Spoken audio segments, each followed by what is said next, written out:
First எபிசோட்ல டோக்கியோல இருக்க ஒரு மிகப்பெரிய பில்டிங் கட்டுறாங்க. நிறைய பேர் இதை செக் பண்ற மாதிரி இருக்கு. இப்ப இதை ஆரம்பிக்கலாங்கிறாங்க. பார்த்தா இப்ப அங்க சிபிஐ ரைட் மாதிரி ஒன்று ஸ்டார்ட் பண்ணிருக்காங்க. யாருமே இங்க எதுவும் வரக்கூடாது, மெடிக்கல்ல பார்மசி ரிலேட்டடா நீங்க எதாவது தப்பு பண்ணிருக்கீங்கன்னு சொல்லிட்டு எங்களுக்கு கம்ப்ளைண்ட் வந்திருக்குங்கிறாங்க. இப்ப அந்த பிளேஸ்ல ரைடு ஸ்டார்ட் ஆகுது. அங்க இருக்க எம்டி டக்குனு ஒரு கால் பண்ண ட்ரை பண்றாரு. ஆனா அங்க இருக்க எல்லா கேபிள் லைன்ஸுமே கட் பண்ணிட்டாங்க. இப்ப அந்த ரைட் பண்றவங்க இந்த எம்டி ரூமுக்கு வந்துறாங்க. பப்ளிக் ப்ராசிக்யூட்டர் ஆஃபீஸ்ல இருந்து நாங்க வரோம். அப்படியே இந்த சீனை கட் பண்ண இந்த அனிமையோட இன்டர்வியூ போட்டு ஆரம்பிக்கிறாங்க. இப்ப அங்க சேசுகிங்கிற ஒருத்தர் தான் நமக்கு காட்டுறாங்க. இவர் தான் இந்த அனிமையோட ப்ரோட்டாகனிஸ்ட் மாதிரி.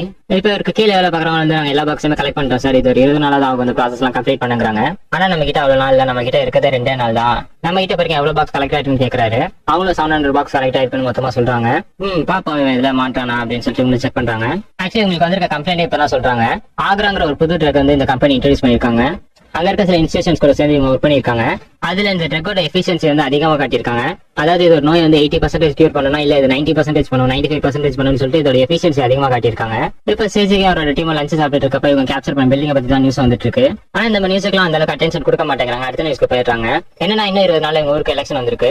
இந்த நியூஸை கேட்டு இருந்த சேஜிகோட அசிஸ்டன்ட்டும் ஒரு நாள் அந்த மாதிரி ஏதாவது கரெக்டான பொலிட்டிஷியன் கேஸை பெருசா ஹேண்டில் பண்ணுவேன்னு சொல்லிட்டு இருக்கான். பார்த்தா இது உங்களோட பாஸ் கேட்டுறாங்க. இப்ப அவங்க ஆபீஸ்ல தான் அவர் கேட்கிறாரு இந்த ஆக்ரா கேஸ்ல ஏதாவது முன்னேற்றம் இருக்கான்னு. என்னன்னா இந்த கேஸ்ல இப்ப மினிஸ்ட்ரி ஆஃப் ஹெல்த் மொத்தமா இன்வால்வ் ஆயிருக்குங்கிற மாதிரி ஒரு சந்தேகம் இருக்கா, நல்லா சீக்கிரம் அதை பாருங்கிறாரு. இப்ப சேஜிகே அவரோட ஒய்ஃப்ட பேசிட்டு இருக்காரு. இன்னைக்கு எனக்கு வெயிட் வர லேட் ஆயிரும், எனக்கு பதிலா நம்ம பையன் நீயே ஒரு குட் பை சொல்லிருங்கிறாரு. இப்ப இவரோட அசிஸ்டன்ட் உங்க பையனுக்கு என்ன வயசு ஆகுதுன்னு கேட்டது. இவரு 7 வயசு ஆகுதான், பேர் ஆஸ்மான் சொல்லிட்டு இருக்காரு. இப்ப இவருக்கு குடிக்க அங்க ஒரு காஃபி வச்சிருக்காங்க. பார்த்தா இவங்க கலெக்ட் பண்ண டாக்குமெண்ட்ஸ் காஃபி கொட்டிடுச்சு. ஏன்னா அதுக்குள்ள இந்த காஃபி கொட்டி கரையாச்சான்னு சொல்லிட்டு இவரு எடுத்து பாக்குறாரு. அப்பதான் இவரோட அசிஸ்டன்ட் நல்ல நோட் பண்ணி பார்த்து இது காஃபி கரை மாதிரி தெரியலன்னு சொல்லி கேட்கிறாரு. இதை கேட்ட சேசுக்கு இது காஃபி கரை இல்ல, இது ரத்த கரைங்கிறாரு. இங்க இருந்துதான் கதை கொஞ்சமா விறுவிறுப்பாக ஆரம்பிக்குது.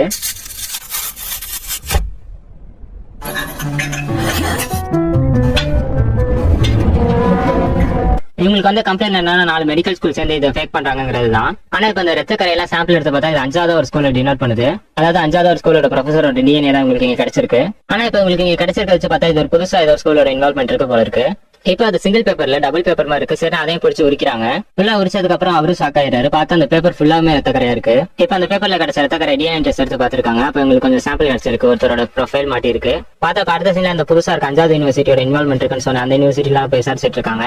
இப்ப நம்ம இன்வெஸ்டிகேட் பண்ண அந்த கேஸ்க்கு சம்பந்தம் இல்லை, இருந்தாலும் இதை பத்தி நம்ம ஃபுல்லா தெரிஞ்சுக்கணும். ஏன்னா இந்த கேஸ்க்கும் அந்த கேஸ்க்கும் எது இன்வால்வ்மெண்ட் இருக்கா இல்லையாங்கிறத கன்ஃபார்ம் பண்ணிக்கணுங்கிறாரு. இவங்களுக்கு அந்த டிஎன்ஏ சாம்பிள்ஸ் வச்சு அந்த ப்ரொஃபசர் தேடி போயிருக்காங்க. ஆனா இன்னைக்கு அங்க அவர் வரல ஆஃபீஸ்க்கு. சரி இவங்களும் டேரக்டா அவங்களோட அபார்ட்மெண்ட்டுக்கு போயிடுறாரு. இவங்களும் வெளில இருந்து எவ்வளவு கத்தி கூப்பிட்டு பாக்குறாங்க. ஆனா உள்ள இருந்து யாருமே வந்து திறக்கல. இதை பார்த்து அசிஸ்டன்ட் அவர் வீட்டுல இல்ல போல இருக்கு, நம்ம கிளம்பலாம்னு சொல்றாரு. ஆனா சேஜிக்கு ஏதோ சவுண்ட் கேட்கற மாதிரி இருக்கு. அதனால அவர் கதவுல காலை வச்சு கேட்டு பாக்குறாரு. இதை கேட்டு அசிஸ்டன்ட்டுக்கு புரிஞ்சிருச்சு இவர் என்ன செய்ய போறாரு. ஆனா சார் நம்ம வாரண்ட் இல்லாம எந்த ஒரு வீட்டுக்குள்ளயும் போக கூடாதுன்னு சொல்லிட்டு அவரும் கேட்கறாரு. இதை கேட்ட சேஜிக்கு அதை பத்தி நீ கவலைப்படாத, வாரண்ட்லாம் நான் ரெடி பண்ணிக்கிறேங்கிறாரு. சரி நம்ம உள்ள இருக்கீங்க எனக்கு தெரியும்னு சொல்லிட்டு இவங்களுக்கு கதை உடைச்சிட்டு உள்ள வராங்க.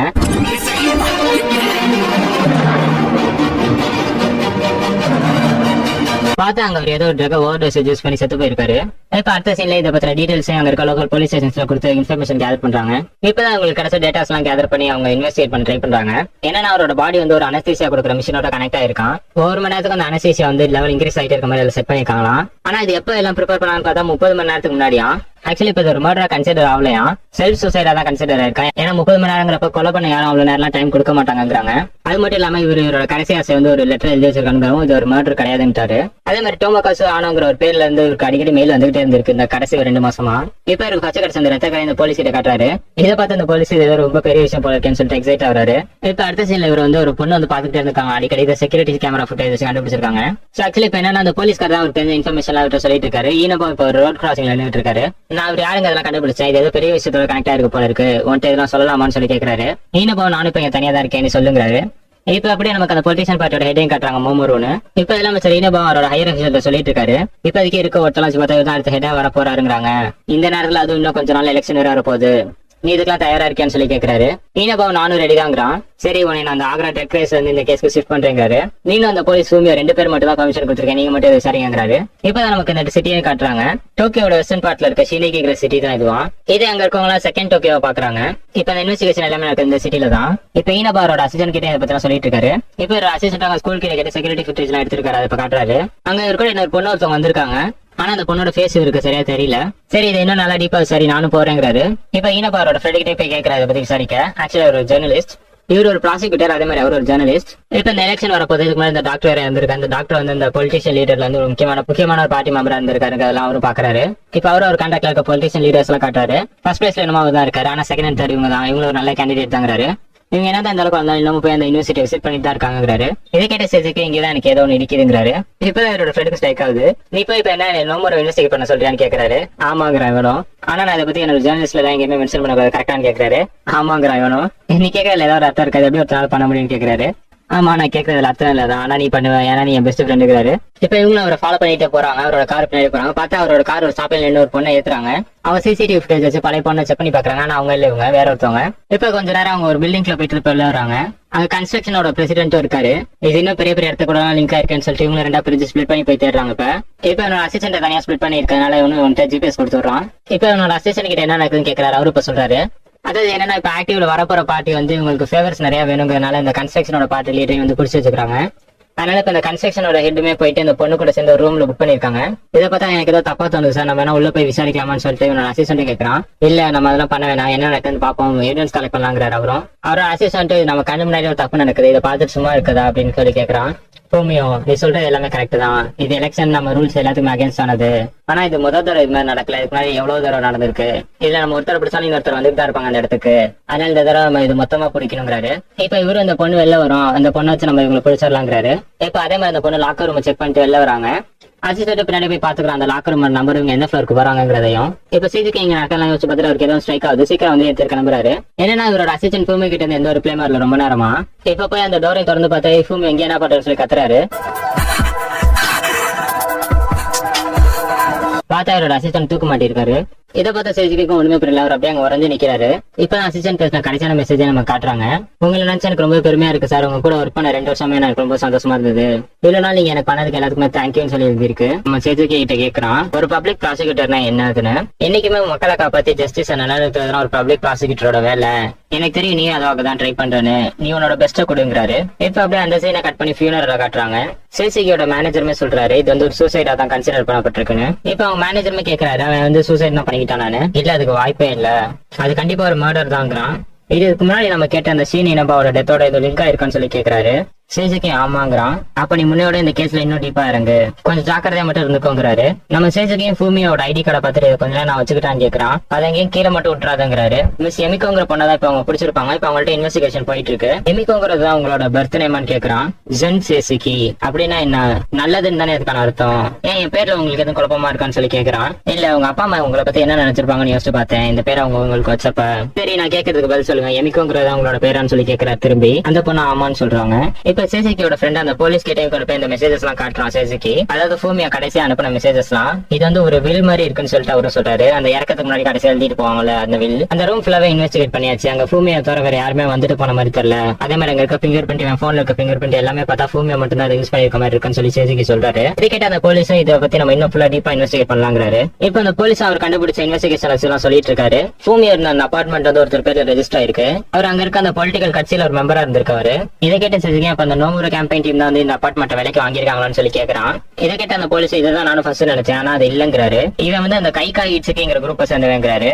என்னன்னா இருக்க இந்த கேஸ் காம்ப்ளிகேட் ஆயிட்டே இருக்கு. நிறைய பேரோட இன்வால்வ்மெண்ட் இந்த கேஸ்ல வந்துகிட்டே இருக்கு. என்னன்னா பாலிடிக்ஸ்ல வந்து எதிர்கட்சியா இருக்க 2 பேரோட பேரும் அடிபடுது. ஈட்ஸுக்குங்கிற டீம் தான் வந்து அந்த அபார்ட்மெண்ட் ரெண்ட் எடுத்திருக்காங்க. ஆனா இதை பொண்ணு கூட்டிட்டு போனதாங்கிறது நோமரோட டீம். இதுக்காக எல்லா எதிர்கட்சியும் ஒன்னு இப்படி இன்வால்வ் ஆயிருக்கும்னு சொல்லிட்டு யோசிச்சுட்டு இருக்கான் சேசிக்கும். இதை பார்த்த போலீஸ் இதுதான் ஸ்பெஷல் இன்வெஸ்டிகேஷன் கொடுக்க வேண்டிய கேஸ்ங்கிறாரு.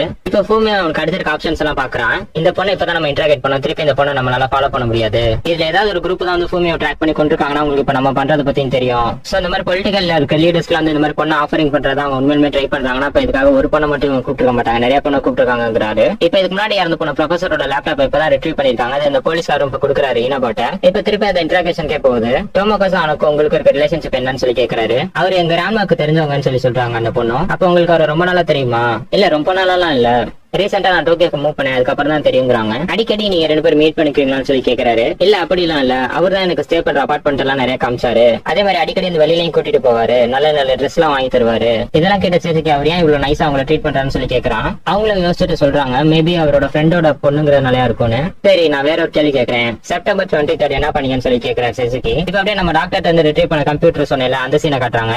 அந்த டாக்டரோட கம்ப்யூட்டர் இன்வெஸ்டிகேஷன் கொடுத்திருக்காங்க. எல்லா ஃபைல்ஸையுமே அவரால் ஆக்சஸ் பண்ண முடியுது. ஆனா ஒரு ஃபைல் மட்டும் ஃபுல்லா என்கிரிப்ட் ஆயிருக்கு. வச்சிருக்கான் ரொம்ப செக்யூர்டா.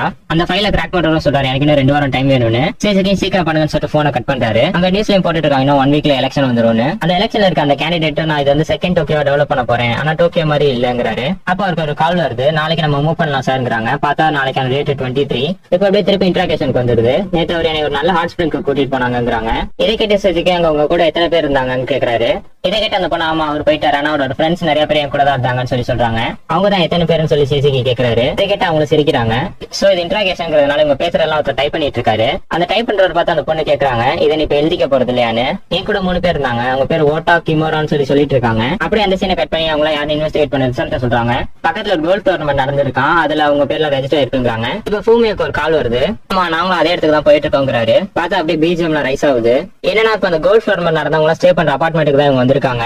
அங்க உள்ள விஐபிஸ் எல்லாம் போறதெல்லாம் வெளில இருந்து பாத்துட்டு இருக்காங்க. உள்ளுக்கு இவங்க ஆளை வச்சு எல்லாம் பாத்துட்டு இருக்காங்க. ஏன்னா அங்க உள்ள போற ஒவ்வொருத்தரும் ஒரு பொண்ணோட போறாங்க. அந்த பொண்ணெல்லாம் இவங்களை எடுத்து பாக்குறாங்க. ஆனா அவங்க யாருமே இதுக்கு முன்னாடி இவங்க இன்வெஸ்டிகேஷன்ல வந்தவங்க இல்ல. இப்ப கொஞ்ச நேரம் கழிச்சு அந்த பெரியவர் மட்டும் போறாரு. இதை பார்த்தா போலீஸ் அவரான ஃபாலோ பண்ணி போட்டான்னு கேக்குறான். ஆனா பூமியா இல்ல வேணா இங்கே வெயிட் பண்ணுங்கிறாரு. இப்ப அந்த பெரியவர் கூட போன மத்த 3 ஃப்ரெண்ட்ஸுமே வெளில வந்துடுறாங்க. அவங்க போனதுக்கு அப்புறம் கொஞ்ச நேரம் கழிச்சு அந்த பொண்ணுமே வெளில வராங்க. அந்த பொண்ணை பார்த்த சேஜிக்கு இது எல்லாமே இப்பயே முடிஞ்சு ஆகணும்னு சொல்லிட்டு அந்த பொண்ணுகிட்ட போய் பேசுறாரு. நான் பப்ளிக் ப்ராசிக்யூட்டர் ஆஃபீஸ்ல இருந்து வரேன், என் கூட கொஞ்சம் வாங்க, உங்கள்கிட்ட கொஞ்சம் கேள்வி கேட்கணுங்கிறாரு. ஆக்சுவலி இந்த சீன் எல்லாத்தையுமே மிஸ்மேட்ச் பண்ணி காட்டிட்டு இருக்காங்க. சோ இப்படிதான் அந்த பொண்ணை ஃபர்ஸ்ட் இப்ப இன்ட்ராகேஷன் கூட்டிட்டு வந்திருக்காங்க. இப்ப நம்ம உள்ள பார்த்தோம்ல ஃபர்ஸ்ட் வெளில வந்து இல்லாம மிச்சம் 3 பேர், அந்த மித்த 3 பேர் தான் வந்து இப்ப இந்த பொண்ணு அவங்க பேர் தான் சொல்லிட்டு இருக்காங்க. சேசகி கண்டினியூ பண்ணி கேட்டுக்கிட்டே இருக்காரு அடுத்து அங்க என்ன நடந்துச்சுன்னு. அந்த பொண்ணு அவங்களோட கதையெல்லாம் சொல்லிட்டு இருந்தாங்க, அதெல்லாம் நான் கேட்டுட்டு இருந்தேன். உங்களுக்கு சரக்கெல்லாம் தீர்ந்ததுக்கு அப்புறம் நான் ஊத்தி கொடுத்தேங்கிறாங்க. இதை கேட்ட சேசகி நீ அவங்க கூட வேற ஏதாவது பண்ணீங்களான்னு சொல்லி கேட்கிறாரு. இதை கேட்ட அந்த பொண்ணுமே சிரிக்கிறாங்க. மேபி நான் அவங்க கூட வேற ஏதாவது பண்ணிருக்கோம்னு சொல்லி வச்சுக்கலாம், ஆனா அதுக்கான ரீசன் வந்து அவங்களுக்கு எனக்கு பிடிச்சிருக்குங்கிறது இல்லையான்னு சொல்லி கேட்கறாங்க. எனக்கு பிடிச்ச விஷயத்த நான் பண்றேன், அது தப்பு இல்ல தானேன்னு சொல்லி கேட்கறாங்க. இதெல்லாம் கேட்ட சேசகிக்கு ஒண்ணுமே புரியல. அங்க இருக்கவங்க 3 பேர் தானே சொன்னீங்க, அது வயசானவங்க தானே சொன்னீங்க, எப்படின்னு சொல்லி கேட்கறாரு. நீங்க சொல்ற எதுவுமே கரெக்டா இல்லன்னு சொல்லி அவரு இப்ப கொஞ்சம் காம் டவுன் வராரு. இப்ப சேசகியோட ஹையர் ஆபீசருமே கேட்கறாரு இப்ப அந்த பொண்ணை கூட்டு வந்துட்டு இனிமே அந்த பொண்ணை வச்சு என்ன பண்ண போறேன்னு. எனக்கு அந்த பொண்ணோட கஸ்டடி வேணும், நான் இம்பீரியல் கவுன்சிலுக்கு எடுத்துட்டு போறேங்கிறாரு. ஏன்னா இது 2 பேரோட டெத், அது இல்லாம எலெக்ஷன் குள்ளேயுமே நிறைய இன்வால்வ் ஆயிருக்கு. நான் உனக்கு இன்னும் ஒரு 2 நாள் டைம் தரேன், அதுக்குள்ள இதெல்லாம் முடிச்சிருங்கிறாரு. ஏன்னா இப்ப இந்த பொண்ணை வெளில விட்டா அவங்களுக்கு எல்லாருமே தெரிஞ்சிடும் போலீஸ் நம்மள ஃபாலோ பண்ணிட்டு இருக்காங்கிறது. இப்ப அதுக்கு அடுத்த நாள் நைட்டு காட்டுறாங்க. இந்த ஆனங்கிறவர் சொன்னதுனால நான் அந்த 3 பேர் கூட இருந்தேன்னு சொல்லிட்டு என்னை கன்ஃபர்ஸ் பண்ண சொல்றீங்களான்னு சொல்லி அந்த பொண்ணு கேட்கறா. சரி நான் அதை ஒத்துக்கிறேன், அந்த பேப்பர்ஸ் எல்லாம் எடுத்துட்டு வாங்க, நான் அதுல சைன் போடுறேங்கிறாங்க. சேஜிக்கு இதை கேட்டோன்னு கொஞ்சம் ஷாக்கா இருக்கு. ஏன் இதுக்கு நீங்க ஒத்துக்கணும்னு சொல்லி கேக்குறாங்க. எனக்கு அதுக்கு மேல உன்னை பத்தி சொல்லுங்க சேஜிக்கு, நான் உங்களை பத்தி இன்னும் நல்லா தெரிஞ்சுக்கணும்னு நினைக்கிறேன்னு சொல்லி அந்த பொண்ணு கேக்குறாங்க. நீங்க சின்ன பிள்ளைல இருக்கப்ப என்ன பண்ணிட்டு இருந்தீங்க, உங்க ஃபேமிலி எப்படி இருக்காங்க, அவங்கள பத்தி நான் தெரிஞ்சுக்கணும், அதே மாதிரி உங்க பேரு, இதுக்கெல்லாம் பின்னாடி நான் நிறைய தெரிஞ்சுக்கணும்னு சொல்லி அந்த பொண்ணு கேக்குறாங்க. ஏன் இதெல்லாம் தெரிஞ்சுக்கணும்னு சொல்லி சேஜிக்கும் கேக்குறாரு. இதெல்லாம் நீங்க சொன்னீங்கன்னா நான் அந்த பேப்பர்ல சைன் போட்டேன்னு சொல்லி அந்த பொண்ணு சொல்றாங்க. இதெல்லாம் டைப் பண்ணிட்டு இருக்க எழுதிட்டு இருக்காரு. உங்களுக்கு கல்யாணம் ஆயிடுச்சா? ஆமா கல்யாணம் ஆயிடுச்சு. எத்தனை பிள்ளைங்க இருக்காங்க? ஒரு பையன் தான். உங்களுக்கு ஏதாவது ஒரு ஹாபிஸ் இருக்கா? இருக்கு, மினரல்ஸ் எல்லாம் கலெக்ட் பண்றது. உங்களோட ட்ரீம்னு ஒன்று சின்ன வயசுல இருக்கும்ல, அது என்னது? எனக்கு வந்து ப்ராசிக்யூட்டர் ஆகணுங்கிறதா என்னோட ட்ரீம். கான்ட்ரசெப்ஷன் பத்தி நீங்க என்ன நினைக்கிறீங்க, அது கெட்டதான்னு சொல்லி கேக்குறாங்க. இல்ல அது கெட்டது இல்ல. நெக்ஸ்ட் பிரெக்னென்ட் ஆகுறத பத்தி நீங்க என்ன நினைக்கிறீங்கன்னு சொல்லி கேக்குறாங்க. அதுக்கும் நம்ம சேசிக்கு அதெல்லாம் தப்பு இல்ல, ஆனா அந்த குழந்தைய வந்து ரைஸ் பண்றதுக்கு வந்து அவங்க பேரண்ட்ஸ் ரெடியா இருக்குன்னு சொல்லி சொல்றாரு. அப்ப சில்ட்ரன்ஸ் பர்த்ங்கிறது நல்ல விஷயமான்னு கேக்குறாங்க. அதுக்கும் நம்ம ஹீரோ வந்து ஆமா அது நல்ல விஷயம் தான், பினான்சியலா நம்ம அதுக்கு ரெடி ஆகணும், குழந்தைங்களுக்கு தேவையான எல்லாத்தையுமே பண்றதுக்கு நம்ம ரெடியா இருந்தோம்னா அதுவும் நல்ல விஷயம் தாங்கிறாரு. அப்ப குழந்தை இல்லைன்னா அது தப்பான்னு சொல்லி கேக்குறாங்க. நான் அப்படி சொல்ல வரல, நம்ம இப்ப இருக்க காலங்கிறது நிறைய மாற்றத்துக்கு உண்டானது. ஒவ்வொருத்தரும் ஒவ்வொரு மாதிரியான மாற்றம் எதிர்பார்ப்பாங்க, அந்த மாற்றம் எல்லாத்துக்குமே நம்ம ரெஸ்பெக்ட் பண்ணுங்கிறாரு. ஒருத்தருக்கும் இன்னொருத்தவங்களுக்கு இருக்க மாற்றங்கள் இதெல்லாம் நம்ம புரிஞ்சுக்கிட்டாதான் நம்மளால வந்து ஒற்றுமையா வாழ முடியுங்கிறாரு. இல்லாட்டினா வார் தான் வருங்கிறாரு. அப்ப வார் தப்பான்னு சொல்லி கேக்குறாங்க. ஆமா அது தப்பு தாங்கிறாரு. இப்ப இங்க 2 பர்சன் இருக்காங்க, ஒருத்தருக்கு வார் பிடிச்சிருக்கு, இன்னொருத்தருக்கு வார் பிடிக்கல. அப்ப இது வந்து எப்படி நம்ம மியூச்சுவலா அண்டர்ஸ்டாண்ட் பண்ணி ஒன்னா வாழ்றதுன்னு கேக்குறாங்க. இதெல்லாம் கேட்ட சேஜிக்கு என்ன சொல்றதுன்னு தெரியல. சேஜிக்கு நீங்க சொன்னீங்க குழந்தை இருக்கிறது நல்லதுதான், அது இல்லாம இருக்கிறது நல்லதுதான். நீங்க அப்ப இருக்கிறது இல்லாத பத்தி நம்ம சொல்லிட்டோம், ஆனா பிறந்த ஒரு குழந்தை கொல்றது அதை பத்தி கேக்குறாங்க. இதை கேட்டு சேஜிக்கு என்ன சொல்றதுன்னு தெரியல. ஆமா அது கண்டிப்பா கெட்டதுதான், நீ என்ன அது நல்லது நினைக்கிறேன்னு சொல்லி கத்துறாரு. கண்டிப்பா இல்ல, மர்டர் பண்றது தப்பு தான், அதுதான் இந்த உலகத்திலே இருக்க மிகப்பெரிய கொடூரங்கிறாங்க. சேஜிக்கு என்ன சொல்றது தெரியல. உங்க பேரு சேஜிக்கு, அதுக்கு வந்து ஜஸ்டிஸ் தானே அர்த்தம், ஜஸ்டிஸ்னா என்னன்னு சொல்லி கேக்குறாங்க. இது அப்படியே கண்டினியூ ஆகுது. நமக்கு அப்படியே கொஞ்ச நேரம் கழிச்சிருக்க விஷுவல்ஸ் காட்டுறாங்க. சேஜிக்கு வெளில போயிட்டு ஒரு பிரிண்ட் அவுட் எடுத்துட்டு உள்ள வந்து பாக்குறாரு. பார்த்தா இவர் மட்டும் தான் இருக்காரு, அந்த பொண்ணை காணோம். அந்த பொண்ணு எங்கன்னு சொல்லிட்டு இவர்கிட்ட கேக்குறாரு. அந்த பொண்ணு வெளில போயிட்டாங்க அப்படிங்கிறாரு அவரும். சேஜிக்கு உடனே வெளில போய் பாக்குறாரு. வெளில போனா யாருமே இல்ல ரோட்ல. இப்படி அந்த பொண்ணை தப்பிக்க விட்டுட்டாருன்னு சொல்லிட்டு அவரு கத்துறாரு. இப்ப இது எல்லாத்தையுமே அவரோட மேனேஜர்ட்ட ரிப்போர்ட் பண்ணிட்டு இருக்காரு. மன்னிச்சிருங்க சார், நீங்க எதிர்பார்த்த என்னால பண்ண முடியலங்கிறாரு. சேஜிக்கு நீ எதையும் ரொம்ப ப்ரெஷர் பண்ணிக்காத, என்ன நடந்துச்சோ அதை அப்படியே ரிப்போர்ட் பண்ணு, இதுக்கு மேல இருக்க நாங்க பாத்துக்கிறோங்கிறாரு. இப்ப அந்த ரூம் கிளைமே போறாங்க. என்னோட இன்னைக்கான ரிப்போர்ட் வந்து ஒரு மேயரை பத்தினு சொல்லி சேஜிக்கு சொல்றாரு. பார்த்தா அதே மேயர் வந்து உட்கார்றாரு. இதை பார்த்தாலே சேஜிக்கு அவரோட மேனேஜரை மறைக்கிறாரு. இதை பார்த்து அவரோட மேனேஜர் உன்னோட ரிப்போர்ட்டை கூட பப்ளிக் ப்ராசிக்யூட்டர் சேஜிக்குங்கிறாரு. சேஜிக்கு அந்த ரூமை பாத்துக்கிட்டு இருக்கான் அவரு. அதாவது இந்த ஊர் வந்து ஜப்பானோட அடுத்த தலைநகராக போகுதான். ஷினிக்கு இந்த ஊரோட பேரு. வெளியில இருந்து பாக்குறப்ப இது ஒரு டெவலப்மெண்ட் ப்ரோக்ராம் மாதிரி தான் தெரியும். ஆனா இந்த சிட்டிக்கு இன்னொரு பர்பஸ் இருக்கு. அதை வந்து நாங்க இன்னும் பப்ளிக் கிட்ட சொல்லல. நாங்க அந்த ப்ராப்ளம் சால்வ் பண்றதுக்கு தான் டாக்டர் ஈடம்பாவை கூப்பிட்டுருக்கோம். அவர் one of the best scientist அங்க இருக்கவரு. அதாவது ஜப்பான்ல வந்து இந்த ட்ரக் கன்சியூம்ங்கிறது அதிகமா இருக்காங்க. ஆனா வந்து அதோட சப்ளைங்கிறது ரொம்ப கம்மியா இருக்கு. நீங்க நினைக்கிறது வந்து நார்மல் ட்ரக்ஸ் இல்ல, இது வந்து மெடிக்கல் ட்ரக். இது வந்து மெடிக்கல்ல நிறைய இடங்கள் யூஸ் ஆகும். அதுக்கெல்லாம் யூஸ் பண்ணப்படுற ட்ரக்ஸ். ஏன்னா இதனால இப்ப அனஸ்தீசியா கொடுக்க முடியாம நிறைய பேஷன்ஸ் ட்ரீட் பண்ணாம நிறைய பேரோட உயிர் இறக்குறதுக்கு ஒரு மிகப்பெரிய வாய்ப்பு இருக்கு. அதே மாதிரி டோக்கியோ கன்ஸ்ட்ரக்ஷன் கான்ட்ராக்டர்ஸ் கிட்டே ஒரு சில இதெல்லாம் கேட்டு சேர்த்துக்கு இப்ப அடுத்து இந்த சினிக்கிங்கிற சிட்டி இப்படி பில்ட் பண்ணி நீங்க என்ன பண்ண போறீங்கன்னு கேட்கறாரு. ஜப்பான்ல பண்ண முடியாத நிறைய விஷயங்களை இங்க நாங்க பண்ண போறோம். புது புது சட்டங்களை இங்க கொண்டு வருவோம். இது எப்படின்னா ஒரு டெஸ்டிங் கிரவுண்ட் மாதிரி நினைச்சுக்கோ. அதாவது இப்ப மனுஷங்களுக்கு ஒரு மருந்து கொடுக்கறதுக்கு முன்னாடி எலிங்களுக்கு கொடுப்பாங்க. அதே மாதிரி இப்ப பொதுவா இருக்க ஜப்பான்ல வந்து ஒரு சில சட்டங்கள் எல்லாம் கொண்டு வர முடியாது. அப்ப அந்த மாதிரி சட்டங்களை இங்க கொண்டு வந்து ஒரு பிராக்டிஸ்ல விட்டுட்டு அதுக்கப்புறம் மெயின் சிட்டியான ஜப்பானுக்கு அதை கொண்டு போவாங்க. இப்ப நீங்க சொன்ன பிளான் எல்லாம் கரெக்டா கொண்டு போகணும்னா அதுக்கு நீங்க தானே மேயர் ஆக்கணும்னு சொல்லி சேஜிக்கு கேட்கிறாரு. இல்ல நான் இல்ல மொத மேயரோட பேர் வந்து கைகா இட்சுகி. இந்த எலெக்ஷன்ல மொத்தம் நாங்க 5 பேர் நிக்கிறோம். சோ நாங்க 5 பேர் நினைச்சா அந்த எலெக்ஷனோட மொத்தத்தை நாங்களே கண்ட்ரோல் பண்ண முடியும். நாங்க இந்த மாதிரி இந்த நகரத்துக்கு வந்து ஒரு மிகப்பெரிய ஃபியூச்சர் பிளான்ஸ் வச்சிருக்கோம். எயிட்ஸுக்கு ஒரு யங்ஸ்டரா இருக்கிறதுனால மக்களுக்கும் அவன் மேல ஒரு நல்ல அபிப்பிராயம் இருக்கு. உங்களோட பிளான அட்டைன் பண்றதுக்காக நீங்க தான் பூமியை கொண்டீங்களான்னு சொல்லி கேட்கறான். இப்ப கொஞ்ச நேரம் கழிச்சு சேஜிக்கு காட்டுறாங்க. நியூஸ் பார்த்துட்டு இருக்கான். எயிட்ஸுக்கு தான் இந்த எலெக்ஷன்ல ஜெயிச்சதை அனௌன்ஸ் பண்ணிட்டு இருக்காங்க. இப்ப அப்படியே முன்னாடி தான் கான்வர்சேஷன் கேட்கறாங்க. சேஜிக்கும் கேட்கறான், நீங்க தான் அந்த மர்டருக்கு காரணமானு. இதுக்கு அவனோட மேனேஜர் பதில் சொல்றாரு, இல்ல நாங்க உங்களை கொல்லலன்னு. சேஜிக்கு இதை கேட்டுட்டு இதை என்ன நம்ப சொல்றீங்களான்னு சொல்லி கேட்கறான். நீங்க யோசிச்சு பாரு, நான் நினைச்ச அந்த இன்வெஸ்டிகேஷன் எப்ப வேணாலும் ஸ்டாப் பண்ணிருக்கலாம். நான் எதுக்கு என்னோட ஒரு ஆளையே கொல்லணும்? அதாவது பூமி வந்து எங்க டிபார்ட்மெண்ட்ல இருக்க ஒரு ஆள், அவனே எதுக்கு நான் கொல்லணும்? அதே மாதிரி ஈனபாவோட சூசைட்க்கு நாங்க காரணம் இல்ல, எதுக்கு எங்காலே நாங்க கொல்லணும்? அதனால இந்த கேஸை பத்தி இன்வெஸ்டிகேட் பண்ற பொறுப்பை நான் உங்கள்கிட்ட ஒப்படைச்சேன்னு சொல்லி சொல்றாரு. ஒன்னு மாதிரி தான் நாங்களும், எங்களுக்கு பூமி எப்படி இறந்து போனான்னு சொல்லி தெரியல, அதனால இந்த கேஸை நீங்க கண்டினியூ பண்ணி விசாரிக்கணும்னு சொல்லி என்னோட மேனேஜர் சொல்றாரு. நீங்க பண்றது அப்படி என்னை கூட சேர்த்துக்கிறீங்களான்னு சொல்லிட்டு நம்ம ஹீரோ கோவப்படுறான். கேட்ட நோபுறம் உனக்கு விருப்பம் இல்லைன்னா நீ எப்ப இங்க இருந்து போலாங்கிறாரு. அதே மாதிரி என்ன எதிர்த்து போராடணும்னாலும் போய் போராடு, ஆனா உன்னால போராட முடியாது, ஏன்னா நாங்க பண்ண போறது மிகப்பெரிய விஷயம். நல்லா யோசிச்சு ஒரு முடிவெடு பப்ளிக் ப்ராசிக்யூட்டர் சேஜிக்கின்னு சொல்லி அந்த சீன் முடியுது. அப்படியே சேஜிக்கு பூமியோட இருந்த மெமரிஸ் எல்லாம் யோசிச்சு பார்த்துட்டு அடுத்த நாள் மேனேஜரை பார்க்க போறோம். இந்த கேஸ்க்கான ஃபுல் ரெஸ்பான்சிபிலிட்டி நான் எடுத்துக்கிறேன்னு சொல்லி சேஜிக்கு சொல்றான். ஆனா உங்க கூட சேர்ந்து நான் ஒர்க் பண்றேன் நினைக்காதீங்க, பூமியை யார் கொலை பண்ணாங்கிறத நான் கண்டுபிடிக்கணும், அதுக்காக தான் இங்க வந்திருக்கேங்கிறான். அடுத்து இங்க நடந்த எல்லா விஷயத்தையுமே ஷினோபு கிட்ட போய் ஷேர் பண்ணிட்டு இருக்கான். ஷினோபுனா அந்த போலீஸ், அவருக்குமே இவங்க சொல்ற ப்ராஜெக்ட் எல்லாம் கரெக்டா இருக்க மாதிரி தான் தோணுது. இந்த உலகத்தை ஏதோ ஒரு விதத்துல முன்னேற்றம் தான் நினைக்கிறாங்க, அதுக்காக இவங்க எடுத்த பாதை கரெக்டா இருக்கும் தான் எனக்கும் தோணுது. ஆனா இதனால எதுக்காக டாக்டர் இனோபா இருந்தாங்கிறது தான் எனக்கும் புரியல. எதுக்கிட்ட நான் முதல் என்ன நினைச்சேன்னா இந்த பாலிட்டிஷியன்ஸா எல்லாம் ஒன்னா சேர்ந்து அவனை கொண்டு இருப்பாங்கன்னு நினைச்சேன். ஆனா நான் நினைச்ச மாதிரி எதுவுமே நடக்கல. இனோபா நம்ம இன்னும் க்ளோஸா வாட்ச் பண்ணணும்னு சொல்லிட்டு இருக்காங்க. இதை கேட்ட போலீஸா நீ கைகா இட்சுகியை மீட் பண்ணி எப்படி இருப்பான் அவன் சொல்லி கேட்கிறாரு. நான் பார்த்த வரைக்கும் அவன் ரொம்ப பர்ஃபெக்டா இருக்கான்னு சொல்லி இவரும் சொல்றாரு. இவங்க எதிர்பார்த்த மாதிரியே தான் ஓட்ட எல்லாத்தையும் கண்ட்ரோல் பண்ணி இட்சுகியை தான் ஜெயிக்க வச்சிருக்காங்க. இப்ப மேல் எலெக்ஷன்ல ஜெயிச்சதுனால ஒரு பிரைவேட் பார்ட்டி கண்டக்ட் பண்றாங்க. அதுல இந்த ஷினிக்கி ப்ராஜெக்ட் பத்தி தெரிஞ்சவங்க எல்லாருமே இன்வைட் பண்ணிருக்காங்க. அந்த பார்ட்டிக்கு தான் இப்ப நம்ம ஹீரோவை இன்வைட் பண்ணிருக்காங்க. நோபரா நம்ம ஹீரோ இந்த புது மேயருக்கு இன்ட்ரோடியூஸ் பண்ணிக்கிறார் இந்த பார்ட்டில. நெக்ஸ்ட் பூமியை சாகறதுக்கு முன்னாடி வந்து ஒரு பொண்ணை ஃபாலோ பண்ணிட்டு போயிருப்பான். அவனோட ஜிபிஎஸ் எந்த ரூட்ல போயிருந்துச்சுன்னு சொல்லி இப்ப சேஜிக்கு பாத்துக்கிட்டு இருக்காரு.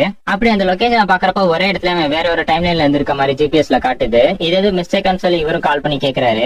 இல்ல சார் இது மிஸ்டேக் எல்லாம் இல்ல, அவன் வந்து அங்க ஒரு லிஃப்ட் இருந்திருக்கு, அந்த லிஃப்ட் யூஸ் பண்ணிருக்காரு, அதனால லிஃப்ட் ஒரே மாதிரி ஹைட்ல மேல போயிட்டு கீழே வந்திருக்கோம், அதே இடத்துல 2 டைம்லைன்ல காட்டுது ஜிபிஎஸ் சொல்லி அவரும் சொல்றாரு. சோ இதை வச்சு பார்க்கும்போது பூமியா 6th இல்ல 7th ஃப்ளோருக்கு போன மாதிரி தெரியுது. இதுக்கப்புறம் ஷினோபு சேஜிக்கு கால் பண்றாரு. கால் பண்ணி சில டாக்குமெண்ட்ஸ் எல்லாம் அனுப்புறாரு. டாக்டர் சாகிறதுக்கு முன்னாடி ஒரு பொண்ணு அவங்க அபார்ட்மெண்ட்டுக்கு வந்திருக்காங்க. லாஸ்ட் 2 months இந்த பொண்ணு தான் அந்த டாக்டர் வந்து பாத்துக்கிட்டே இருந்திருக்காங்க. இப்ப நோமரா அவங்க இன்வெஸ்டிகேஷனுக்கு ஹெல்ப் பண்ணிட்டு இருக்காங்க. சோ இப்ப இந்த பொண்ணை கூப்பிட்டு விசாரிச்சா நமக்கு அடுத்து ஏதாவது லீடு கிடைக்கும்னு சொல்லி நம்ம ஹீரோட்ட சொல்றாரு. இதெல்லாம் கேட்ட சேஜிக்கும் உடனே சீஃபை மீட் பண்ணி பேசுறாரு. ஆனா அங்க போனதுக்கு அப்புறம் தான் தெரியுது சீஃபுக்கு ஆல்ரெடி அங்க ஒரு மிகப்பெரிய பிரச்சனை ஓடிட்டு இருக்கு. ஏன்னா புதுசா மேயர் ஈச்சக்கி அங்க எங்கேயுமே காணாமா, அவன் ஆக்சுவலி காணா போயிட்டானா. சோ இந்த விஷயம் மக்களுக்கு போச்சுன்னா எல்லாருமே பதட்டப்படுவாங்கன்னு சொல்லிட்டு யாருக்குமே சொல்லாம இதை ரகசியமா வச்சு தேடிக்கிட்டு இருக்காங்க. அதனால நீ எங்களுக்கு இந்த மேயரை கண்டுபிடிக்கிறதுக்கு உதவி சரியான்னு சொல்லிட்டு நம்ம ஹீரோட்டையும் கேட்கறாரு. சேஜிக்கும் இல்ல சார் என்னால முடியாது, நான் ஏற்கனவே இந்த கேஸ்ல ஃபுல்லா இன்வால்வ் ஆயிருக்கேன்னு சொல்லி சொல்றான். நீங்க எனக்கு ஒரு ஹெல்ப் பண்ணுங்க சார், பூமியை சாகிறதுக்கு முன்னாடி தேடி போன பொண்ணு இந்த பொண்ணு, அதே மாதிரி ஈனபா கடந்த 2 மாசமா மீட் பண்ண பொண்ணு இந்த பொண்ணு, இந்த 2 பேருமே நான் இன்வெஸ்டிகேட் பண்ணணும்னு சொல்லி கேட்கறாரு. ஆனா இந்த போட்டோ பார்த்த சீஃப் இந்த 2 பேரும் ஒருத்தர் தானே சொல்லி சொல்றாரு. இந்த பொண்ணு ஒண்ணு பிளாஸ்டிக் சர்ஜரி பண்ணில அந்த முகத்தை மாத்தல, ஆனா அவ எப்படி மாத்திரான்னு சொல்லி எங்களுக்கே தெரியல. ஒவ்வொரு தடவை நாங்க அவளை மீட் பண்ணும்போது ஒவ்வொரு மாதிரி இருக்கிறா. என்ன சொல்ல போனா இப்ப மேயரா இருக்க ஈச்சிக்கு தான் அந்த பொண்ணுங்கள்ட்ட இன்ட்ரோடியூஸ் பண்ணான்னு சொல்லி சீஃப் சொல்லிட்டு இருக்காரு. இந்த பொண்ணால தான் இப்ப இந்த ப்ராஜெக்டே நாங்க நினைச்சதோட ரொம்ப வேகமா செய்ய முடிஞ்சு. இல்லைன்னா இங்க இருக்கவங்க எல்லாருமே சமாதானப்படுத்துறதுக்கு எங்களுக்கு இன்னொரு 10 வருஷத்துக்கு மேல ஆயிருக்கும். இவனா என்ன பண்ணி செடியூஸ் பண்ணாலும் தெரியல. ஒரு ரூம்ல எத்தனை பேர் இருந்தாலும் அத்தனை பேருமே செடியூஸ் பண்ணிடுறா. அது மட்டும் இல்ல, இப்ப கொஞ்ச நாளுக்கு முன்னாடி நீ ஒரு பொண்ணு கூட்டிட்டு வந்து ஸ்டேஷன்ல வச்சு விசாரிச்சு இல்ல, அந்த பொண்ணு இவளேதான் சொல்லி சொல்றாரு. இவளோட உண்மையான பேரு மகாசை அப்படின்னு சொல்லி அவரு சொல்றாரு. இது எதுவுமே தெரியாத ஹீரோ இதெல்லாம் கேட்டவனே ஒண்ணு தெரியாம முடிச்சுக்கிட்டு இருக்கான். அடுத்து அப்படியே ரிப்போர்ட்டர் மீட் பண்ணி நம்ம ஹீரோவை மேயரை பத்தின இன்ஃபர்மேஷன் எல்லாம் கலெக்ட் பண்ணிக்கிறான். ஏச்சிக்கு அவனோட ஊர்ல இருக்க ரொம்பவே ஃபேமஸான ஸ்கூல்ல படிச்சிருக்கான். அடுத்து ஹையர் ஸ்டடிஸ்க்காக டோக்கியோக்கு வந்து படிச்சு ஒரு மிகப்பெரிய கிராஜுவேட் ஆயிருக்கான். யூகேல போய் படிச்சு முடிச்சோன்னு சிட்டி கவுன்சில் இருந்திருக்கான். இப்ப இந்த சிட்டிக்கு மேயர் ஆயிருக்கான். இது எல்லாமே பார்த்தா ஒரு ப்ராப்பரா எல்லாமே கரெக்டா இருக்கு. அதாவது ஏற்கனவே ப்ரீ பிளான் பண்ணி எல்லாத்தையுமே பண்ண மாதிரி இருக்குங்கிறாரு. சோ இதெல்லாம் வச்சு பார்த்தா இந்த மாதிரி மேயர் ஆகிறது கூட அவனோட பிளான்ல தான் இருந்திருக்கு. அவன் எந்த ஸ்கூல்ல படிச்சிருக்காங்கிற இன்ஃபர்மேஷன் மட்டும் தான் ஷினோபுவால கலெக்ட் பண்ண முடிஞ்சிருக்கு. மத்தபடி எல்லா டீடைல்ஸுமே ரொம்பவே நார்மலா தான் இருக்கு. இப்ப ஜேசிக்கு ஒரு டவுட் வருது. ஏன்னா டாக்டர் இனோபாவும் சரி இங்கிட்ட ஃபூமியும் சரி ரெண்டு பேருமே அந்த பொண்ணை பார்த்ததுக்கு அப்புறம் தான் இறந்திருக்காங்க. ஆக்சுவலி ஜேசிக்கியை பார்த்து இதை கேட்கிறாரு. ஏன்னா இப்ப இவங்க ரெண்டு பேருக்குமே இப்படி ஆயிருக்குங்கிறப்ப நீங்களும் அந்த மகாசை வந்து மீட் பண்ணிருக்கீங்க, உங்களுக்கு அது மாதிரிலாம் எதுவும் என்ன இருக்கான்னு சொல்லி கேட்கிறாரு. இதை கேட்ட சேஜிக்கு இல்ல எனக்கெல்லாம் அப்பெல்லாம் எதுவும் தோணலன்னு சொல்றாரு. இப்பதான் சேஜிக்குமே ஞாபகம் வருது. ஆமா அன்னைக்கு அவளை இன்வெஸ்டிகேட் பண்றப்ப நான் மட்டும் தனியா இல்ல என் கூட இன்னொருத்தர் இருந்தாருன்னு சொல்லி அந்த டைப் ரைட்டிங் பண்ணிட்டு இருந்தவர் அவருக்கு கால் பண்ணி பார்த்தாங்கன்னா அப்பயுமே அவர் வரல. அதுக்கப்புறம் அவருக்கு மென்டலா கொஞ்சம் அஃபெக்ட் ஆயிருந்தாரு. இப்ப சடனா பிரேக்கிங் நியூஸ் சொல்லி டிவிலயுமே போடுறாங்க. எல்லா இடத்துலயுமே இதான் ட்ரெண்டிங் ஆயிட்டு இருக்கு. சினிக்கில இருக்க ஒரு மிகப்பெரிய பில்டிங் மேல ஒரு 60 பேர் நின்றுட்டு இருக்காங்க. அந்த பில்டிங்ல மேல நிக்கிறதுல ஒரு ஆள் வந்து இந்த டைப் ரைட்டிங் பண்ணவரு. அந்த பில்டிங்குள்ளயுமே யாராலையுமே போக முடியல. எவ்வளவு வார்னிங் கொடுத்தாலும் அவங்களுமே கீழே வர மாட்டேங்கிறாங்க. இப்ப ஹீரோக்குமே கால் வருது. அந்த டாக்டர் லேப்டாப்ல அந்த புது ஃபைல்ஸ் எல்லாம் ஆக்சஸ் பண்ணிருக்காங்க, அந்த என்கிரிப்ட் பண்ணப்பட்ட ஃபைல்ஸ் எல்லாம். அந்த டாக்டர் இவ்வளவு நாள் ஒர்க் பண்ணிட்டு இருந்ததெல்லாம் வந்து ஒரு தூக்க மாத்திரை இல்லாதானா. ஆனா இதை என்னால தூக்க மாத்திரைன்னு சொல்ல முடியாது. ஏன்னா இந்த மாத்திரை ஒருத்தர் எடுத்துக்கிட்டாங்கன்னா திருப்பி எந்திரிக்கவே மாட்டாங்க. ஏன்னா இதோட டோசேஜ் வந்து அந்த அளவுக்கு ரொம்பவே ஸ்ட்ராங்கா இருக்குன்னு சொல்லிட்டு இருக்காரு. இதை பாக்குறப்ப எந்த ஒரு வழியுமே இல்லாம இறந்து போறதுக்கு கண்டுபிடிச்ச ஒரு மெடிசன் மாதிரி இருக்கு. இப்ப இந்த பக்கம் சோசியல் மீடியாஸ்ல அந்த காணாம போன மேயருமே இப்ப ஒரு வீடியோ அப்லோட் பண்ணிருக்காரு. நம்ம ஊர் சினிக்கு ஒரு புது உலகம், இந்த ஊரோட மேயரா இருக்கிறதுல நான் ரொம்ப பெருமைப்படுறேன். இந்த ஜப்பான்கிற நாட்டை மட்டும் இல்ல, இந்த மொத்த உலகத்தையுமே ஒரு முன்னேற்ற பாதைக்கு கொண்டு போறது நம்ம ஊர் சினிக்கி தான். மனுஷங்க நெருப்புங்கிற ஒண்ணு கண்டுபிடிச்சாதான் அதை யூஸ் பண்ண ஆரம்பிச்சாங்க. ஆனா அதே நெருப்பு கண்ட்ரோல் பண்ண முடிஞ்சது மூலியமா நம்ம சிவிலைசேஷனை பல முன்னேற்ற பாதைக்கு கொண்டு போக முடிஞ்சது. நெருப்பு என்னதான் ஆபத்தானதா இருந்தாலும் அதை நம்ம பயன்படுத்தினாலதான் இப்ப இந்த அளவுக்கு முன்னேறி இருக்கோம். இப்ப அதே மாதிரி இப்ப நமக்கு முன்னாடி இன்னொரு நெருப்பு இருக்கு. சொல்ல போனா இது வந்து பழைய நெருப்போட இது ஒரு மிகப்பெரிய ஆபத்தான ஒண்ணு. ஆனாலும் இதை நம்ம இப்ப கண்ட்ரோல் பண்ணியே ஆகணும். அந்த நெருப்போட பேர் தான் மரணம். அந்த மரணத்தை பார்த்து பயப்படாத ஆளே கிடையாது. சட்டம் மதம் எல்லாமே அதுக்கு எதிராக இருக்கு. அதாவது சட்டத்துல இருக்க ரூல்ஸ் அண்ட் ரெகுலேஷன்ஸும் சரி, மதத்துல இருக்க ரூல்ஸ் அண்ட் ரெகுலேஷன்ஸும் சரி, எதை ஃபாலோ பண்றோம் எதை ஃபாலோ பண்ணக்கூடாதுங்கிறதும் எல்லாமே அந்த இறப்புங்கிறதுக்கு எதிராக தான் இருக்கு. எல்லாருமே நல்லா வாழ்ந்து 100 வருஷம் வரைக்கும் வாழணும்னு சொல்லி இந்த கவர்மெண்ட் சொல்லுது. ஆனா அதெல்லாம் பிராக்டிகலாவே இம்பாசிபிளான விஷயம். அதனால உங்களோட மரணத்தை நீங்களே எடுத்துக்கிறதுக்கு நான் ஒரு சாய்ஸ் கொடுக்குறேன். இன்னைக்கோட முதல் சட்டம் மரணத்தை நாங்க ஏத்துக்கிறோம். அந்த மரணத்தை நீங்க ஏத்துக்கிறதுக்கான அந்த மரணத்தை எடுக்கிறதுக்கான ரைட்ஸ் நாங்க உங்கள்கிட்ட ஒப்படைக்கிறோம். நிறைய இந்த விஷயத்த சொல்லி முடிச்சோன்னே அந்த பில்டிங் மேல இருக்க 64 பேருமே ரொம்ப சந்தோஷமா கீழே குதிக்கிறாங்க. நான் ஒரு விஷயத்த தப்பா நினைச்சிட்டேன். எல்லாருமே வாழதான் ஆசைப்படுறாங்க, எல்லாருமே சாகக்கூடாதுன்னு தான் நினைக்கிறாங்கிறத நான் இவ்வளவு நாளா நம்பினேன். ஆனா நிஜம் அது இல்ல. நம்மளோட வேல்யூ சிஸ்டம் தூக்கி எறிஞ்சிட்டா மக்கள் இந்த முடிவு எடுத்துக்கிறதுக்கு ரொம்ப தயாரா இருக்காங்க. டாக்டர் ஈனபா, என்னோட அசிஸ்டன்ட் ஃபூமியும் எல்லாருமே இந்த மரணத்தை சூஸ் பண்ணிருக்காங்க. ஆனா அதுக்கு முன்னாடி அவங்க எல்லாருமே இந்த மகாசேவை மீட் பண்ணிருக்காங்க. என்னதான் அவங்களே இருந்து போயிருந்தாலும் அதுக்கு காரணம் மகாசே தான். டாக்டர் இந்த சீட்ல எஃப்னு எழுதி இருந்தாரு, அதுக்கான அர்த்தம் ஃபீமேல். அந்த இடத்துலயுமே இந்த சூசைட் பண்ண எல்லாருமே மகாசே நின்று பாத்துக்கிட்டு இருக்கா. அங்க நிக்கிற அவளை சேசிக்கு பார்த்ததும் அப்படியே அந்த இடத்துல இருந்து மறைஞ்சு போயிடுறா. இப்ப இந்த பிராட்காஸ்ட்ல மேயருமே எல்லாரும் இந்த புது உலகத்துக்கு நான் வரவேற்கிறேங்கிறாரு. ஒரு மிகப்பெரிய பதட்டம் போயிட்டு இருக்கு. ஏன்னா ஈச்சிக்கு இந்த மாதிரி ரிப்போர்ட்டை கொடுத்ததுக்கு அப்புறம், ஏன்னா இப்ப இந்த சூசைட்ங்கிறத வந்து அபிஷியல் ஆக்குனதுக்கு அப்புறம் 237 பேர் கிட்ட சூசைட் பண்ணிட்டாங்களா ஜப்பான்லயே. ஏன்னா இப்ப இது நார்மலா ஜப்பான்ல நடக்கிறதோட 4 மடங்கு அதிகம். ட்ரெயின் வர ரயில்வேஸ் ரோட்ல எல்லாம் நிறைய பேர் இறந்து போறதுனால இப்ப இது ஒரு மிகப்பெரிய டிராபிக் ஜாம் ஆகி ஒரு பெரிய பிரச்சனையா போயிட்டு இருக்கு. இது எல்லாத்தையும் இப்ப நான் ஈச்சிக்குமே இப்ப எங்க இருக்கான்னு தெரியல. அவனுமே எங்கேயோ ஒரு ஓரத்தை ஒளிஞ்சுக்கிட்டு இது எல்லாத்தையுமே பண்ணிட்டு இருக்கான். அதனால இப்ப அவனை எப்படி அரெஸ்ட் பண்றது கூட இவங்களுக்கு எல்லாம் தெரியல. ஏன்னா இதுக்கு நீங்க இதுக்கு முன்னாடி எந்த ஒரு அரசியல் சட்டமும் போட்டதுல, அதனால எந்த சட்டத்துக்கு கீழே இவனை அரெஸ்ட் பண்ணலாங்கிறதுமே உங்களுக்கு தெரியல. ஷினிக்கிங்கிறது ஒரு மிகப்பெரிய இடம். ஒரு 2 மில்லியன் மக்கள் கிட்ட இந்த இடத்துல இருக்காங்க. அதுவும் இன்னும் ஃபியூச்சர்ஸ்ல வந்து நிறைய இண்டஸ்ட்ரி எல்லாம் இங்க பில்ட் பண்ணலாங்கிறதுக்காக ஒரு மிகப்பெரிய பிளான் எல்லாம் போட்டு வச்சிருக்காங்க. பாப்புலேஷன் ரொம்ப அதிகங்கிறதுனால ஒரு 600 ஸ்கொயர் கிலோமீட்டர் வந்து இந்த இடத்துக்காக அனௌன்ஸ் பண்ணிருக்காங்க. அதே மாதிரி உள்ளுக்கையுமே நிறைய இன்ஃப்ராஸ்ட்ரக்சர்ஸ்மே இருக்கு. அதே மாதிரி மெயினா இந்த இடத்த உருவாக்குனதுக்கான காரணமே வந்து புது புது ப்ராஜெக்ட்ஸ், புது சட்டங்கள் எல்லாம் இங்க கொண்டு வந்து எப்படி ஒர்க் ஆகுதுங்கிறத பாக்கலாங்கிறதுக்காக தான். சோ இப்ப அந்த இடத்துக்கு மேயரா இருக்க ஈச்சிக்குமே புதுசா ஒரு சட்டத்தை கொண்டு வந்திருக்கான். அதனால அவனை நம்மளால இப்போதைக்கு அரெஸ்ட் பண்ண முடியாது. அதே மாதிரி இப்ப இறந்து போன 63 பேருக்கும் ஈச்சிக்கும் எந்த ஒரு சம்பந்தமுமே இல்ல. அதே மாதிரி இப்ப அந்த மாதிரி நம்ம ஏதாவது லிங்க் தேடி கண்டுபிடிச்சாலுமே இப்ப ஈச்சிக்கு இருக்கட்டும் தெரியாதனால அவனை நம்மளால அரெஸ்ட் பண்ண முடியல. சோ அவனை எங்க இருக்காங்க தேடி கண்டுபிடிக்கணுங்கிறாங்க. இந்த ஆபரேஷன் பண்ண நிறைய போலீஸ் ஆபீசர்ஸ் எல்லாம் வேணும்னு சொல்லி சேஜிக்கே அவனோட சீஃப் கிட்ட கேட்கறாரு. இதற்கிட்ட சீஃப் அவரோட ஹையர் ஆபீஷியலுமே சரி இவர் கேட்கறது கரெக்ட் தான் சொல்லி இன்னும் 2-3 நாள்ல இது எல்லாத்தையுமே அரேஞ்ச் பண்றதுக்காக ஏற்பாடு பண்ணிட்டு இருக்காங்க. இன்னொரு பக்கம் ஈச்சிக்கோட இந்த ஒரு வீடியோ ரொம்ப வைரல் ஆயிடுச்சு சிட்டி ஃபுல்லாவுமே. இதெல்லாம் கேட்ட நிறைய மக்கள் அவனுக்கு ஆப்போசிட்டா இருக்காங்க. ஆனா அதே சமயத்துல ஒரு 3% ஆஃப் மக்கள் வந்து அதுக்கு சப்போர்ட்டும் பண்றாங்க. இன்னும் எக்ஸாக்டா சொல்லணும்னா இதனால நிறைய கருணக்குள்ள எல்லாம் வேற பண்ணிட்டு இருக்காங்க. இதை வந்து இன்னும் நிறைய நாட்டுல வந்து அக்செப்ட் பண்ணாம தான் இருக்காங்க. ஆனா கருணை இப்ப கொஞ்சம் கொஞ்சமா எல்லா நாட்டிலுமே நார்மலைஸ் பண்ணிட்டு வந்துட்டாங்க. ஆனா அதுக்காக கருணை மாதிரி இது கிடையாது. ஏன்னா இது வந்து நிஜத்துல ரொம்ப ஒரு மோசமான விஷயம்.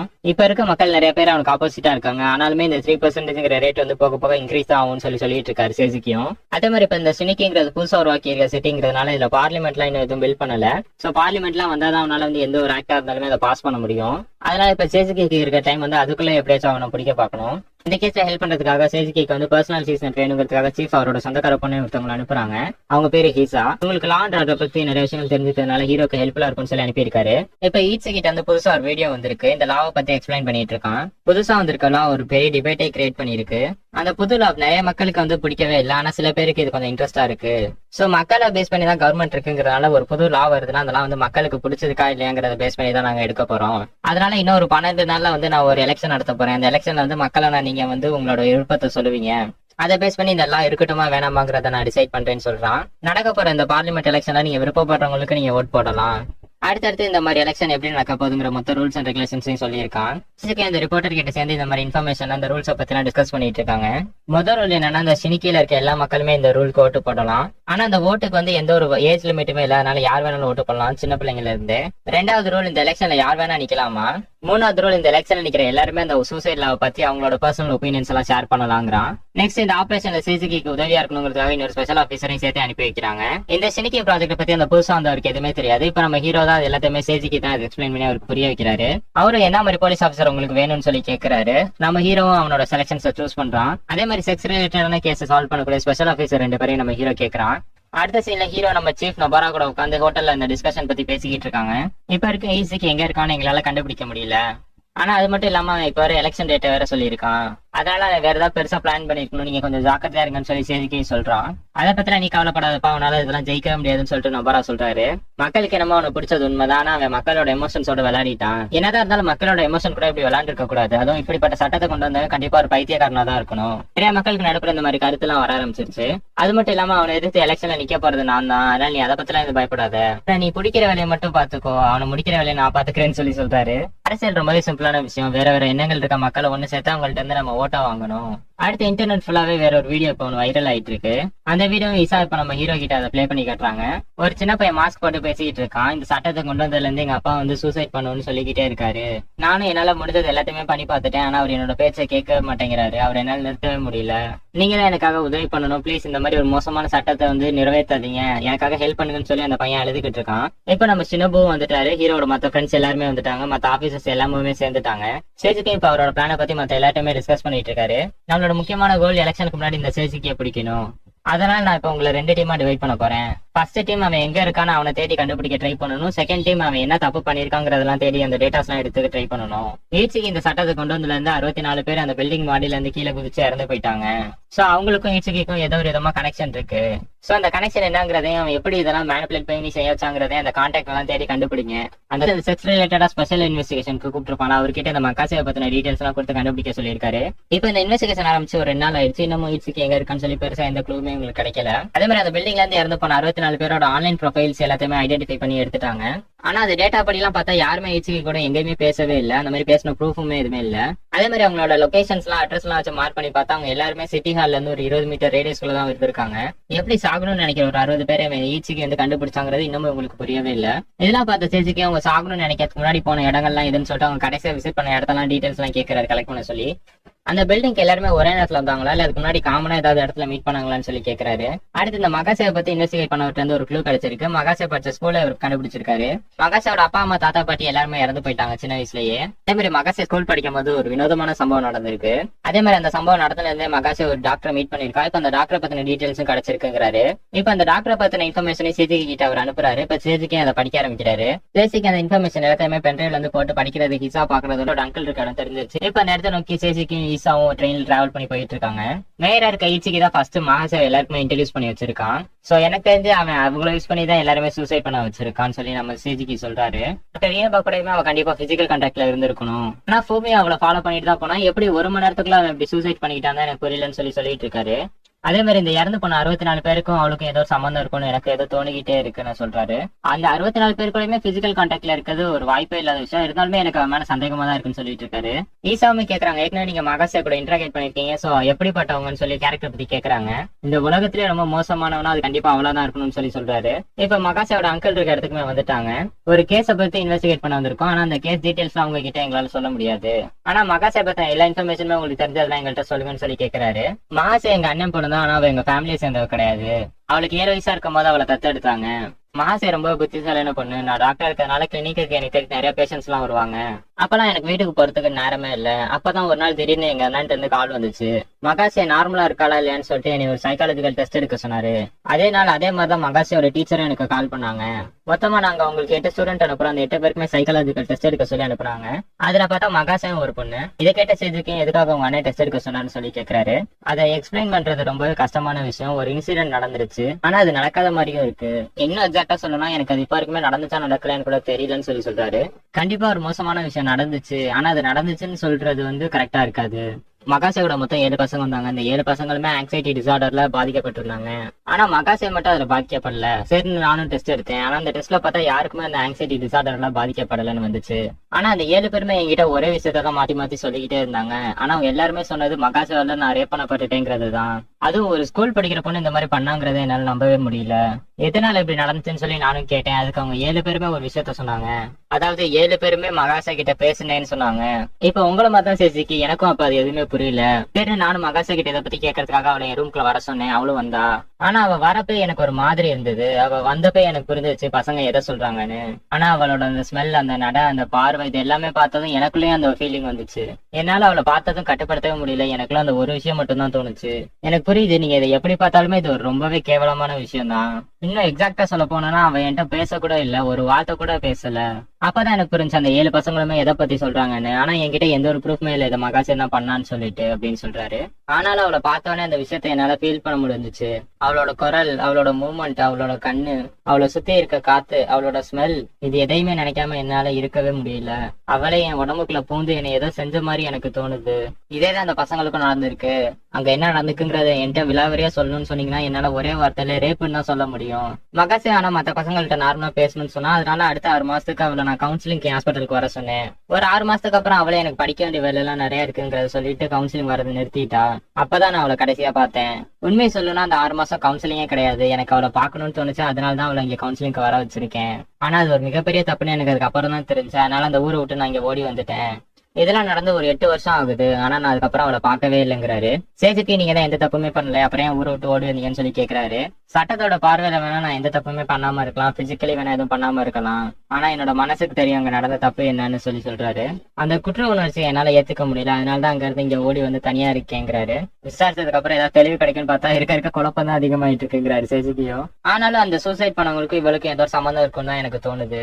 எல்லாருமே ஏதோ ஒண்ணு பண்ணி தான் அவசியப்படுத்தி இருக்கான்னு சொல்லி சேஜுக்கியும் சொல்றாரு. மகாசேவை பத்தி போக்கஸ் பண்ணது போக இப்ப ஈச்சிக்கு பிடிக்கலாம்னு சொல்லிட்டு இவங்க திருப்பி ஹெட் குவார்டர்ஸ்க்கு வந்துடுறாங்க. இன்னும் எலெக்ஷன் நடக்கிறதுக்கும் வெறும் 8 நாள் மட்டும் தான் இருக்கு. இறந்து போன எல்லாருமே அந்த பில்டிங் வரதுக்கு முன்னாடி எங்க இருந்தாங்கன்னு சொல்லிட்டு இவங்க எல்லாருமே ட்ரேஸ் பண்ணிட்டாங்க. இறந்து போனவங்களும் ஒருத்தவங்க பேசிக்க எந்த ஒரு லிங்க்குமே இல்ல. அதுவும் மத்தவங்க கூட கான்டாக்ட் பண்ணவே இல்ல. இன்ஃபேக்ட் நார்மலா தான் எப்பவும் போலதான் அந்த பில்டிங் எல்லாருமே தனித்தனியா தான் வந்திருக்காங்க. சேஜிக்கு எந்த ஒரு க்ளூமே கிடைக்கல, ஒண்ணுமே புரியலங்கிறதுனால கொஞ்சம் டென்ஷன் ஆகுறாரு. இதை பார்த்தா மத்த ஆபீசரும் நீங்க கொஞ்சம் கூட வாங்க சார், வாங்க மேல போலான்னு சொல்லிட்டு மாடி கூட்டிட்டு போறாரு. டென்ஷனா எங்கேயாவது கோவமா இருக்கப்ப இந்த மாதிரி பிராக்டிஸ் பண்ணா மைண்ட் ரொம்ப ரிலாக்ஸ் ஆகும், போக்கஸ்டா இருக்கும்னு சொல்லிட்டு இருக்காரு. சேஜிக்கு ஃபர்ஸ்ட் ஸ்டேஜ் ஃபைட்டர், ஆனா செகண்ட் ஸ்டேஜ் ஃபைட்டர் கூட அளவுக்கு நல்லா சண்டை போடுறாரு. அடுத்து ஹிசா கூட சண்டை போடுறாரு. ஆனா நடந்த எல்லா பேட்டிலுமே தோத்து போயிட்டாரு. என்னன்னா ஹிசா 4th லெவல்ல இருக்காங்களா, நம்ம ஹீரோலாம் ஃபர்ஸ்ட் லெவல் தான். இப்ப ஹிசாவுமே நம்ம ஹீரோ கிட்ட சாரி கேக்குறாங்க. ஏன்னா அந்த சேஜிக்கு ப்ராஜெக்ட்ல இருக்க எல்லாருமே நாங்க கெட்டவங்க தான் நினைச்சேன்னு சொல்லி, ஆனா நீங்க கொஞ்சம் பேர் நல்லவங்களா தான் இருக்கீங்கன்னு. இதை கேட்ட சேஜிக்கு நீ அவசரப்பட்டு எல்லாம் என்னை பாராட்ட வேணா, நம்ம எல்லாருமே மக்களை ஒரு விதத்துல ஏமாத்திக்கிட்டு தான் இருக்கோம்.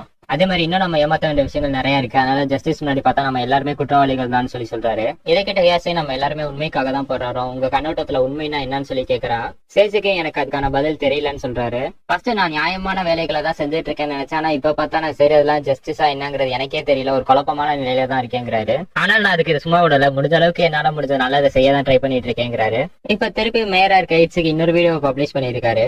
எலெக்ஷன் நடக்கிறதுக்கு ஒரு நாள் முன்னாடி நம்ம எல்லாருமே டிவில லைவா பேட்டி கொடுக்கலாம்னு சொல்லிட்டு இருக்காரு. அப்படியே புதுசா கொண்டு இருக்க லாவை பத்தி பேசி ஒரு சின்ன டிபேட் பண்ணுவோம். மக்களும் அந்த லைவை பார்த்து அவங்க யாருக்கு ஓட்டு போடுவாங்கிறத முடிவெடுப்பாங்கன்னு சொல்றாரு. இதை கேட்ட சேஜுக்கு இன்னும் 2 நாள்ல ஈச்சிக்கு நம்ம முன்னாடி வர போறான், அவனை அரெஸ்ட் பண்றதுக்கான பர்ஃபெக்டான சான்ஸ் கிடைச்சிருக்கு. இந்த சான்ஸ் இன்னொரு தடவை கிடைக்காது. சோ இங்க இருக்க எல்லாருமே அவனுக்கு அகைன்ஸ்டா இருக்க எல்லா ஆதாரத்தையுமே சேர்த்து வைங்கன்னு சொல்றாரு. 64 பேர் செத்ததுக்கு இவன் தான் காரணம்னு சொல்லிட்டு ஒரு சின்ன ஆதாரம் கிடைச்சா கூட போதும், இவன் அரெஸ்ட் பண்ணலாம்னு சொல்ல மத்த எல்லாருமே டக்குன்னு அவங்க வேலையை பார்த்து சீக்கிரம் தேடுறாங்க ஆதாரத்தை. அப்ப நம்ம சேசிக்கு ஒரு போன் கால் வருது. என்னன்னு அட்டன் பண்ணி பேசினா நம்ம மகாசே பேசுறா. ஆனா அந்த நம்பர் பார்த்தா சேசிக்கு தெரிஞ்ச நம்பர். என்னன்னா இவனோட இன்வெஸ்டிகேஷன் டீம்ல இருக்க ஒருத்தவங்களோட நம்பர். உடனே சேசிக்கு கிட்ட இருக்கவங்க அந்த கால் ட்ரேஸ் பண்ண பாக்குறாங்க. அப்ப மகாசே பேச ஆரம்பிக்கிறான். நம்ம வேணா ஒரு கேம் விளையாடலாமான்னு. RPG கேம் அதை பத்தி கேள்விப்பட்டிருக்கீங்கல்ல. ஒரு டீமன் இந்த உலகத்தை கைப்பற்ற போராடும். ஆனா அதை எதிர்த்து ஹீரோவோட டீம் சண்டை போடுவாங்க. ஆனா சில சமயம் ஒரு ஹீரோ மட்டும் அந்த டீமனை எதிர்த்து சண்டை போறதுக்காக போவான். அதே விஷயம் தான் இங்கேயும் நடக்குது. நம்மளை காப்பாத்துறதுக்கு ஒருத்தன் வந்துட்டாங்கிறது தெரிஞ்சதுக்கு அப்புறம் கூட அங்க இருக்க மக்கள் டீமனை எதிர்த்து யாருமே சண்டை போட மாட்டாங்க. ஆனா அந்த ஹீரோ அதை பத்தி எல்லாம் எதை பத்தியுமே கவலைப்படாம அந்த டீமனை எடுத்து காப்பாத்தணும்னு நினைப்பான். அப்படிப்பட்ட ஒரு ஹீரோவா தான் நான் ஆகணும்னு நினைக்கிறேன்னு சொல்லி மகாசேவன் சொல்றா. நீ இதை கிட்ட தெரிஞ்சுக்க, நீ ஒரு மர்டர் பண்ணிருக்க, சைக்கோவாவும் இருக்க, நான் கண்டிப்பா உன்னை பிடிச்சே தருவேன்னு சொல்றாரு. அதுக்காக தான் நானும் காத்திருக்கேன் மகாசே சொன்னோடனே அங்க இருக்க ஆபீசரும் உடனே கீழே ரோட்ல எந்திரிச்சு ஓடுறாரு. அப்ப எய்தாப்ல ஒரு ட்ரக்ல அடிபட்டு அங்கேயே செத்து போறாரு. இறந்து போனவங்களோட இடத்துக்கு வந்து சேசிக்கு போறாரு. அப்ப அங்க பப்ளிக்ல இருக்கவங்கள்ட்ட எல்லாம் கேட்கறாரு இந்த சீன் யாராவது பாத்துருக்காங்க. ஆனா அவங்க யாருமே பார்க்கல. அதாவது இவர் தனியா தான் இருந்திருக்காங்கிற மாதிரி சொல்றாங்க. இவர் கூட இன்னொருத்தர் இருந்ததா யாருமே நோட் பண்ணலையா. சேசிக்கு கொஞ்சம் வருத்தமாகறாரு. ஏன்னா இப்ப இவராலதான் இந்த டீம்லாம் ஃபார்ம் பண்ணி இப்ப இவரோட உயிர் போயிருக்குன்னு. சின்னபோம் கொஞ்சம் ஆறுதல் படுத்துறாரு. நம்ம மாதிரி வேலைக்கெல்லாம் வந்தா இப்படிதான் எப்ப என்ன உயிர் போகும். இருந்தாலும் நம்மளோட வேலையை கடமையை கரெக்டா செஞ்சோம்னா இதுக்கான பண்ணவனை வந்து நம்ம ஜஸ்டிஸ்க்கு முன்னாடி கொண்டு வந்துடலான்னு. கெட்டவனை அரெஸ்ட் பண்ணணும், அவ்வளவுதான் நம்மளோட வேலை. ஈஸிக்கு கெட்டவன், சோ அவனை நம்ம இப்ப அரெஸ்ட் பண்ண போறோம். இப்ப நம்ம ஹீரோக்கு வந்து அவங்க ஒய்ஃப் கிட்ட இருந்து கால் வருது. அவங்க பையனுக்கு ஸ்கூல்ல லீவ் விட்டதுனால அவனும் ஜூக்கெல்லாம் போகணும்னு சொல்லி ஆசைப்படுறான். ஆனா நம்ம ஹீரோ சேசிக்கு இங்க கொஞ்சம் வேலையில ரொம்ப பிஸியா மாட்டிக்கிட்டதுனால இவனால இப்போதைக்கு போக முடியல பையனை பார்க்க. இவங்க ஒய்ஃபுமே சமாதானப்படுத்துறாங்க. நீங்களும் அதெல்லாம் கவலைப்படாதீங்க, வேலையில நல்லா ஃபுல் ஃபோக்கஸோட பண்ணுங்க, நம்ம பையன்ட்ட நான் எடுத்து சொல்றேன் புரிஞ்சுப்பான். இந்த வருஷம் இல்லைன்னா என்ன அடுத்த வருஷம் போய்க்கலாம், இல்ல அப்பயுமே பிஸியா இருந்தீங்கனாலும் ஒண்ணு இல்ல, அதுக்கும் அடுத்த வருஷம் நம்ம போய்க்கலாங்கிறாங்க. அதுக்கப்புறம் நம்ம ஹீரோ சேசிக்குமே அவரோட டீம் கிட்ட பேசுறாரு. நாளைக்கு சாயங்காலம் தான் இன்டர்வியூ நடக்க போகுது. சோ இவ்வளவு நம்ம ட்ரை பண்ணியுமே அவருக்கு அகைன்ஸ்டா எந்த ஒரு ஆதாரமே நம்மளால கலெக்ட் பண்ண முடியல. நாளைக்கு வரைக்கும் நமக்கு டைம் இருக்குதான், இருந்தாலுமே நம்மளால அதை கலெக்ட் பண்ண முடியாது. அதனால நான் இந்த டீமை கேன்சல் பண்றேன்னு டக்குன்னு சொல்றாரு. அடுத்த நாள் நொம்பாரா கிட்ட நம்ம சேசிக்குமே கேட்கறாரு, உங்களால கண்டிப்பா இந்த டிபேட்ல அவனை தோக்கடிக்க முடியுமான்னு. தம்பி, என்னை பத்தி உனக்கு தெரியாதுன்னு நினைக்கிறேன். பொலிட்டிக்கல் டிபேட்ல எல்லாம் என்னை அவ்வளவு சீக்கிரம் யாராலையும் தோக்கடிக்க முடியாது. அவனை மடக்கி ஒடுக்கதான் இங்க நான் வந்திருக்கேன்னு சொல்றாரு. அந்த பையன் ஒரு புது முகம், அவன் ஒரு யங்ஸ்டர் தான், அதனால அவனுக்கு அந்த அளவுக்கு இதை பத்தி எல்லாம் எக்ஸ்பீரியன்ஸ் இல்லை. ஆனா எனக்கு எக்ஸ்பீரியன்ஸ் இருக்கு, அதனால கண்டிப்பா நான் அவனை தோக்கடிச்சிருவேன். நானும் உங்க வார்த்தையை நம்புறேன் சார். ஆனா உங்களால முடியலன்னா சப்போஸ் நீங்க அவன்கிட்ட தோத்து போயிட்டீங்கன்னா அவனை பிடிக்கிறதுக்காக நான் வேற ஒரு பிளான் ஆல்ரெடி எதிர்பார்த்துட்டேன்னு சொல்லி சேசிக்கு சொல்றாரு. நேற்று நடந்த மீட்டிங்லமே சேசிக்கு இன்ஃபார்ம் பண்ணிருப்பாரு, அவனை நம்மளால கண்டிப்பா பிடிக்க முடியாதுன்னு சொல்லிட்டு அந்த ஆபரேஷனை அபான் பண்ணிருப்பாரு. அங்க இருக்கவங்களுமே எல்லாருக்குமே ஏன்னா இவ்வளவு நாள் கஷ்டப்பட்டு ஒர்க் பண்ணி இப்ப இது வேஸ்டா போகுதுல, அதனால அங்க இருக்கவங்க எல்லாருமே கோவப்படுறாங்க. ஆனா அவங்கள்ட்ட சேசிக்கு இன்னொரு விஷயத்த சொல்றாரு. என்னன்னா நம்ம சேசிக்கு நாளைக்கு அவனை கிட்னாப் பண்ண போறானா அந்த டிவி ஸ்டேஷன்ல வச்சு. ஈஸிக்கு நம்ம செய்யற எல்லா மூவியுமே எதிர்பார்த்தான். அதனால சட்டத்தை ஃபாலோ பண்ணி தான் அவனை பிடிக்கணும்னா அது பிடிக்கவே முடியாத ஒரு விஷயம். அதனாலதான் நான் அவனை கிட்னாப் பண்ண போறேன்னு சேசிக்கு சொல்றாரு. எனக்கு புரியுது, நான் செய்யறது ஒரு பெரிய தப்பு தான், இருந்தாலும் அவன் செய்யற தப்பா தடுக்கணும்னா நானும் இந்த குற்றம் பண்ணிதான் ஆகணும். அதே மாதிரி இதனால கிடைக்க போற தண்டனையுமே நான் ஏத்துக்க தயாரா இருக்கேன்னு சொல்றாரு. நான் அவனை கடத்த போறேங்கிறத பப்ளிக் அனௌன்ஸ் பண்ணிட்டேன். இப்போ அவங்க யாருக்காவது இதுல அப்ஜெக்ஷன் இருந்துச்சுன்னா என்னை போய் அரெஸ்ட் பண்ணலாம்னு சொல்ல எல்லாருமே சைலண்டா இருக்காங்க. அப்ப ஷினோபு மட்டும் அங்க இருந்து எந்திரிச்சு நம்ம ஹீரோ பக்கத்துல வராரு. எப்படி இருந்தாலும் நீங்க அவனை கடத்த போறதா முடிவு பண்ணிட்டீங்க. சோ நாங்க மட்டும் இப்ப உங்களை தடுக்காம விட்டோம்னா நாங்களும் இதுக்கு சப்போர்ட் பண்றதா போயிடும். ஒருவேளை நாங்க உங்களை முன்னே விட்டா கூட முன்னே ஏன் உங்களை பிடிக்கலன்னு சொல்லிட்டு பழி எங்க மேலதான் திருப்பி வரும். சோ எப்படி பார்த்தாலுமே நாங்க தப்பு பண்ண போறோம் தான் முடிவாயிடுச்சு. சோ அதனால நீங்க மட்டும் ஏன் தனியா பண்றீங்க, நம்மளும் எல்லாம் சேர்ந்து ஒன்னா பண்ணலாங்கிறாங்க. இப்ப அங்க ஸ்டூடியோலுமே எல்லாருமே அவனை கடத்தான்னு சொல்லிட்டு ஒரு முடிவோட தான் வந்து நிக்கிறாங்க. இப்ப டிபேட்டுமே ஸ்டார்ட் ஆக போகுது. பப்ளிக் கிட்ட ஒப்பீனியன் கேட்கறாங்க. 88% ஆஃப் த பேர் வந்து இதுக்கு அகேன்ஸ்டா தான் இருக்காங்க. அதே மாதிரி ஒரு 3% இதுக்கு சப்போர்ட் பண்றாங்க. மிச்சம் இருக்க 9% வந்து சைலண்டா இருக்காங்க. அதே மாதிரி இப்ப இந்த லாபம் இவர் சொன்னதுக்கு அப்புறம் வந்து 2.5% வந்து இந்த கிரைம் ரேட்ல இன்க்ரீஸ் ஆயிருக்கு, அந்த சூசைட் ரேட். சோ இதை பத்தி டிஸ்கஸ் பண்றதுக்காக நாளைக்கு எலெக்ஷன்ல நிக்க போற கேண்டிடேட் எல்லாருமே மக்களுக்காக டிவி முன்னாடி உட்காந்து இப்ப லைவ்ல பாட்காஸ்ட் பண்ணிட்டு இருக்காங்க. சோ முதல் இருக்காரு இப்ப எக்கனாமியை பத்தி பேசுறாரு. வருஷம் ஜென்ரலாவே ஜப்பான்ல 20,000 பேர் சூசைட் பண்ணிட்டு இருக்காங்க.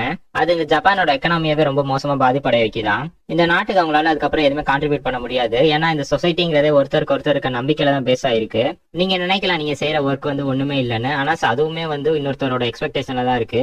அதாவது இன்னைக்கு இந்த ஒர்க்கை நீங்க செய்வீங்கிற நம்பிக்கையில தான் நாளைக்கு அவரோட ஒர்க்கை செய்ய போறாரு. சோ இது எல்லாமே ஒரு பாராடாக்ஸ் மாதிரி தான். இப்ப ஒரு உதாரணத்துக்கு இப்ப 10 பேர் வந்து ஒரு வேலையை ஸ்பிளிட் பண்ணி செய்றாங்கன்னா அப்ப அந்த 10 பேருக்குமே அங்க வேலை இருக்குங்கிறது தான் அர்த்தம். அதுல ஒருத்தர் இறந்துட்டாருங்கிறப்ப அந்த ஒருத்தரோட வேலை மிச்சம் இருக்க 9 பேரோட வேலையுமே பாதிக்கப்படுது. அது மட்டும் இல்லாம இப்ப இது நார்மல் சூசைட் ரேட்டோட 2.5% அதிகமா இப்ப ரேட் ஆயிட்டு இருக்கு இந்த ஜப்பான்ல மட்டுமே. இது இப்போதைக்கு எடுத்த ரெக்கார்டு. இது இல்லாம இன்னும் ஃபர்தரா ஃபியூச்சர்லயுமே வந்து இன்னும் நிறைய நஷ்டம் தான் ஏற்படுமா ஜப்பான் கவர்மெண்ட்டுக்கு இதனால.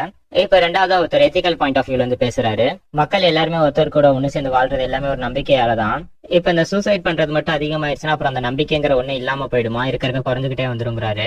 இப்ப திடீர்னு நம்ம கூட இருக்கவங்க எல்லாருமே ஒவ்வொரு நாளும் ஒருத்தரா இல்லாம போயிட்டா அது நமக்கே வந்து பிசிக்கலாவும் சரி போத் மென்டலாவும் சரி ரொம்ப பாதிப்பை ஏற்படுத்துங்கிறாரு. ஒரு கம்ப்ளீட்டா பில்ட் ஆன சொசைட்டியே இதனால அழிஞ்சு போறதுக்கான ஒரு மிகப்பெரிய வாய்ப்பு கூட இருக்குங்கிறாரு. இப்ப மூணாவது ஒருத்தர் நம்ம ஈச்சிக்கிய பார்த்து ரொம்பவே கத்த ஆரம்பிக்கிறாரு. கண்டிப்பா அந்த 64 பேர் இறந்து போனதுக்கும் உனக்கு ஏதோ ஒரு சம்பந்தம் இருக்கு. அந்த 64 பேர் கரெக்டா இறந்து போறதும் நீ பேட்டி கொடுக்கறதும் அந்த இன்டர்வியூ மாதிரி கொடுத்ததும் ரெண்டும் ஒரே நேரத்துல எப்படி நடக்கும்? சோ நீ தான் அவங்களை இன்ஃபுளுன்ஸ் பண்ணிருக்க.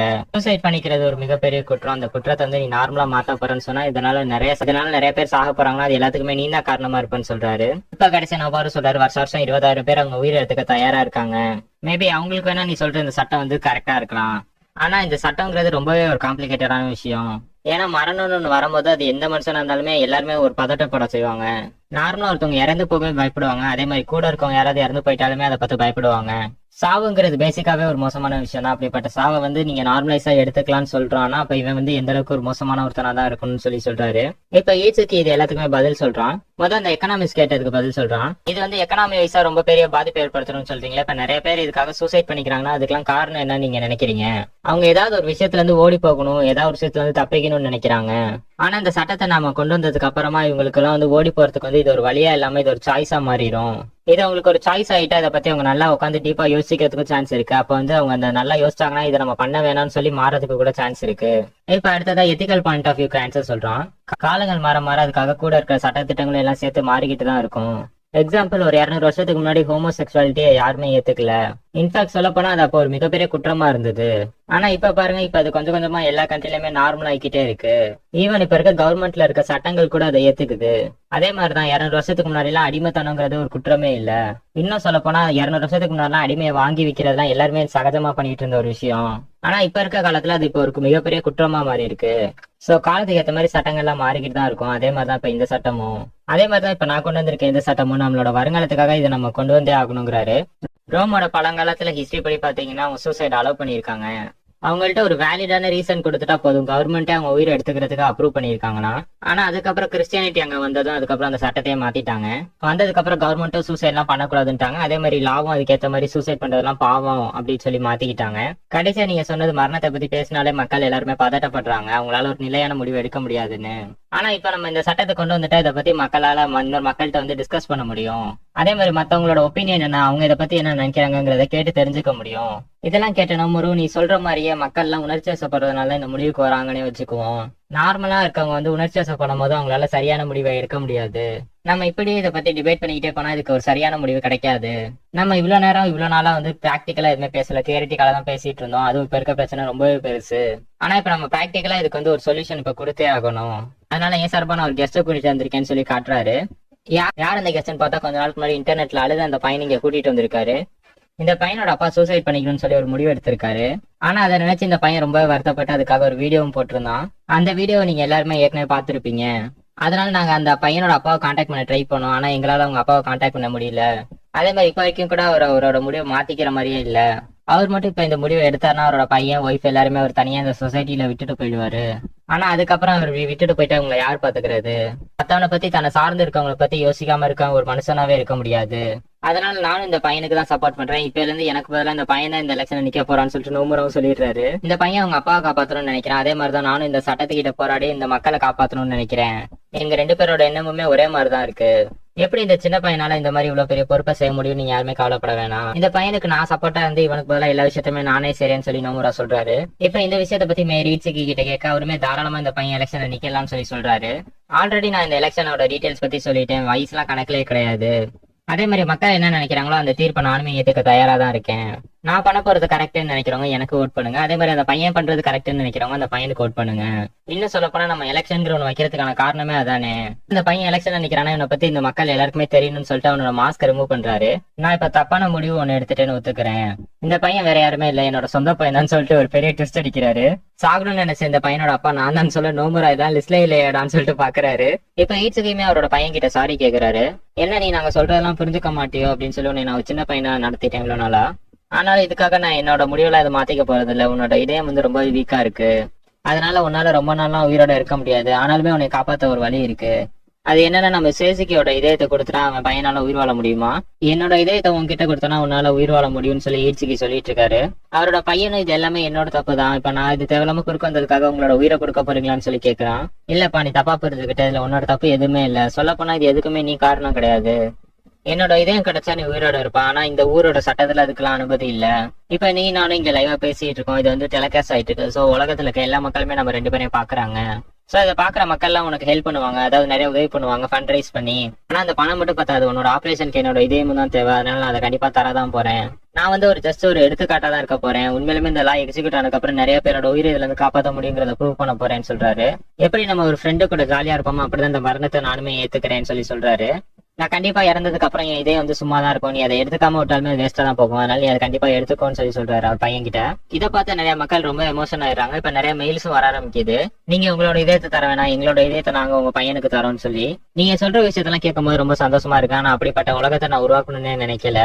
என்னோட இதயத்தை நான் என் பையனுக்கு கொடுக்க போறேன், இதுதான் இந்த புது உலகத்தோட பேஸா இருக்க போகுது. நீங்க உயிரோட இருக்கலாமா இருக்க வேணாமாங்கிற டிசிஷன் ஃபுல் அண்ட் ஃபுல் உங்களோட கையிலே தான் இருக்க போகுதுங்கிறாரு. அதாவது இப்ப இவர் சொல்றது வந்து ஆர்கன் டிரான்ஸ்பிளான்டேஷன் பத்தி. அதாவது ஒருத்தவங்க இறக்குறது மூலியமா அவங்களோட ஆர்கன்ஸை மட்டுமே வந்து நம்ம யூஸ் பண்ணிக்கிற மாதிரி இல்ல, அதை தாண்டியுமே நிறைய விஷயங்கள் இருக்கு. ஒருத்தர் இறக்கறதுனால இந்த மத்தவங்களுக்கு எல்லாம் அவங்களை சுத்தி இருக்கவங்களுக்கு எல்லாம் வந்து பயனா இருக்குங்கிறாரு. இந்த ஷோ இப்ப பார்த்ததுக்கு அப்புறம் ஈட்சிக்கு சப்போர்ட் பண்றவங்களோட குரூப் கொஞ்சம் கொஞ்சமா இன்க்ரீஸ் ஆகிட்டே இருக்கு. ஆனா நம்ம சேஜிக்கு இதெல்லாம் விடுறதா இல்ல, எனக்கு அடுத்ததா ஒரு முடிவோட தான் இருக்காரு. அதனால முதல் இவரோட பையனை ஒய்ஃபை தனியா கூட்டிட்டு போக சொல்றாரு. அதனால சில மெம்பர்ஸ் எல்லாம் அவங்க ஒய்ஃபை பையனை தனியா கூட்டு போறாங்க. இப்ப ஷோ முடிஞ்சோடனே ஈட்சிக்கு தனியா கூட்டிட்டு வந்துட்டு இருக்காங்க. இப்ப ஈட்சிக்கு பிடிக்கிறதுக்காக ஒரு டீம் அசைன் பண்ணிருக்காங்க. சேஜிக்கு ஒவ்வொரு இடத்துல ஒரு செக் பாயிண்ட் மாதிரி வச்சிருக்காரு. ஒரு செக் பாயிண்ட் அவர் கிராஸ் பண்ணி வர ஈட்சிக்கு இதை கிராஸ் பண்ணிட்டான்னு சொல்லி ஒரு நோட்டிபிகேஷன் கொடுத்துக்கிட்டே இருக்காங்க. இப்ப டக்குன்னு பார்த்தா ஸ்டுடியோக்குள்ள ஏதோ ஒரு சவுண்ட் கேக்குது. இதை பார்த்த சேஜிக்கும் வந்து அதை என்னன்னு சொல்லி ரிப்போர்ட் பண்ண சொல்லி ஒரு டீம் கிட்ட சொல்றாரு. இப்ப 5வது செக் பாயிண்டையும் தாண்டி ஈட்சிக்கு வந்துகிட்டு இருக்கான். ஸ்டுடியோக்குள்ள கேட்ட சத்தம் என்னன்னு பாக்கிறதுக்காக ஃபர்ஸ்ட் டீம் போயிருக்காங்க. ஆனா ரிப்போர்ட் பண்ண சொன்ன அந்த ஃபர்ஸ்ட் டீம் கிட்ட இருந்து எந்த ஒரு ரெஸ்பான்ஸுமே வரல. இப்ப அப்படியே அடுத்து 2வது டீம் கிட்டையும் சொல்றாரு என்னாச்சு ரெஸ்பாண்ட் பண்ணுங்கன்னு சொல்லிட்டு, அவங்களும் பண்ண மாட்டேங்கிறாங்க. அடுத்து 3வது 4வது 5வது எல்லாருக்குமே சிக்னல் கட் ஆகுது, யாருமே ரெஸ்பாண்ட் பண்ண மாட்டேங்கிறாங்க. இப்ப 6வது டீம் கிட்டமே கேக்குறாரு ஈட்சிக்கு அங்க வந்துட்டாரான்னு சொல்லி. இல்ல அவங்களும் இன்னும் வரலன்னு சொல்லிட்டு இருக்காங்க. என்னடா நம்ம தான் ஸ்கெட்ச் போட்டோம், நமக்கே எவ்வளவு ஸ்கெட்ச் போட்டான்னு சொல்லி சேஜிக்கு யோசிச்சுட்டு இருக்காரு. இப்ப செக் பண்றதுக்காக ஈசா நேர்ல போறாங்க.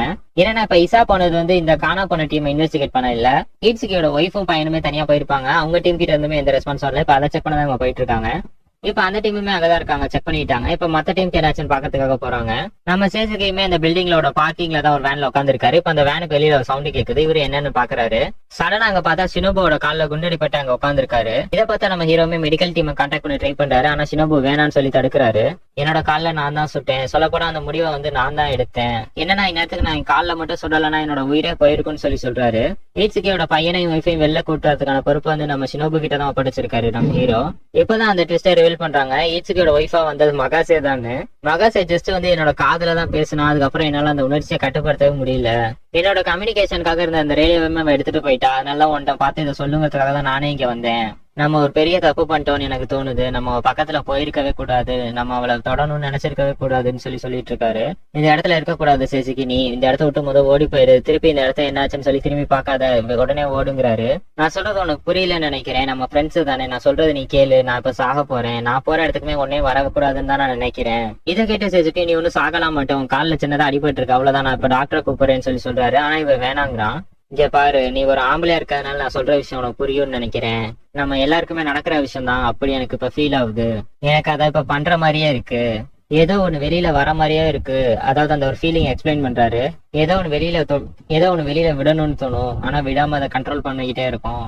ஏதோ வெளியில விடணும்னு தோணுது, ஆனா அதே சமயத்துல விட்டா எனக்கு என்னமோ ஒரு மாதிரி விடக்கூடாதுன்னு தோணுது, ரொம்ப சந்தோஷமா இருக்கு, அவ்வளவுதான், இதுக்கு மேல என்னால முடியாது, என்னால இதை கண்ட்ரோல் பண்ண முடியலன்னு சொல்லிட்டு ஹீரோ தள்ளி விட்டு அவரோட கண்ணை வச்சு அவரே தலையில ஷூட் பண்ணிக்கிறாரு.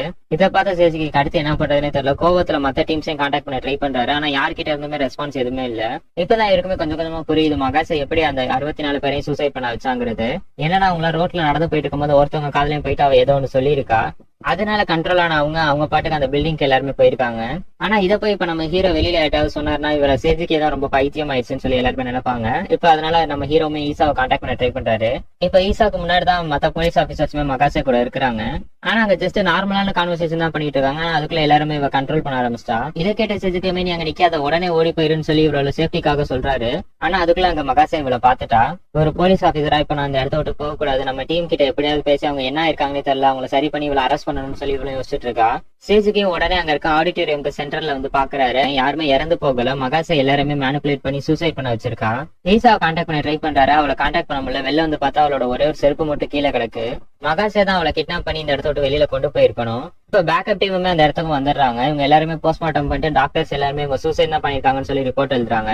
அதே மாதிரி எல்லாருமே ஒரே மாதிரி பேட்டர்ன்ல ஃபாலோ பண்ற மாதிரி எல்லாருமே நாங்க சாக போறோம்னு சொல்லி டைரியில எழுதி வச்சுட்டு தான் சூசைட் பண்ணிருக்காங்க. ஆனா மகாசே தான் அவங்க எல்லாரையும் கண்ட்ரோல் பண்ணி இப்படி பண்ண வச்சிருக்கான்னு சொல்லி சேஜிக்கு சொல்ல ப்ரூஃப் இல்லாம அவங்க யாருமே இவ்வளவு நம்ப மாட்டேங்கிறாங்க. ப்ராசிக்யூட்டர் சேஜிக்கு இப்பதான் நீங்க சொன்னீங்க உங்க ஃப்ரெண்டு உங்க கண்ணு முன்னாடி வந்து சூசைட் பண்ணிக்கிட்டான், அதான் கண்ணை வச்சு ஷூட் பண்ணி.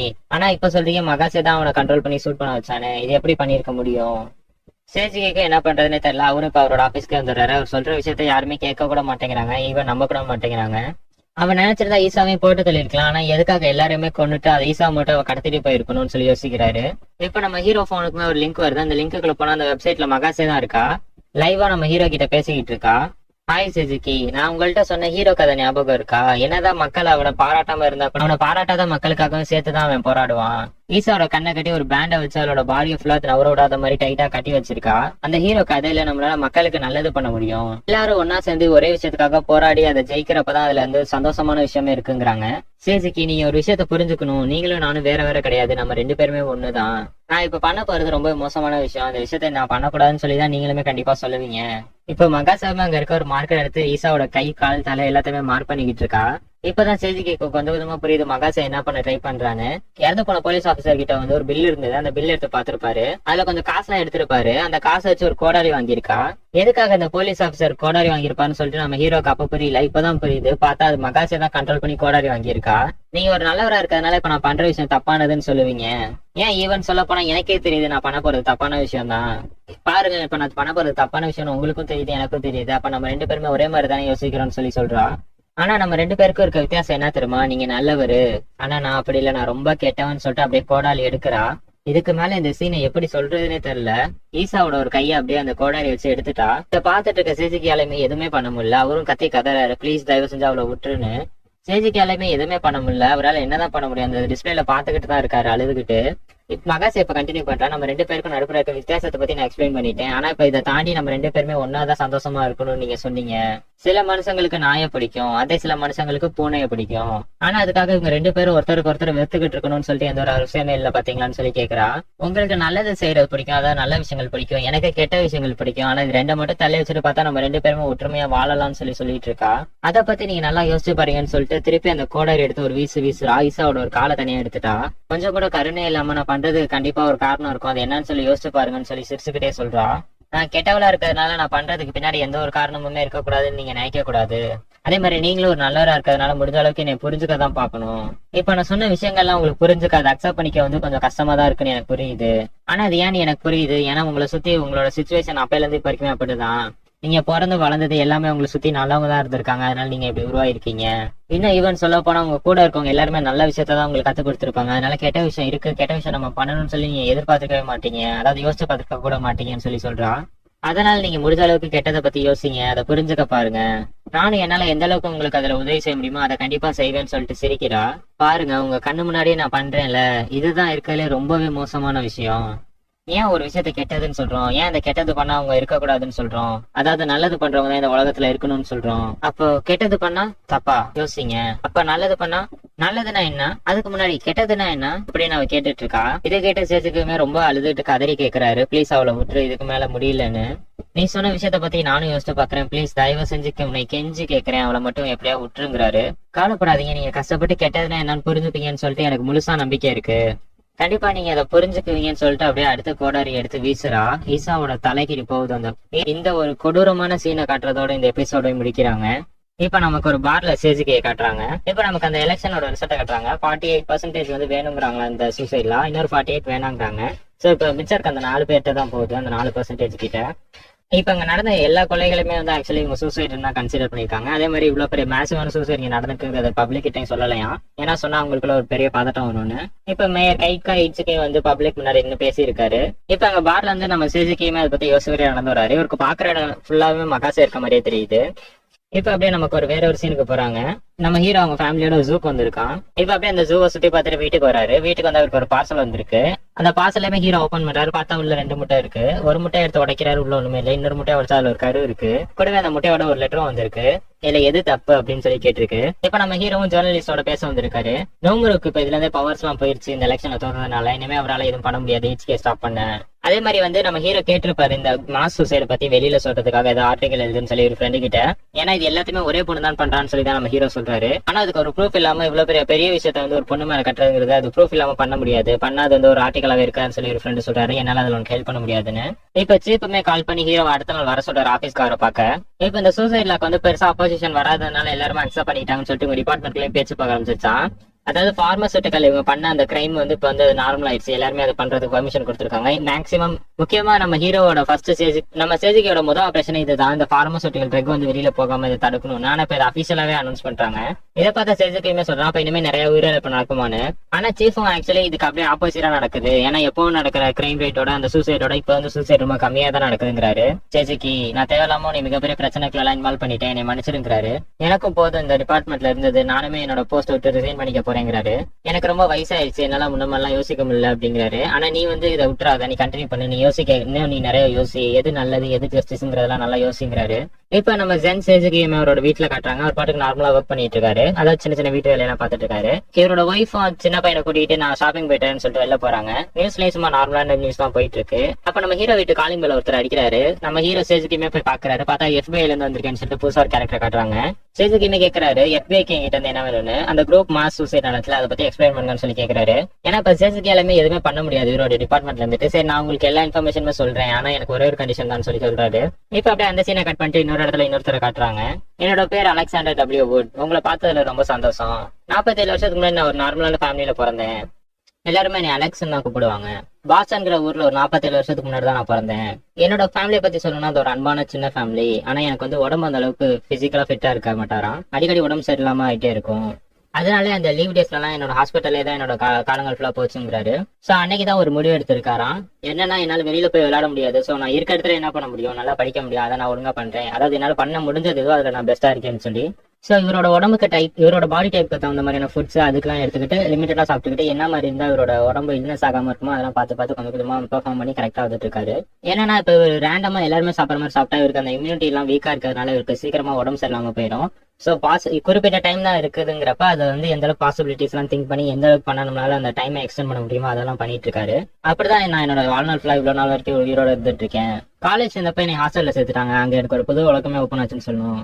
அங்க நம்ம எல்லாரும் மாதிரியே தான் கேம்ஸ் விளையாடி அதுக்கு ரொம்ப அடிக்ட் ஆயிட்டாரு. என்னதான் ஒருத்தர் இவர் இந்த கேம்ல இவ்வளவு முடிச்சா அவனு சொல்ல இவருக்கு அந்த ஒரு இன்ட்ரெஸ்ட் வந்து இந்த கேம் எடுத்து சீரியஸா விளையாட ஆரம்பிக்கிறாரு. சோ கொஞ்சம் கொஞ்சமா பிராக்டிஸ் பண்ண அந்த கேம்ல டாப்பான ஒருத்தர் வந்துட்டாரு. அதுக்கப்புறம் கொஞ்ச நாள் கழிச்சு அதே கேம்ல நூபி ஒருத்தர் பாக்குறாரு. அப்படியே உங்களுக்குள்ள கான்வர்சேஷனும் நிறைய பில்ட் ஆகுது, அவங்களோட லெவலுமே பில்ட் ஆகுது. புது பிளேயர் ஆனவங்க இங்கேதான் நமக்குமே காட்டுறாங்க. அதாவது இவர் வந்து மேட்னஸா போய் எல்லா மான்சரை அடிக்காம ஸ்ட்ராட்டஜி எல்லாம் திங்க் பண்ணி அடிக்கிறாரு. பார்த்தா இவங்க இல்லைன்னா விளையாண்டு இருந்தது ஒரு பொண்ணு கூட. நீங்க எது தப்பா எடுத்துக்கலாம், உங்களை ஒரு டின்னருக்கு இன்வைட் பண்றாங்க. அவங்க பேர் அம்மா நேர்ல மீட் பண்ணி அப்படியே ஒரு ஃபுல் டே ஸ்பெண்ட் பண்றாங்க. இன்னைக்கு ஃபுல் டே நல்லா டைம் ஸ்பெண்ட் பண்றாங்க. அப்படியே ஈவினிங் வரப்ப சரி அவள் தான் போயிட்டு வந்துறாரு சடடா. இதை பார்த்தா எம்மாவுமே கோவமாய் அடிச்சிடறா. ஏன் என்னை பார்த்து இவ்வளவு இன்ஃபீரியரா ஃபீல் பண்ற, அதாவது இவரோட உலகங்கிறது என்டையரா வேற. இவரோட கண்ணோட்டத்துல எம்மாவோட லைஃப் பாக்குறப்ப என்டையரா வேற மாதிரி இருக்கு. அதனால இவர் கொஞ்சம் பயப்படுறாரு எம்மாவை பார்த்து. ஆனா இப்படி பயப்படாதீங்கன்னு சொல்லி எம்மாவுமே சொல்றா. எம்மா இவரோட ட்ரூ ஸ்ட்ரென்த்தை வந்து அக்னாலேஜ் பண்றா. அதாவது இவர் கண்டுபிடிச்ச அந்த ஸ்ட்ராட்டஜி தான் ஒவ்வொரு பாஸுமே எப்படி டிஃபீட் பண்றதுங்கிறது அந்த எம்ஓ வேர்ல்டு ஃபுல்லாவே பேசிட்டு இருக்காங்க, அந்த கேம் வேர்ல்டு ஃபுல்லா. அதே மாதிரி இவர் கண்டுபிடிச்ச அந்த மைனிங்கோட டெபாசிட், அதாவது அந்த அமௌண்ட் கேஷ் எப்படி எடுக்கிறதுங்கிறதுலாம் வந்து ஒரு பெரிய பெரிய சிட்டிஸ்லாம் அதுக்குள்ள வந்து பிளேஸ் பில்ட் பண்ற அளவுக்கு ஹெல்ப்ஃபுல்லா இருந்துச்சான். மத்தவங்க யாராலுமே இதை யோசிச்சு அக்காம்ப்ளிஷ் பண்ண முடியாததெல்லாம் நீ வந்து பெரிய பெரிய விஷயங்கள்லாம் அக்காம்ப்ளிஷ் பண்ண, அதுவும் வந்து நீ ஒரு ஆளா தனியா பண்ண. நான் அதெல்லாம் கொஞ்சம் கொஞ்சமா பொறுமையா தான் பண்ணேன்னு சொல்லி சொல்றாரு இவரும். பரவாயில்ல, டைம் எடுத்தாலும் பரவாயில்ல, நீ இவங்களும் அங்கேயுமே சேர்ந்துடுறாங்க. அந்த நாள் என்னோட வாழ்க்கையிலே மறக்க முடியாத நாள். அந்த நாள்ல இருந்து 8 வருஷம் கழிச்சு எம்மா என்னோட ஒய்ஃப் ஆயிட்டா. இதுதான் என்னோட பையன் ஆல்பர்ட். என்ன மாதிரி பையன் இல்ல, சிக்னஸ் எல்லாம் வந்துகிட்டான். அவன் பிசிக்கலாவே ரொம்ப ஸ்ட்ராங்கா தான் இருக்கான். அவனுக்கு என்னோட பெஸ்ட்டை கொடுக்குறேன், அதாவது லைஃப் ஸ்டைல் பெஸ்டானது கொடுக்குறேன். இவ்வளவு நாள் என்னோட பல கேள்விகளுக்கு பதில் தெரிஞ்சாலும் எனக்கு இந்த ஒரு கேள்விக்கு மட்டும் தான் பதில் தெரியவே இல்லை. எதனால இந்த அழகான பொண்ணு அம்மா வந்து என்னை சூஸ் பண்ணான்னு தெரியல. இந்த ஒரு கேள்விக்கு மட்டும் எனக்கு பதிலே தெரியலன்னு சொல்லிட்டு இருக்காரு. ஆனா நான் எப்பயுமே ஒண்ணு நம்புறேன், எந்த ஒரு ப்ராப்ளம் வந்தாலும் அதை பத்தி நம்ம கண்டினியூஸா யோசிச்சுக்கிட்டே இருந்தா அதுக்கு ஒரு சொல்யூஷன் கண்டிப்பா வரும். இப்ப அலெக்ஸோட ரியல் டைம்க்கு வந்துடுறாங்க. என்னதான் நான் நிறைய விஷயத்த யோசிச்சு பண்ணாலுமே ரியல் வேர்ல்ட்ல வந்து அது கொஞ்சம் இம்பாசிபிளா இருக்கு. அதாவது குறிப்பிட்ட டைமுக்குள்ள வந்து ஒரு விஷயத்துக்கான சொல்யூஷனை முடிச்சாகணும். இவர் எடுத்துக்கிற மாதிரி ரொம்ப நேரம் ஒரு விஷயத்த யோசிச்சுக்கிட்டே இருக்க கூடாது, கொஞ்சம் சீக்கிரமா யோசிச்சதுக்கான முடிவு எடுக்கணும். இப்ப நமக்கு கார்ல 2 பேரும் காட்டுறாங்க. பிரான்ஸ்ல எப்படி நடந்துச்சுன்னு சொல்லி பேசிட்டு இருக்காங்க. அதாவது பிரான்ஸ் மக்களுக்கு வந்து பிரச்சனைன்னு சொல்லிட்டு பெருசா எதுவுமே இல்லை. அவங்களோட ஜாப் லைஃப் அப்படியே என்ஜாய் பண்றாங்க. ஃப்ரீ டைம் அவங்களுக்கு நிறைய இருக்க மக்களுக்கு. சோ ஃப்ரீ டைம் நிறைய இருக்கிறதுனால அடுத்து என்ன பண்ணலாம் யோசிச்சு நிறைய தப்பான விஷயங்கள் பண்ண தோணும்னு சொல்லி பேசிட்டு இருக்காங்க. இப்ப இவங்க உள்ள வந்து ஒருத்தர் கூட பேசிட்டு இருக்காரு. சினிக்கியை பத்தி தான் பேசிட்டு இருக்காரு. 1 மாசத்துக்கு முன்னாடி தான் இந்த சிட்டியை பத்தி ஒரு ப்ராஜெக்டை உருவாக்குனாங்க. அதாவது இந்த சினிக்கியோட போராட்டங்கள் அங்க நடக்கிற விஷயங்கள்லாம் இவங்க மானிட்டர் பண்ணிட்டு தான் இருக்காங்க. ஃபர்ஸ்ட் அது வந்து அந்த ஊருக்குள்ளே ஒரு ஃபயரா தான் வந்தது.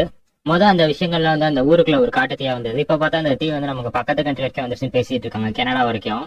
அதாவது இப்ப இந்த சினிக்கையில நடக்கிற விஷயங்கள் எல்லாம் வந்து எப்படி இங்க சீக்கிரமா பரவுது இவ்வளவு வேகமானு சொல்லி பாக்குறப்ப அகாடமிஸ்லாம் அங்க நல்லா நிறைய இருக்கு. படிச்ச பசங்க தான் நிறைய பேர் இந்த மாதிரி வெளியில என்ன நடக்குங்கிறத தெரிஞ்சுக்கணுங்கிறதுல இந்த மாதிரி நிறைய விஷயங்களை கத்துக்கிறாங்கன்னு சொல்லிட்டு இருக்காங்க. இன்னமும் நம்மளால் கேம் விளையாடுறது உள்ள இப்ப அங்க கேம்ல தான் விளையாண்டுட்டு இருக்காரு. அங்க ஒரு புது பிளேயர்ட்ட போய் பேசுறாரு. அவர் இந்த சூசைட் லாவை பத்தி தான் இதை பேசிக்கிட்டு இருக்காரு. அவருமே வந்து சாகுறது வந்து தப்புன்னு தான் சொல்லிட்டு இருக்காரு. அதாவது அவருக்கு இதை பத்தி ஷூரா இல்ல, பட் எனக்கு தெரிஞ்ச வரைக்கும் சாகுறது தப்பு தான். அதாவது சாகிறத வந்து ஒரு பனிஷ்மெண்டா அவங்க பாக்குறாங்கிறத வந்து இவர் புரிஞ்சுக்கிறாரு இந்த விஷயத்துல. இப்ப உங்க போன் கால்ல பேசிட்டு இருக்காங்க. இப்ப வந்து ஜப்பானோட கவர்மெண்ட் வந்து இதை ஃபுல் கண்ட்ரோல் எடுத்துட்டு அந்த ஷினிக்கிங்கிற அந்த ப்ராஜெக்ட் தானே இது, அதை வந்து டிஸ்மேண்டில் பண்ணிடுவீங்களான்னு சொல்லி. ஆனா தட்ஸ் பாலிடிக்ஸ். ஸோ அவங்க வந்து அதுக்கு ஷூரா ஆமா இல்லன்னு பதில் சொல்லாம அப்படியே மழுப்புறாங்க. இப்ப இவங்களுக்கு புரிஞ்சிருச்சு ஜப்பான் கவர்மெண்ட் கையில வந்து ஷினிக்கி இல்லைன்னா, அதாவது அந்த கண்ட்ரோல் ஜப்பான் கையில வந்து அந்த ஷினிக்கியோட கண்ட்ரோல்லே இல்ல, கண்ட்ரோல் மீறி போயிட்டு இருக்கு ஷினிக்கி. ஜப்பான்ல சில இல்லீகல் ஆக்டிவிட்டிஸ் எல்லாம் நடக்குது. அதோட ப்ரூஃப் எல்லாமே கை காய்ச்சிக்கிட்டு தான் மாட்டிக்கிச்சான். அதனால தான் இவங்களால ஷினிக்கி எதுவுமே பண்ண முடியல ஜப்பான் கவர்மெண்டால. உடனே கூட இருக்கிற சொல்றாரு, நான் எதிர்பார்க்கவே இல்லை, நம்மளை நோக்கி புல்லட் வரும்னு தெரியும், ஆனா ஜப்பான் தான் இப்படி குத்துவாங்க, அதாவது ஜப்பான்ல தான் அந்த புல்லட் நம்மளை நோக்கி வரும்னு தெரியலன்னு சொல்லி சொல்றாரு. இதை கேட்ட இன்னொருத்தர நம்ம மேல மிசைல் போட்டா கூட தப்பிச்சிடலாம், ஆனா இதெல்லாம் கொஞ்சம் டிஃப்ரெண்ட்ங்கிறாரு.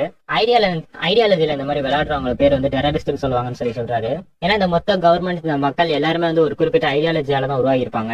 நீ நல்லா படின்னு சொன்னது ஒரு பர்சன் தான். அந்த பர்சன் சொன்ன வார்த்தையை கேட்டதான் இப்ப நம்ம எல்லாம் நல்லா படிச்சுட்டு இருக்கோம். படிச்சவங்க நல்லவங்களும் படிக்காதவங்களும் வந்து அந்த அளவுக்கு ட்ரீட் பண்றது சரியா?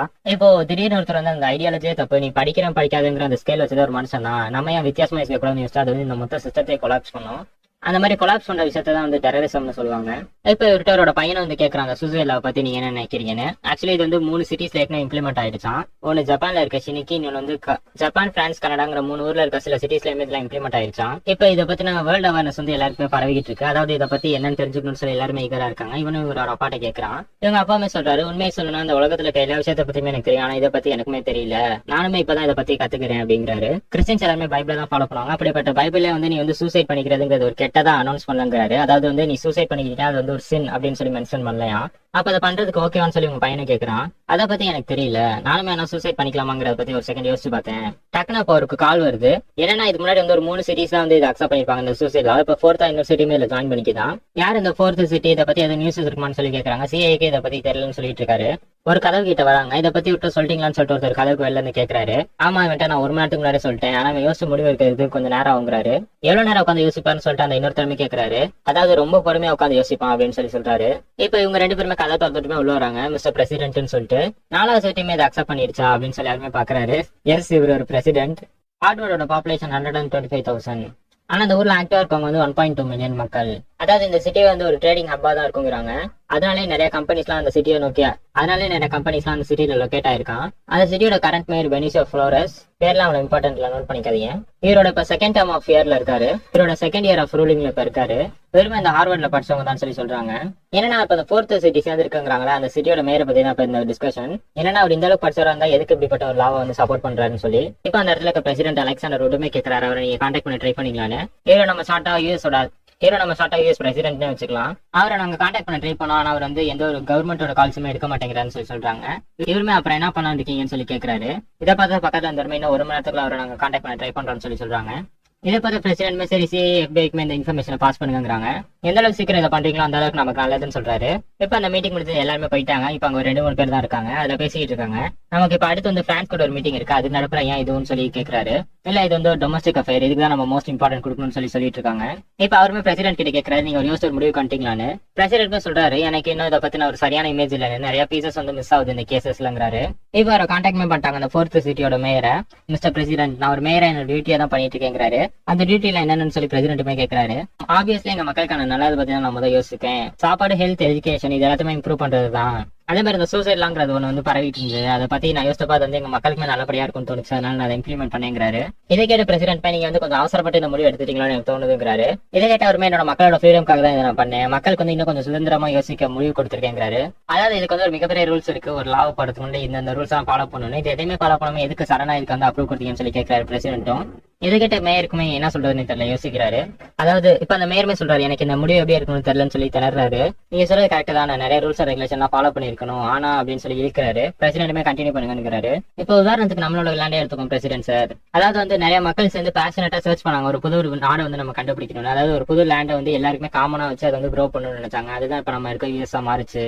அதே மாதிரி இந்த 19th சென்ச்சுரியில வந்து கோல்ட் ரஷ் வந்து இந்த மக்கள் வந்து அனுபவிச்சாங்க அப்படிங்கிறாரு. அதாவது இந்த 19th சென்ச்சுரியில வந்து அமெரிக்கால நிறைய தங்கம் கிடைக்கும்னு சொல்லி ஒரு ரூமர் போயிட்டு இருக்கும். ரூமர்ல ஹாஃப் உண்மை ஹாஃப் போய். அதாவது அந்த கோல்டு கிடைக்குங்கிற இன்ஃபர்மேஷன் கிடைச்சோடனே ஒரு செட் ஆஃப் பீப்புள் வந்து அதை போய் பறிக்க ட்ரை பண்ணிருப்பாங்க.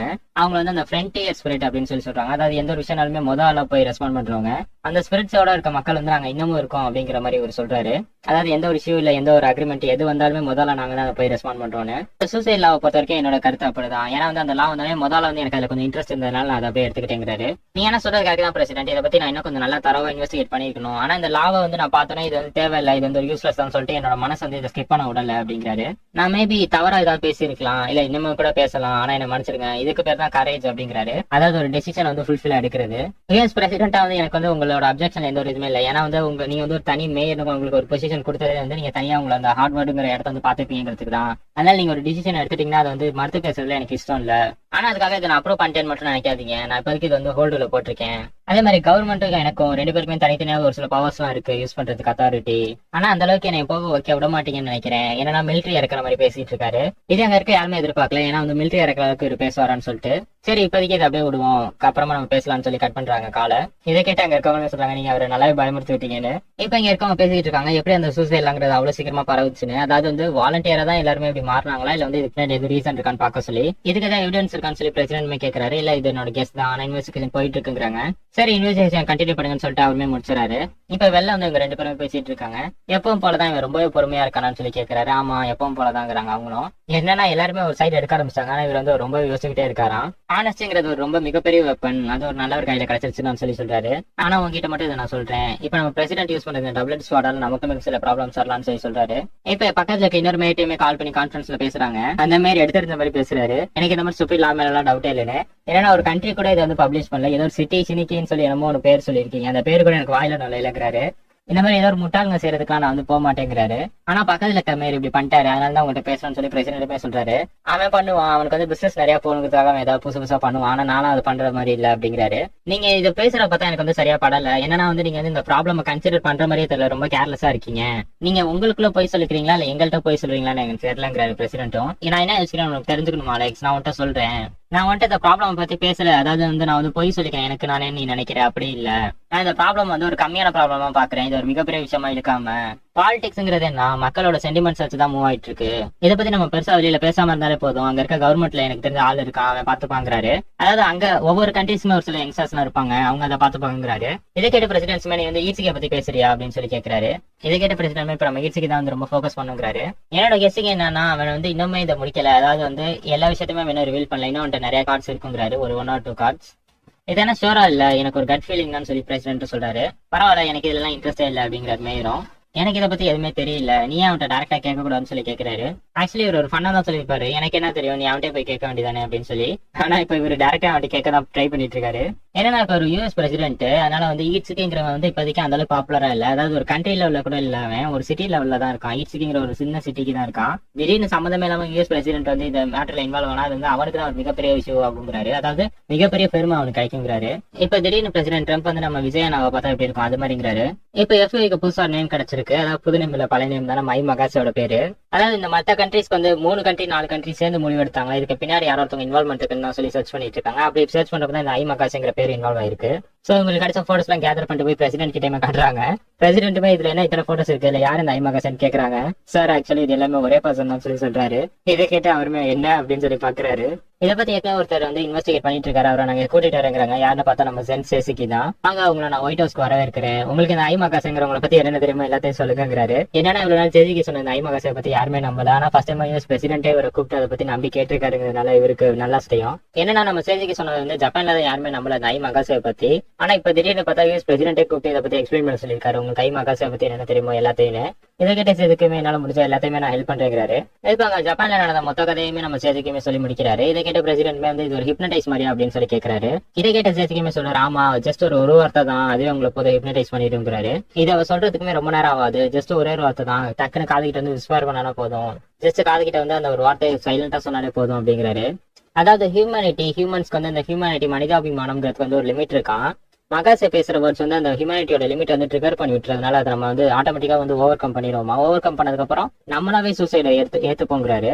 அதாவது நம்மளே வந்து நம்ம செய்யறது தப்பு, நமக்கு வந்து வேற வழிகள் விட்டு பின்னாடி போக முடியாது, சோ சூசைட் தான் ஒரு ஆப்ஷன் சொல்லி நம்மளே ஏத்துப்போம்னு சொல்லிட்டாரு. இப்ப சேசிக்குமே சொல்லிட்டு போயிடுறாங்க. அந்த மீட்டிங்கும் முடிஞ்சிருச்சு.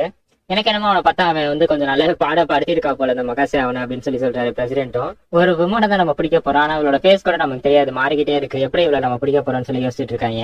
இப்போதைக்கு சேஜிக்கு வந்து ஹார்ட்வேருக்கு அனுப்பலாம், அதாவது இப்ப ரீசெண்டா மார்ச்ல அந்த கண்ட்ரிக்கு அனுப்பலாம். இப்ப ரீசெண்டா புது ஆளா 4th கவுண்ட் பண்ணாங்களா அந்த சிட்டிக்கு அனுப்பலாம்னு சொல்லி பேசிட்டு இருக்காங்க. அதே மாதிரி பிரசிடென்ட் கிட்டயுமே சொல்றாங்க இந்த ஜென் சேஜிக்கு வந்து FBI அபிஷியல் ஏஜென்ட்டா மாறணும்னு சொல்லி கேட்கிறாருன்னு. ஏன்னா இப்ப ஜென் சேஜிக்கு வந்து ஒரு அபிஷியலான US சிட்டிசன் கிடையாது. அப்படி இருக்கப்ப வந்து ஒரு பெர்மனன்டான FBI ஏஜென்ட்ங்கிற அந்த பொசிஷன் வந்து கொடுக்க முடியாது இப்போதைக்கு அவருக்கு. ஆனா உங்களோட எக்ஸிகியூட்டிவ் ப்ரிவிலேஜ்னு ஒன்று இருக்கு, அதை யூஸ் பண்ணி நீங்க கொடுக்கலாம்னு சொல்லி பிரசிடென்ட் கிட்ட சொல்றாங்க. உங்களோட ஒரு ரெக்கமெண்டேஷன் இருந்தா போதும் சார், நானுமே அவனை ரெக்கமெண்ட் பண்றேன்னு சொல்லி சொல்றாரு அவருமே. இதை கிட்ட பிரசிடென்ட்டுமே வந்து நீங்களும் அவனுக்கு ரெக்கமெண்ட் பண்றீங்களா, ஏன் அந்த அளவுக்கு அவன் மேல அவ்வளவு இன்ட்ரெஸ்டா இருக்கீங்கன்னு சொல்லி கேட்கிறாரு. முதல் ரீசன் என்னன்னா வந்து ஒரு பப்ளிக் ப்ராசிக்யூட்டர் ஆஃபீஸ்ல வந்து ஜப்பான்ல வந்து ஒரு மெம்பரா இருக்கான். அதே மாதிரி வந்து அந்த மகாசேங்கிற அந்த பொண்ணோட ரொம்ப க்ளோஸா வந்திருக்கான். ஏன்னா வந்து ஒரு வாட்டி அரெஸ்ட் பண்ணி கூட வச்சு பேசியிருக்காங்க, இன்டராகேட் பண்ணியிருக்காங்க. அதே மாதிரி அந்த ஒரு மனுஷன், அதாவது இந்த சேஜிகை பத்தி சொல்றாங்க, அவன் வந்து ரொம்ப டேஞ்சரஸானவன், என்னை முதல் தடவை அவன் பார்த்தப்ப எனக்கு தெரிஞ்சிருச்சுங்கிறாரு. நான் என்னோட லைஃப் டைம்ல என் ஒர்க்குக்காக பல மனுஷங்களை பார்த்திருக்கேன், ஆனா அவரோட கண்ணு எனக்கு நல்லா ஞாபகம் இருக்குங்கிறாரு. அதாவது இந்த கேஸ்ல வந்து அவன் வந்து ரொம்பவே இன்வால்வ் ஆயிருக்கான்னு எனக்கு புரியுதுங்கிறாரு. அதே மாதிரி என்னோட கேஸ் கரெக்டா இருந்தா அவன் நம்மள்ட்ட வந்து ஒரு இன்ஃபர்மேஷன் மறைச்சு வச்சிருக்கான் அப்படிங்கிறாரு. சரி இன்வெஸ்டிகேஷன் வந்து நீங்க பாத்துக்கோங்க, நான் அதை பத்தி டிஸ்டர்ப் பண்ண வரும்ல, ஆனா எனக்கு கொஞ்சம் டைம் வேணும், இதை பத்தி யோசிக்கிறாரு. 2 எபிசோட அவர் யோசிச்சுக்கிட்டே தான் இருக்காரு. இப்ப ஹார்வர்ட்ல போயிட்டு அந்த மேயர் டைம் இன்வெஸ்டிகேட் பண்றாங்க. ஐமகாசோட 2 போட்டோ காட்சி இவங்க பாத்திருக்கீங்களா அப்படின்னு சொல்லி கேட்கறாங்க. இல்ல நான் இவங்க 2 பேருமே பார்த்தது இல்லங்கிறாரு. இதை கேட்டுனா அந்த US இருந்து வந்து அவ்வளவுதான், அதுக்கு மேல அவருக்கு கேள்வி இல்ல. ஆனா நம்ம ஜென் சேசிக்கு வந்து இல்ல உங்கள்ட்ட நான் ஒரு சில கேள்வி கேட்கணும்னு சொல்லி கேட்கறாரு. என்ன காரணத்துக்காக உங்களுக்கு இந்த சூசைட்ல வந்து நீங்க அடாப்ட் பண்ணிக்கணும்னு சொல்லி தோணுச்சுன்னு சொல்லி கேட்கறாரு. அதாவது எக்ஸாக்டா எந்த மொமெண்ட் வந்து உங்களுக்கு இதை பத்தி எடுத்துக்கணும்னு சொல்லி தோணுச்சுன்னு கேட்கறாரு. அதே மாதிரி உங்களை பொறுத்த வரைக்கும் நல்லது கேட்டதுன்னா என்னன்னு சொல்லி கேட்கறாரு. அதுக்கான பதில் வந்து ஹார்வர்ட்ல இருக்க ஒருத்தர் சொல்லியிருக்காரு. அதாவது ஹார்வர்ட்ல இதுக்கு முன்னாடி படிச்ச ஒரு வாய்ஸ்மேன் சொல்லியிருக்காரு, இந்த உலகத்துல இருக்க அவ்வளவு அனிமல்களையுமே இந்த ஹியூமன்கிற ஒரு அனிமல் தான் இருக்காரு ரொம்ப கொடூரமான விலங்கு. அதாவது கூட இருக்கவங்களுக்கு காயம் ஏற்பட்டா அதை பார்த்து சந்தோஷப்படுற ஒரே ஒரு அனிமல்னா அது வந்து ஹியூமன்ஸ் தாங்கிறாரு. இந்த நல்லதுங்கிறது இருக்கிறதுனால தான் ஈவல்ங்கிற ஒன்னே இருக்குது. நான் சொல்றது உனக்கு புரியுதான்னு சொல்லி கேட்கறாரு. ஒரு ஜட்மெண்ட்டுக்காக நீ வந்து குட் ஈவலை பத்தி பேச வர, ஆனா அது அப்படி ஒர்க்கே ஆகாதுங்கிறாரு. இப்ப இன்னைக்கு நைட்டு ரூம்லயுமே காட்டுறாங்க. சேஜ்கி கூட அந்த இன்னொரு ஆஃபீஸருமே கேட்கறா, எதுக்கு நீ அந்த கேள்வி அவர்கிட்ட கேட்டேன்னு சொல்லி. இல்ல எனக்கு ஒரு சில க்ளூ வேணும் அப்படின்னு சொல்லிட்டு அவனு யோசிச்சுட்டு இருக்கான். இப்ப நம்ம சேஜ்கிக்குமே அவர் ஒரு மெயில் அனுப்புறாரு. அதுல இந்த கடைசி 1 மாசமா மேயர் கான்டாக்ட்ல இருந்த எல்லாரோட இன்ஃபர்மேஷனுமே இருக்கு, பிளஸ் அவங்களோட phone calls public and private எல்லாமே இருக்கு. SBIல இருந்து நான் அதை எடுத்துக்கிட்டேன், SBI வந்து எனக்கு இதை கொடுத்தாங்கன்னு சொல்லி இவன்ட்ட கொடுத்துருக்காரு. இப்ப சேஜிக்குமே இந்த 1 மாசத்துல இருக்க கால்ஸ் நான் கொஞ்சம் கொஞ்சமா ட்ராக் பண்ணிட்டு இருக்கான். எனக்கு அந்த அளவுக்கு எதுவும் டிஃபரன்ஸ் இல்லைங்கிறான். மேபி 1 மாசத்துக்கு முன்னாடி அவனை கான்டாக்ட் பண்ணிருக்கலாம்னு சொல்லிட்டு அவருமே சொல்றாரு. சேஜிக்கு ஆனா அதுக்கெல்லாம் வாய்ப்பே இல்லைங்கிறாரு. ஏன்னா வந்து இந்த உலகத்தோட இன்சூரன்ஸ் தான் வந்து ஹார்வர்ட் தான் எல்லாருமே சொல்லுவாங்க. அதனால வந்து இந்த மகாசேங்கிற பொண்ணு வந்து இவரோட கான்டாக்ட்ல இருந்திருக்கணும்னா கடைசி ஒரு வாரத்துக்குள்ள தான் கான்டாக்ட்ல இருந்திருக்கணுங்கிறாங்க. இப்ப இந்த குழு உனக்கு ஹெல்ப் பண்ணணும்னு சொல்லி காட்டுறாரு. என்னன்னா இந்த டிசிஷன் எடுக்கிறதுக்கு 2 நாள் முன்னாடி வந்து ஒரு ஃபெசிலிட்டியை விசிட் பண்ணிருக்காரு. இப்ப டேரக்டா அந்த ஹாஸ்பிட்டலுமே போயிட்டாங்க. மேயர் இந்த ஹாஸ்பிட்டல் வந்து 3 பேரை பாத்துட்டு போனாங்க அப்படின்னு சொல்லி அவங்க சொல்லிட்டு இருக்காங்க. அந்த 3ல ஏதாவது ஒரு பொண்ணான்னு சொல்லி சேசிக்கு கேட்கறாரு. ஆமான்னு சொல்லி அவங்களுமே சொல்றாங்க. இப்ப அந்த பொண்ணை நான் பாக்கணுமேன்னு சொல்லி சேசிக்குமே கேட்கறாரு. ஆனா அது கொஞ்சம் கஷ்டம் அப்படின்னு சொல்லி காட்டுறாங்க. பார்த்தா கொஞ்சம் கிரிட்டிக்கலான சிச்சுவேஷன்ல இருந்து இப்பதான் இறந்து போயிருக்கா. இப்ப நம்ம சேசிக்குமே அந்த பொண்ணை பாக்கணும்னு சொல்லி கேட்கறாரு. நீங்க பாக்கலாம், ஆனா கொஞ்சம் டவுட் தான் அப்படின்னு சொல்லி அவங்க காட்டுறாங்க. பார்த்தா அவங்க அம்மா இப்ப ரீசெண்டா தான் இறந்து போயிருக்காங்க. இப்ப ரீசெண்டா தான் அந்த பொண்ணோட அம்மா இறந்துட்டாங்கிறதுனால அவங்களால இவங்கள்ட்ட இன்வெஸ்டிகேஷன் பண்ண முடியல. சரி சேசிக்கு அங்க கிடைக்கிற டேட்டா மட்டும் கலெக்ட் பண்ணிட்டு வந்து செக் பண்ணிட்டு இருக்காரு. அப்படி பாக்குறப்ப ஒன்னு மட்டும் மிஸ் மேட்ச் ஆகுது. அதை இவர் கண்டுபிடிச்சாரு. ஏன்னா ஒரு பேஷண்ட்டை பார்த்து முடிச்சதுக்குமே ஆனா இவர் இந்த இடத்தோட்ட கிளம்புறதுக்கு நடக்கிற வந்து ஒரு 10 நிமிஷம் எக்ஸ்ட்ரா டைம் இருக்குங்கிறாரு. இங்க அவர் இருந்தப்ப வந்து ஒருத்தவங்க இறந்து போயிட்டாங்க, அவங்கள்ட்ட வந்து கால் வாங்கி அவங்களோட ஃபேமிலிட்ட பேசினாரு அப்படின்னு சொல்லி சொல்றாங்க. சோ அங்கேதான் சேசிக்கு ஒரு டவுட் வருது. சரி அவங்களை பத்தி ஃபுல் டீடைலுமே கொடுங்கன்னு சொல்லி கேட்கறாரு. அவங்களை பத்தின டீடைல்ஸ் எல்லாம் தெரியுமான்னு சொல்லி கேட்கறாங்க. இல்ல எங்களுக்கு அதை பத்தி எதுவுமே தெரியாது, ஆனா அந்த போன் கால் வந்து ரெக்கார்ட் ஆயிருக்குன்னு சொல்லி அதையுமே காட்டுறாங்க. இப்ப மேயருமே அந்த போன் கால்ல பேசுறத அப்படியே ப்ளே பண்ணி காட்டுறாங்க. எனக்கு அதை பாக்குறப்ப மகாசே வாய்ஸ் மாதிரி தான் இருக்கு. எங்க அம்மா கூட கடைசியான ஃபைனல் மொமெண்ட்ஸ்ல நான் அங்கதான் இருந்தேன். பரவாயில்ல, நீங்களுமே வந்து பாத்திருக்கீங்க, உங்களுக்கு ரொம்ப தேங்க்ஸ். எனக்கு இது ரொம்ப ஒரு முக்கியமான இது அப்படிங்கிறாங்க. பரவாயில்ல, உங்களுக்கு வந்து ஹெல்ப் பண்ண முடிஞ்சதுக்கு என்னோட பரவாயில்ல, உங்களால எனக்கு ஹெல்ப் பண்ண முடிஞ்சு அப்படின்னு சொல்லி மேயர் சொல்றாரு. அதே மாதிரி அவங்க அம்மாவுக்கு ரெஸ்ட் இன் பீஸ் சொல்லிட்டு இந்த ஹார்வர்ட்ல இருக்க இன்னும் நிறைய பேருக்கு நல்லது பண்ணேன்னு சொல்லி சொல்றாரு. ஆனா அதுக்கு வந்து மகாசே சைட்ல இருந்து எந்த ஒரு ரிப்ளைமே வரல. ஏன் இது ப்ராப்ளம் அப்படின்னு சொல்லி கேட்கறாரு மேயரும். இப்ப மிஸ்டர் மேயர் சொல்லிட்டு ஒரு வாய்ஸ் வருது. அதை கேட்டோன்னே சேஜிக்கு ஏதோ ஸ்ட்ரைக் ஆகுது. என்னன்னா மிஸ்டர் சேஜிக்குன்னு சொல்லி மகாசே ஏற்கனவே சொன்ன மாதிரி நீங்க என்ன கேட்டுட்டு தான் இருக்கீங்களா அப்படின்னு சொல்லி அவர் சொல்றா. கேட்க சேஜிக்குமே என்னமோ ரிப்பீட் ஆயிட்டே இருக்கு. நீங்க கேட்டுட்டு தான் இருக்கீங்களா அப்படின்னு சொல்லி கேட்கறா. அது கேட்க சேஜிக்குமே என்னமோ ஆகுது. கடவுளுங்கிற ஒரு தர இல்ல, கடவுளுங்கிறவனே இந்த மனுஷங்க உருவாக்குனது, அதாவது இவங்களால சொல்லிக்கிட்டதுதான் அப்படிங்கிறா. எனக்கு உங்கள்கிட்ட ஒண்ணு சொல்லணும் அப்படின்னு சொல்லி இவருக்குள்ள சொல்லிக்கிற மாதிரி இருக்கு சேஜிக்கும். உடனே சேஜிக்குமே அவ இதுக்கு முன்னாடி சொன்னதெல்லாம் ஞாபகம் வருது. நீ எப்ப இறக்குறியோ அப்பவே இது எல்லாமே முடிஞ்சிடும் அப்படின்னு சொல்ற மாதிரி. இப்ப அந்த காலை ட்ராக் பண்ணி பாக்குறாங்க. ஜெர்மனில இருந்து மகாசே பேசியிருக்கான்னு சொல்லிட்டு ரிசல்ட் வருது.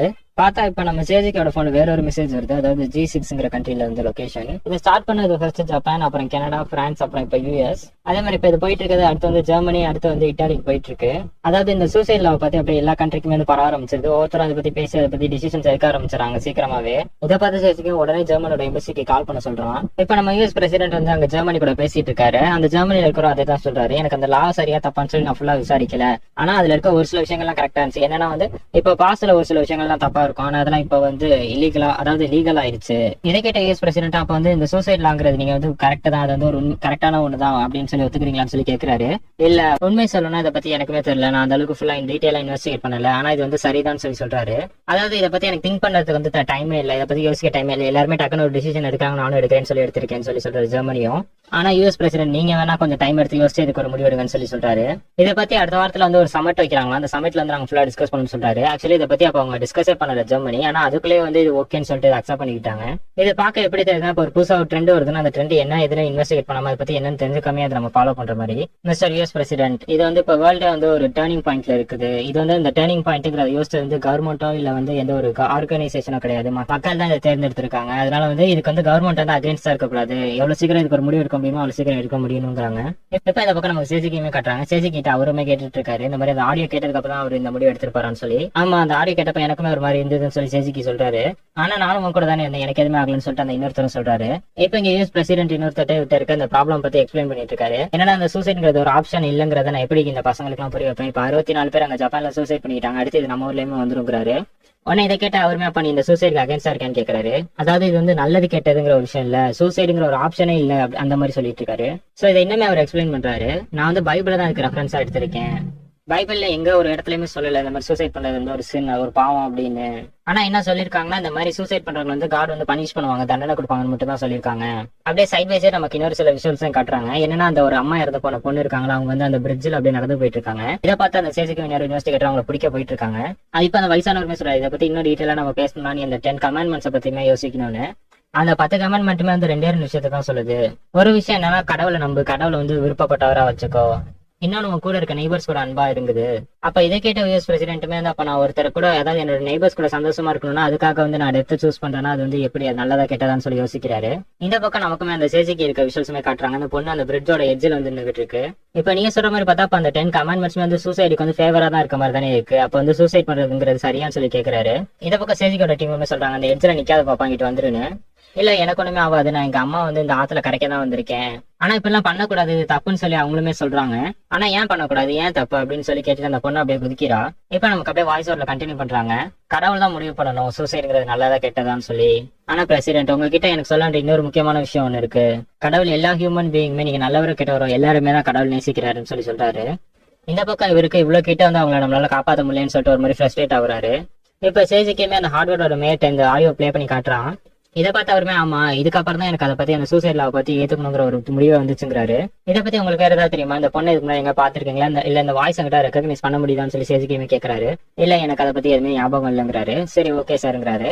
இப்ப சேஜிக்கு கூட இருக்க இன்னொருத்தருமே சொல்றாரு, சார் உங்களை அன்னைக்கு பார்க்க அந்த 3 பொண்ணுல ஒரு பொண்ணோட அம்மா சீரியஸா இருந்தாங்களா, அவங்க இறந்து போயிட்டாங்க, இப்ப அந்த பொண்ணுமே உயிரோட இல்ல, அவங்களுமே வந்து ரிவர்ல விழுந்துட்டாங்கன்னு சொல்லி சொல்றாரு. ஆமா இதை நானுமே கேள்விப்பட்டேன், இப்படி நடக்கும் நான் எதிர்பார்க்கல. ஆனா இன்னும் இந்த சூசைட்ல வந்து அபிஷியலா நம்ம கவர்மெண்ட்டுக்குள்ள இன்வால்வ் ஆகல, அதாவது லீகல் பேப்பர்ஸ்ல இன்னும் இந்த கவர்மெண்ட் டாக்குமெண்ட்ஸ் கூட வரல சூசைட்ல வந்து அக்செப்ட் பண்ணிக்கிறோம்னு. ஆனா இதை கேட்ட சேஜிக்கும் ஒண்ணுமே புரியல. நீங்க என்ன சொல்றீங்க, இப்ப என்னமோ மாத்தி பேசுறீங்களா அப்படின்னு சொல்லி கேக்குறான். இப்பதான் இவர் கூட இருக்கவருக்குமே சந்தேகம் வருது. நீங்க அந்த பொண்ணை பார்த்தப்ப அந்த பொண்ணுகிட்ட என்ன சொன்னீங்கன்னு சொல்லி கேக்குறாரு. ஏன்னா அந்த பொண்ணு கீழே குதிக்கிறதுக்கு முன்னாடி சொல்லியிருப்பா, நீங்க என்னை பத்தி கவலைப்படாதீங்க, எனக்கு எதுவுமே ஆகாது, ஏன்னா அந்த அத்தாரிட்டிஸ் நீ இதை தான் பண்ண சொன்னாங்கன்னு சொல்லியிருப்பா. இப்பதான் அவருமே சொல்றாரு, என்கிட்ட அந்த பொண்ணு கேட்டா எங்க அம்மா என்னை விட்டு போனதுக்கு அப்புறம் நான் என்ன பண்றதுன்னு. எனக்கு ஒவ்வொருத்தர் வாழ்க்கையிலுமே ஒரு முக்கியமான ஒரு பர்சன் சொல்லிட்டு இருப்பாங்க. நம்ம வேலை செய்யறது சம்பாதிக்கிறது எல்லாமே அவங்களுக்காக தான். திடீர்னு ஒரு நாள் அவங்க இல்லங்கிறப்ப அடுத்து நமக்கு வந்து ஒரு எம்டினஸ் வந்துடும், எதுக்காக நான் இதெல்லாம் பண்றேன்னு சொல்லிட்டு அந்த ஃபீலிங் தான் அது.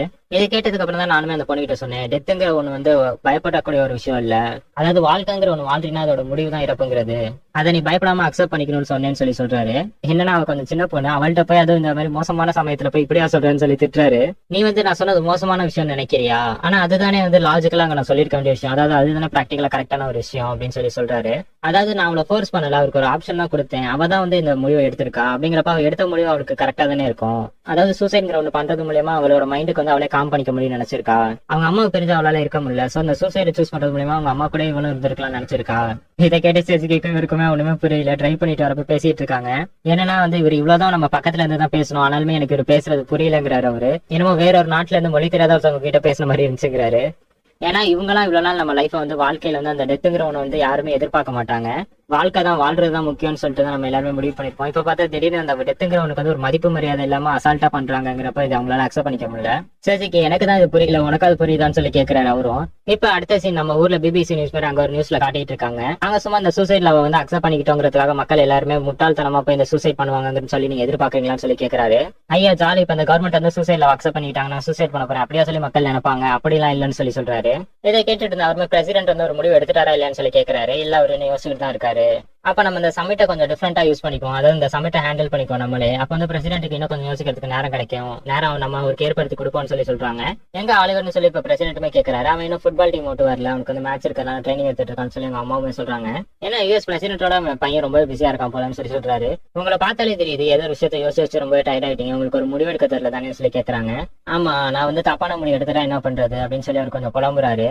இதை பார்த்தா அவங்களுமே இல்ல நீங்க எப்பயுமே சரியான முடிவு தான் எடுப்பீங்க, என்ன கொஞ்சம் யோசிச்சு எடுப்பீங்க அவ்வளவுதான் சொல்லிட்டு கொடுக்குறாங்க. அலெக்ஸ் ஒரு விஷயத்த நல்லா புரிஞ்சுக்கோ, இந்த உலகத்துல எல்லாருக்குமே வந்து யோசிக்கிறது ஒண்ணுதான், எனக்கு வந்து சரியான இன்ஃபர்மேஷன் இல்ல, கரெக்டான இன்ஃபர்மேஷன் இல்லாம என்னால எந்த ஒரு விஷயமே பண்ண முடியாது. ஆனா உண்மையை சொல்லணும்னா எல்லா பர்சனுக்குள்ளயுமே வந்து ஒரு விஷயத்தை பத்தி ரொம்ப டீட்டெயில் தெரிஞ்சு வச்சிருப்பாங்க, இல்லைன்னா டீட்டெயிலே எதுவுமே தெரியாம வச்சிருப்பாங்க. ஆனா அதை பத்திலாம் யோசிக்காம நம்ம வந்து ஒரு நாள் அட்லீஸ்ட் ஒரு ஸ்டெப்பாவது முன்னாடின்னு சொல்லிட்டு நம்ம பண்ணாலே போதும். உங்ககிட்ட ஒண்ணுமே இல்லைனாலும் சரி, இல்ல நீ நிறைய வச்சிருந்தாலுமே சரி, எதுவா இருந்தாலும் அது சரியா தான் நடக்கும். கடவுள் வந்துட்டு ஒரு முக்கியமான விஷயத்த கொடுத்திருக்காரு அப்படின்னு சொல்லி சொல்றாங்க. அது என்னன்னு சொல்லி பிரச்சனையுமே கேட்கிறாரு. புது விஷயத்த உன்னால தெரிஞ்சுக்க முடியல, அந்த ஒரு ஈகர்னஸ் தான் நமக்கு எந்த ஒரு ஆர்வத்தை கொடுக்குற புது புது விஷயத்தையுமே நம்ம தெரிஞ்சுக்கிறோம். நீயுமே அப்படிதான். அந்த தெரிஞ்சுக்கிற விஷயங்கிறது அது கடவுள் நமக்கு கொடுத்த கிஃப்ட். நம்ம ஜஸ்ட் அந்த கியூரியாசிட்டி நோக்கி தேடினா மட்டும் போய் போதும். எவ்வளவு நேரம் ஆனாலுமே சரி நீ பொறுமையா யோசி, அதுக்கு தானே உனக்கு இந்த பொசிஷன் பதவியுமே கொடுத்தது, யோசிச்சு ஒரு நல்ல முடிவு எடுக்கிறதுக்கு. இல்ல இதுல எந்த ஒரு விஷயம் தப்பா இருந்தாலும் அதை பார்த்துக்க நம்ம கூட ஆளுங்க இருக்காங்க. இந்த யூஎஸ் கவர்மெண்ட் எதுக்கு இருக்கு, இந்த மக்கள்லாம் எதுக்கு இருக்காங்க, எதுக்காக உன்னை தேர்ந்தெடுத்தாங்க. நீ எப்பயுமே இந்த ஒரு விஷயத்த மட்டுமே மறந்துடாத, இந்த யுனைடெட் ஸ்டேட்ஸ் அதுல இருக்க மக்கள் நாங்க எல்லாருமே உனக்கு ஹெல்ப் பண்ணுவோம், ஏன்னா நீ எங்களோட அலெக்ஸ், எங்களோட பிரசிடென்ட் அப்படிங்கிறாங்க. இதை கேட்டு அவருக்குமே கொஞ்சம் மைண்டுமே காம் ஆகுது, அவருக்கு ஒரு புது யோசனை வருது. அப்ப நான் இப்படி பண்ணலாமேன்னு சொல்றாரு. ஏன்னா அடுத்த சீன்ல அன்னைக்கு நைட்டே சேஜிக்கு இன்வைட் பண்ணிருக்காரு நைட்டு டின்னருக்கு. இப்ப பிரசிடென்டோட ஒய்ஃப்மே பேசுறாங்க. ஓ உங்க பேர் ஜென் சேஜிக்கியா, என்ன உங்க பேர்ல இருக்கிறதுக்கான அர்த்தம் மெடிடேஷன் அது ரிலேட்டடா ஏதாவது வருமானு கேட்கறாங்க. ஜென் புத்திசம் இது ரிலேட்டடானு. இல்ல இது அந்த ஜென் வராது, இது வந்து இங்கிலீஷ்ல வந்து இதுக்கு குட்னு அர்த்தம் இருக்கு, ஜென் அந்த ஜென்ங்கிறாரு. இப்ப அவங்க பையன் ரூம்ல வந்து எப்பவும் போல அம்மான்னு சத்தமா கூப்பிடுறான். ஆனா இங்க ஜென் சேஜிக்கு இருக்க பார்த்துட்டு அவனுமே கொஞ்சம் தயங்குறான். இவர் எஸ்பிஐல இருந்து தான் வந்திருக்காரு, ஒண்ணு இல்ல அப்படின்னு சொல்ல அப்புறம் சரி நான் அப்புறமா அந்த விஷயத்த சொல்றேன்னு சொல்லிட்டு அந்த பையனுமே போயிடுறான். இப்ப அங்க பிரசிடென்ட் சேஜிக்கு மட்டும் தனியா இருக்காங்க. எனக்கு நியூஸ் வந்துச்சு ஹார்வர்ட்ல என்ன நடந்துச்சுக்கிறது, அந்த பொண்ணு அப்படி பண்ணிருக்க வேணாம். இப்ப நீ சொல்ற மாதிரி உன் தியரி படி பாத்தீங்கன்னா அந்த மேயர் கண்ட்ரோல்ல இருக்காங்களான்னு சொல்லி கேட்கிறாரு. இப்ப அந்த பொண்ணோட பேர் ஐ மகாசே. சோ அந்த ஐங்கிறதுக்கான அர்த்தம் என்ன நீ சொல்லலன்னு சொல்லி கேட்கிறாரு. அதுக்கான அர்த்தம் லவ்னு சொல்லி உடனே சொல்றான். ஓ நான் சொல்ல இந்த விஷயத்தையும் மறந்துட்டேன், நீங்க கூப்பிட்டது இந்த ஐ மகாசே இந்த கேஸ் பத்தின டிஸ்கஷன் இல்ல, சூசைடை பத்தின உன்னோட கண்ணோட்டம் என்ன, அதை பார்க்க தான் நான் இங்க கூப்பிட்டேங்கிறாரு. ஏன்னா இப்ப அவருக்கு வந்து இன்ஃபர்மேஷன் தான் பத்தலங்கிறாரு. அப்ப நிறைய பேர்ட்ட கேட்க புது புது இன்ஃபர்மேஷன்லாம் வரும், அதை வச்சு ஒரு தியரி ஃபார்ம் பண்ணலான்னு. ஜென் உன்னை பார்த்தாலே தெரியுது, நான் எதிர்பார்த்ததோட நீ வந்து நிறைய பேரோட அதாவது இந்த சூசைட்ஸ் வந்து நீ அட்டன் பண்ணிருப்ப, உன் கூட இருக்க நிறைய பேர் இந்த கேஸ்னால ஒன்று விட்டு போயிட்டாங்கிறது எனக்கு தெரியும், அது உனக்கு வருத்தமா தான் இருக்கும். அது மட்டும் இல்லாம இந்த சூசைட்ல வந்ததுல இருந்து அதை வந்து ரொம்ப க்ளோஸா வாட்ச் பண்ணி அது கூடவே டிராவல் ஆன ஒரே பர்சன் அது வந்து இந்த ஜென் சேஜிக்கு மட்டும் தான், அதாவது கூடவே டிராவல் ஆகி உயிரோட இருக்க ஒரே பர்சன். அதனால உன்னோட கண்ணோட்டம் எப்படி இந்த லாவை பத்தின்னு சொல்லி கேட்கிறாரு. சோ சூசைட்ங்கிறது என்ன, அவன் கூட இருக்க ஒரு பர்சன் வந்து ஒன்று விட்டு அடுத்த நாள் போறது, அந்த போன ஃபீலை பத்தி எப்படி அதை எக்ஸ்பிளைன் பண்ணுவேன் அப்படின்னு சொல்லி கேட்கிறாரு. இப்ப ஜென் சேஜிக்குமே சொல்றாரு, என்னை மன்னிச்சிருங்க நான் போய் சொல்லிட்டேன், நான் வந்து இந்த எஃபிஐ ஏஜென்ட் கிட்ட சொன்னேன் நான் வந்து ஒரு அபிஷியலான ஏஜென்டா மாத்துக்கேன், நான் வந்து ஐமகாசை பிடிக்கணும்னு சொல்லி, ஆனா அது வந்து உண்மையான ரீசன் இல்ல, நான் போய் சொல்லிட்டேன். கேட்ட பிரசிடென்ட்டுமே அப்ப உண்மையிலுமே உனக்கு என்ன வேணும்னு சொல்லி கேட்கிறாரு. எனக்கு ஒரு கன் கொடுங்க கையில அப்படின்னு சொல்லி நம்ம ஹீரோமே கேட்கறான். இதை கேட்டோடனே அவருமே அப்ப நீ ஐமகாசை வந்து கொல்ல போறியான்னு சொல்லி கேட்கிறாரு. ஆமா சார் அப்படின்னு சொல்லி இவனுமே சொல்றான்.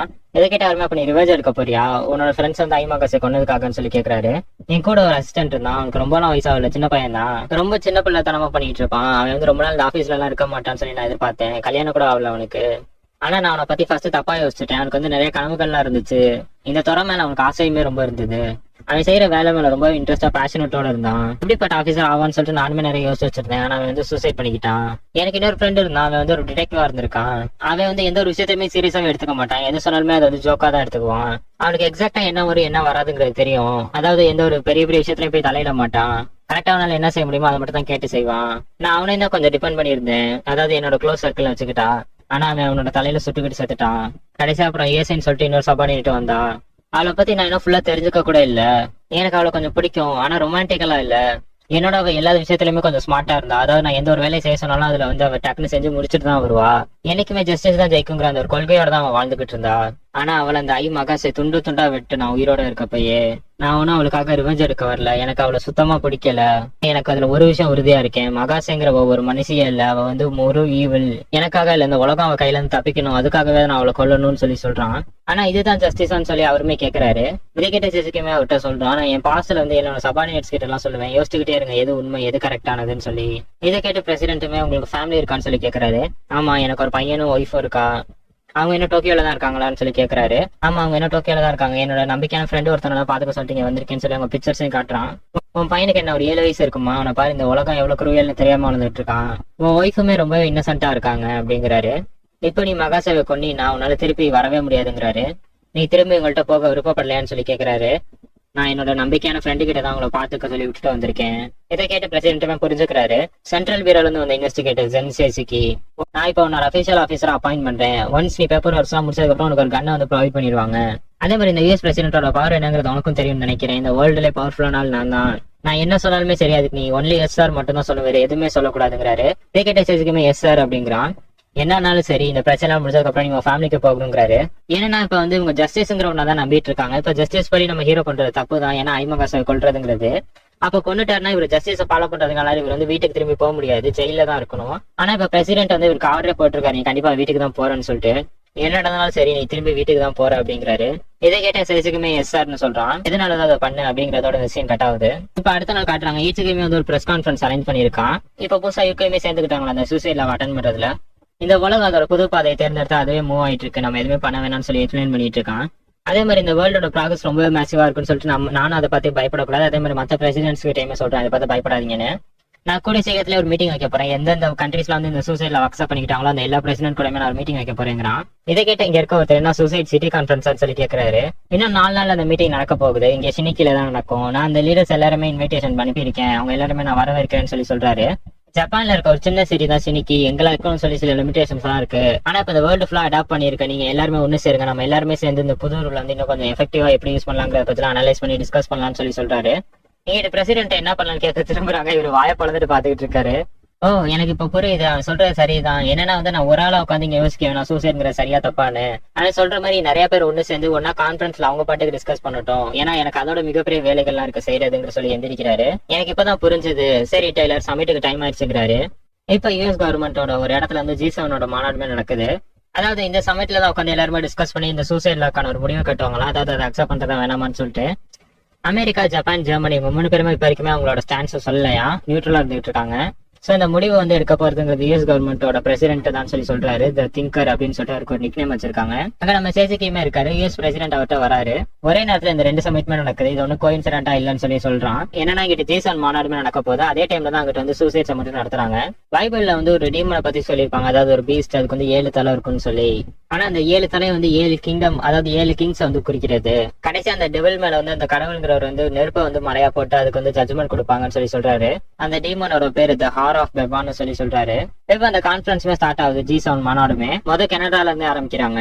நாங்க வந்து இந்த சூசைட் லவ் அக்செப்ட் பண்ணிக்கலாம், ஏன்னா வந்து ஏற்கனவே இந்த மாதிரி ஹிஸ்டரிஸ்ல நிறைய விஷயங்கள் நடந்திருக்கு. உதாரணத்துக்கு ஹோமோசெக்சுவல், அதையுமே நாங்க அக்செப்ட் பண்ணிக்கிறோம்னு சொல்லி சொல்றாரு. பயாலஜிக்கலா என்னதான் உங்களுக்கு ஒரு லிமிடேஷன் இருந்தாலுமே அதை தாண்டி வந்து பீப்புள் மக்களான நீங்க வந்து சூஸ் பண்ணிக்கலாம், நீ வந்து எந்த செக்ஸை சேர்ந்தவன் அப்படிங்கறது அப்படின்னு சொல்லி சொல்றாரு. ஏன்னா இது வந்து நம்ம ஊருக்கு இது உங்களுக்கு புரியுமான்னு தெரியல, அங்க வந்து இதெல்லாம் நிறைய நடக்கும். இப்ப அதுக்கு அகேன்ஸ்டா பேசுறவங்க சொல்றாரு, நீ வந்து அதை இதை ஒண்ணு சேர்க்காத. இப்ப அதுக்கு அகேன்ஸ்டா பேசுறவங்க சொல்றாரு, இந்த 2 மேட்டருமே வேற வேற. ஏன்னா வந்து இப்ப நீங்க இதுக்கு முன்னாடி சொன்ன மேட்டர் வந்து இப்ப இந்த உலகத்துல இருக்க எல்லா மக்களுமே அக்செப்ட் பண்ணிக்கிட்டு எல்லாருமே அவங்க ஜென்டரை மாத்தி சொன்னாலுமே அது இது பிரச்சனைன்னு சொல்லிட்டு எதுவுமே வராது. ஆனா இந்த சூசைட் லவ் அக்செப்ட் பண்ணிட்டதுக்கு அப்புறம் நிறைய மக்கள் சூசைட் சூஸ் பண்ணா அது வந்து கவர்மெண்ட்டுக்கு ஒரு பிரச்சனை வரும் அப்படிங்கிறப்ப இது 2 ஒண்ணு இல்லங்கிறாரு. இது வந்து இந்த மொத்த கண்ட்ரிக்கு இல்ல, இந்த உலகத்துக்குமே அது ஒரு நெகட்டிவான லா அப்படிங்கிறாரு. இப்ப இதை சொன்னது பிரான்ஸோட லீடர். அதனால வந்து இப்ப பிரான்ஸோட ஸ்டேட்மெண்ட் என்னன்னா இந்த அகைன்ஸ்டா இருக்கதான். இப்ப அடுத்து இட்டாலியோட பிரசிடென்ட்டுமே பேசுறாரு. என்னன்னா வந்து நான் ஏற்கனவே முன்ன சொன்ன மாதிரிதான், இது வந்து மக்கள் டிசைட் பண்ண முடியாது, இது வந்து கவர்மெண்டோ எந்த ஒரு லீடருமே டிசைட் பண்ணக்கூடியது இல்ல. இது இவர் எப்படி எடுத்துக்கிறாருன்னா வந்து இது வெளியில இருந்து வந்திருக்க ஒரு புது விஷயமா எடுத்துக்கிறாரு. இப்ப இந்த சூசைட்ல மக்களுக்கு பிடிச்சிருந்தா அவங்க நிறைய பேர் இதை அக்செப்ட் பண்ணிட்டு போவாங்க, அப்ப வந்து இது ஒரு குட் திங் தான். ஆனா இப்ப இந்த சூசைட்ல உள்ள வந்துருச்சு, எல்லாருமே பேசிட்டு இருக்காங்க, ஆனா சூசைட் யாருமே பண்ணாம அது அந்த லா இருக்குங்கிற ஒரு விஷயம் மறந்து போக ஆரம்பிக்கும் காலப்போக்கில். அப்படி ஆயிடுச்சுன்னா இது வந்து ஒரு பேட் திங், மக்களுக்கு இது தேவையில்லைங்கிற மாதிரி தாங்கிறாரு. அடுத்து இப்ப ஜெர்மனி அவங்களோட ஸ்டாண்ட் சொல்றாங்க, நாங்க வந்து இந்த சூசைட் லா அக்செப்ட் பண்ணிக்கிறோம்னு. என்னன்னா ஜெர்மனி முன்ன சொன்னது எப்பயுமே சொல்றாங்க, நாங்க இதை பத்தி இன்னும் நிறைய யோசிக்க போறோம். என்னன்னா வந்து ஜெர்மனி வந்து இப்போ ஒன்ஸ் வந்து இந்த லா உள்ள வரப்ப இது வந்து நாங்க அகேன்ஸ்டா பேசி இதை கட் பண்ணிட்டோம்னா இதுக்கப்புறம் இந்த லாவை பத்தி நாங்க எங்க கவர்மெண்ட்ல எங்கிட்டுமே பேச மாட்டோம் அப்படிங்கிறப்ப ஒரு விஷயம் இருக்கிறது இல்லாதது மாதிரி ஆயிடும். அதனால இப்போதைக்கு ஜெர்மனி இதை அக்செப்ட் பண்ணிக்குது. இப்போ அக்செப்ட் பண்ணிக்கிட்டதுக்கு அப்புறம் வந்து நாங்க ரொம்ப இதுக்கு வந்து டீப்பா ரிசர்ச் பண்ண போறோம். ரிசர்ச் பண்ணி இது நல்லதா கேட்டதான்னு சொல்லிட்டு அதுக்கப்புறம் முடிவு எடுத்துக்க போறோம். இப்போதைக்கு எங்க ஸ்டாண்ட் வந்து இதை அக்செப்ட் பண்ணிக்கிறதுங்கிறாரு. அடுத்த யுனைடெட் கிங்டமோட பிரசிடென்ட் பேசுறாங்க. நீங்களும் உங்க நாட்டோட தலைவருக்குன்னு சொல்லிக்காதீங்க, அசிங்கமா இருக்குங்கிறாங்க. ஏன்னா அவங்க நாட்டுல இருக்க மக்கள் எல்லாம் உங்களை பார்த்து தான் வளருவாங்க, உங்களை ஒரு இன்ஸ்பிரேஷனா தான் எடுத்துக்குவாங்க. நீங்களே இப்படி டெத்துங்கிற ஒரு விஷயத்தை பத்தி இவ்வளவு அசால்ட்டா பேசிட்டு இருக்கீங்க, இது வந்து தப்புங்கிறாங்க. யுனைடெட் கிங்டம்ல வந்து இந்த பிரசிடென்ட் ரூல் அந்த மாதிரி தான் போகுது. சோ அந்த பிரின்ஸ்ங்கிற விதத்துல அவங்க சொல்றாங்க, இன்னைக்கும் சரி என்னைக்கு ஆனாலுமே சரி நாங்க வந்து இந்த சூசைட் லாக்கு அகேன்ஸ்டா தான் இருக்கோம். இதுக்கு நீங்க எல்லாருமே சப்போர்ட் பண்ணாலுமே நாங்க அதுக்கு அகேன்ஸ்டா தான் இருப்போம். நம்மளோட பார்ட்னர்ஷிப் உடஞ்சா கூட பரவாயில்ல, இந்த G7ல அவங்களோட பார்ட்னர்ஷிப் உடஞ்சா கூட பரவாயில்ல, ஆனா நாங்க அதுக்கு அகேன்ஸ்டா தான் இருப்போம்னு சொல்றாங்க. சோ இது எப்படின்னா G7ல வந்து மெஜாரிட்டி என்ன திங்க் பண்றாங்களோ அது வந்து எல்லாருமே அக்செப்ட் பண்ணிக்கிட்டு அதை ஃபாலோ பண்ணுவாங்க. ஆனா வந்து இவங்க அப்படி அக்செப்ட் பண்ணிக்க மாட்டேன், எங்களோட ஸ்டாண்ட் இதுதான் அப்படிங்கிற மாதிரி தெளிவா இருக்காங்க. இப்ப இவங்களுக்குள்ள கொஞ்சம் கொஞ்சமா பேசிக்கிட்டு, ஏன்னா இது இப்போ ஒத்து போகுதுன்னு ஒருத்தவங்க வெளில போறப்ப இப்ப நீ வந்து எங்க எல்லாருக்குமே அகேன்ஸ்டா இருக்கேன்னு சொல்லிட்டு சண்டை போடுவீங்க, அப்ப வாரம் அடுத்த வாரம் அப்படிங்கிற மாதிரி பேசுறாங்க. இதெல்லாம் கேட்ட ஜப்பான் கவர்மெண்ட்ல இருந்து அந்த பிரசிடென்ட் வந்து கொஞ்சம் அமைதியா இருங்க எல்லாருமே, நீங்க இப்ப வார பத்தி பேசுறீங்க, இந்த ஒரு சின்ன லா தான் இது வந்து நமக்குள்ள இருக்க ஃப்ரெண்ட்ஷிப் வந்து டிவைட் பண்ணிடுறாங்கிறாரு. நீ யாரா குறுக்க கோமாளி, ஒன்னால தானே இது எல்லாமே ஆரம்பிச்சதுன்னு சொல்றாங்க. ஆமா நான் ஒத்துக்கிறேன், இது எங்க கண்ட்ரில தான் ஆரம்பிச்சது, சினிக்கிங்கிற ஒரு சின்ன சிட்டில தான் இது எல்லாமே ஆரம்பிச்சது.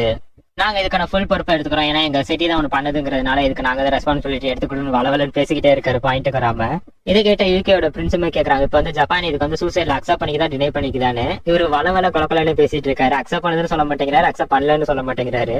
எங்களுக்கு வந்து நீங்க இந்த சமிட்ல என்ன முடிவு எடுக்கிறீங்களோ அதே நாங்க எடுத்துக்கிறோம் அப்படின்னு சொல்றாரு. இதை கேட்ட யூகேயோட பிரசிடென்ட்டுமே கோபமாறாங்க, ஏன் உனக்குன்னு சொல்லிட்டு சுயமா எதை யோசிச்சு வைக்கலையா அதை சொல்லுங்கிறாங்க. ஆமா நான் இங்க வரப்பா நான் ஒன்னே ஒன்னு தான் யோசிச்சு வச்சேன், அதாவது ஒரே ஒரு கண்டிஷன் சொல்றாரு, அது என்னன்னு சொல்லி அவங்களுமே கேட்கறாங்க.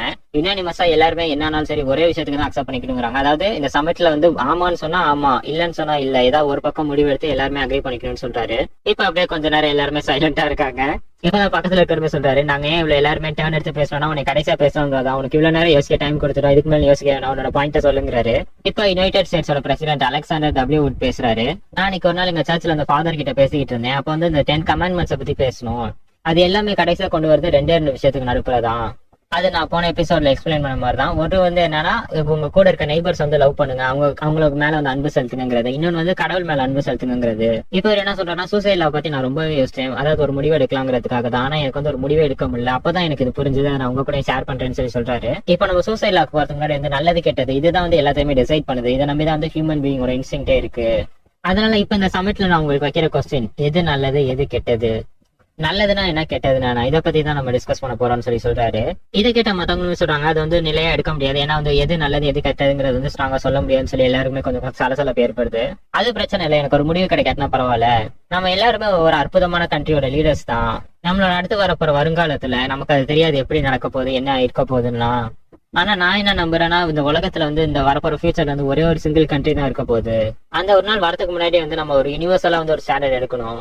அந்த ஒரு ஸ்டாண்டர்ட் கூட இந்த உலகத்துல இருக்க எல்லா மக்களையும் அரவணைக்கணும். ஒரு உதாரணத்துக்கு இப்ப லாங்குவேஜ்ல இங்கிலீஷ்ங்கிற ஒரு மொழி எடுத்துக்கோங்களேன். இது வந்து வேர்ல்டு லெவல்ல வந்து எல்லா ஸ்டாண்டர்ட்ஸ் எல்லாமே ப்ரிஃபர் பண்றக்கூடிய மொழி தான்.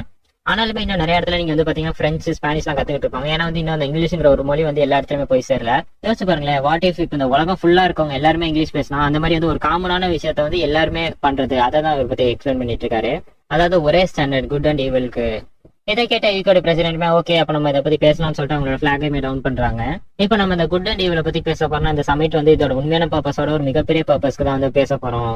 இதை கேட்ட ஜெர்மனியோட பிரசிடென்ட்டுமே இப்ப நம்ம வந்து நல்லது கெட்டது, அதாவது வந்து யூனிவர்சல் ஒரு ஸ்டாண்டர்ட் இருக்க போறோம்னா வந்து இது வந்து கண்ட்ரிங்கிற ஒரு பேரை வச்சு அந்த கண்ட்ரி ஸ்கூல்ல பார்டர் வச்சு இதை நம்ம வந்து அசிங்கப்படுத்த போறோம்னு சொல்லிட்டு அவரோட பிளாகுமே டவுன் பண்றாரு. நீங்க சொல்றது கரெக்ட் தான் சொல்லிட்டு இட்டாலியோட பிரசிடென்ட்மே சொல்றாரு. என்னன்னா நல்லது கெட்டதுன்னு தெரிஞ்சாலே போதும், இந்த சூசைட் லாக் ஒரு முடிவு வந்துடும் சொல்லிட்டு அவருமே அவரோட பிளாக டவுன் பண்றாரு.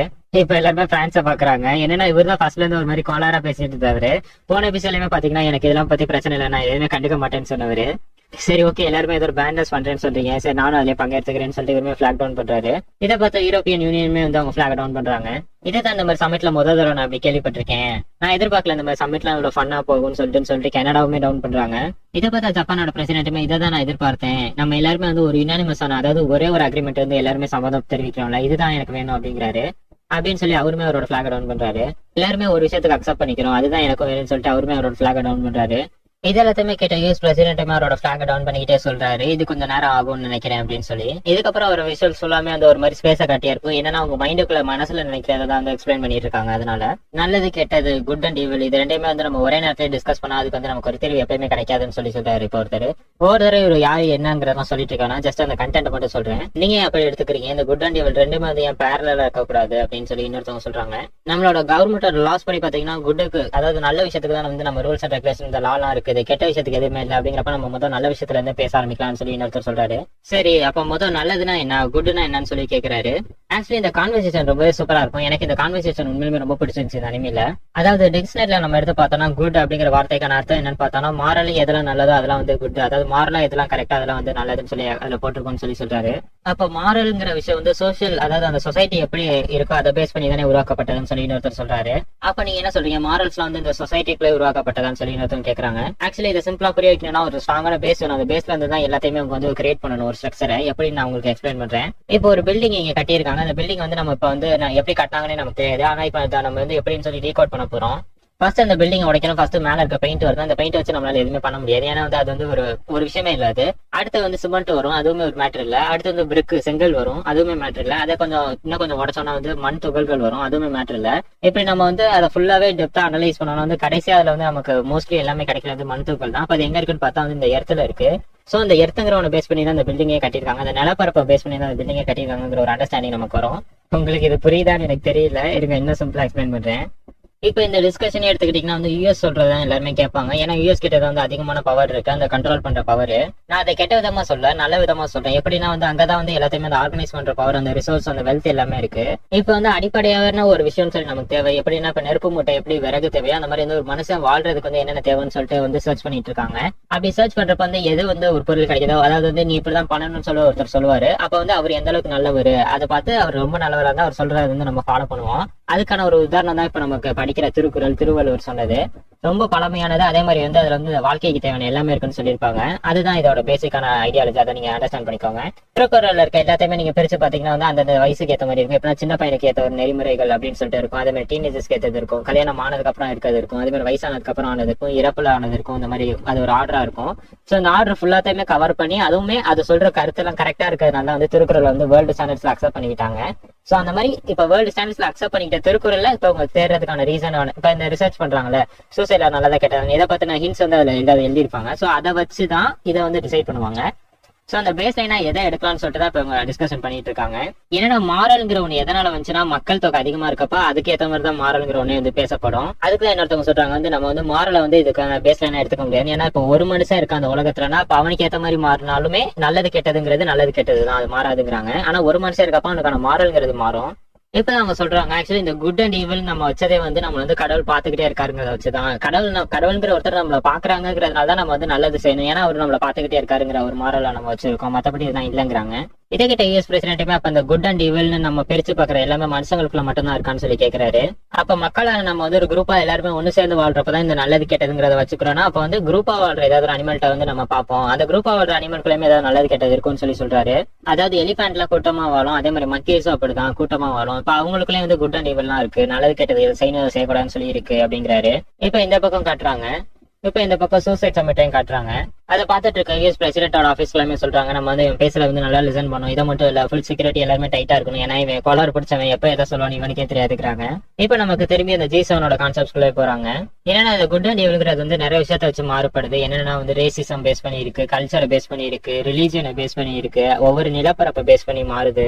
இப்ப இது எல்லாமே வந்து நம்ம சேர்த்து ஒரு ட்ரீ மாதிரி வச்சுட்டோம்னா இதுக்கு வந்து இது எல்லாத்துலயுமே காமனா இருக்க ஒண்ணுங்கிற அந்த ஒரு பேஸ் லைன் நான் சொன்னேன். அந்த பேஸ் லைன் தான் எதுன்னு சொல்லி தேடிக்கிட்டு இருக்காங்க, இன்னும் உங்களுக்கு கிடைக்கல. அதாவது எதனால, அதாவது இவ்வளவு நிலப்பரப்பு வித்தியாசம் இருக்கு, இவ்வளவு மக்கள் வித்தியாசம், இவ்வளவு வந்து இந்த கொள்கைகள் வித்தியாசம், இது எல்லாமே இருந்தாலும் ஆனா எல்லாத்துக்குள்ளயுமே நல்லது கெட்டதுங்கிறது ஒண்ணு இருக்கு. அப்ப அந்த அதாவது அவங்க வந்து எதை நல்லதுன்னு சொல்றாங்க எதை கெட்டதுன்னு சொல்றாங்கிறது மட்டும் தான் வேறுபடுது. நிலத்தை விட்டு இன்னொரு நிலம் போனா, இல்ல ஒரு மக்கள் தொகை விட்டு இன்னொரு மக்களுக்கு போனா, ஒவ்வொரு கேஸ்ட் விட்டு இன்னொரு கேஸ்ட் போனா, ஆனா எல்லா இடத்துலயுமே வந்து நல்லது கெட்டதுங்கிற ஒண்ணு காமனா இருக்கு. அப்ப அது எதனால வந்துச்சு எல்லாத்துலயுமே காமனாங்கிறத பத்தி யோசிக்கிறாங்க. எனக்கு தெரிஞ்சு அதுக்கு 3 காரணம் இருக்கலாம். முதல் விஷயம் நம்ம வந்து ஒரு விஷயத்துல ஜெயிச்சே ஆகணும். அதாவது அந்த ஆதிவாசிகள்ட்ட இருந்து தான் இது ஆரம்பிச்சிருக்கு. சோ அந்த ஃபர்ஸ்ட் ஜெனரேஷன் நம்ம இப்ப கன்சிடர் பண்ணிக்கலாம். ரெண்டாவது வணிகம். என்னன்னா முதல் கான்செப்ட் என்னன்னா ஒரு நிலப்பரப்புல இருக்க மனுஷன் அவனுக்குள்ள வந்து வச்சுக்கிட்ட ரூல்ஸ் அண்ட் ரெகுலேஷன்ஸ் அதுதான் வந்து அந்த நல்லது கெட்டது பிரிக்கிறாங்க. ரெண்டாவது வந்து ஒரு நிலப்பரப்பை விட்டு இன்னொரு நிலப்பரப்புக்கு வந்து வணிகம் செய்ய போறப்ப அப்ப வந்து வேற வேற ரூல்ஸ் அண்ட் ரெகுலேஷன்ஸ் அந்த புது நிலத்துல இருக்கும். அப்ப இவங்க 2 பேருக்குள்ளயும் காமனா இது இருக்கோ அதை வச்சு ஒரு புதுசா ஒரு நல்லது கெட்டது உருவாக்குவாங்க அப்படிங்கிறாங்க. மூணாவது பாயிண்ட் என்னன்னா ஒரு மனுஷன் பிறப்புல இருந்தே அவனுக்கு வந்து நல்லது கெட்டது, அதாவது எல்லாமே தெரியாது, பட் ஒரு சில நல்லது கெட்டது தெரியும். இப்ப நான் வந்து தான் கூட இருக்க இன்னொரு மனுஷன் வந்து இறக்க போறான் இல்ல அவனை கொல்றோங்கிறது தப்புங்கிறது அவங்களுக்கு தெரியும்னு சொல்றாங்க.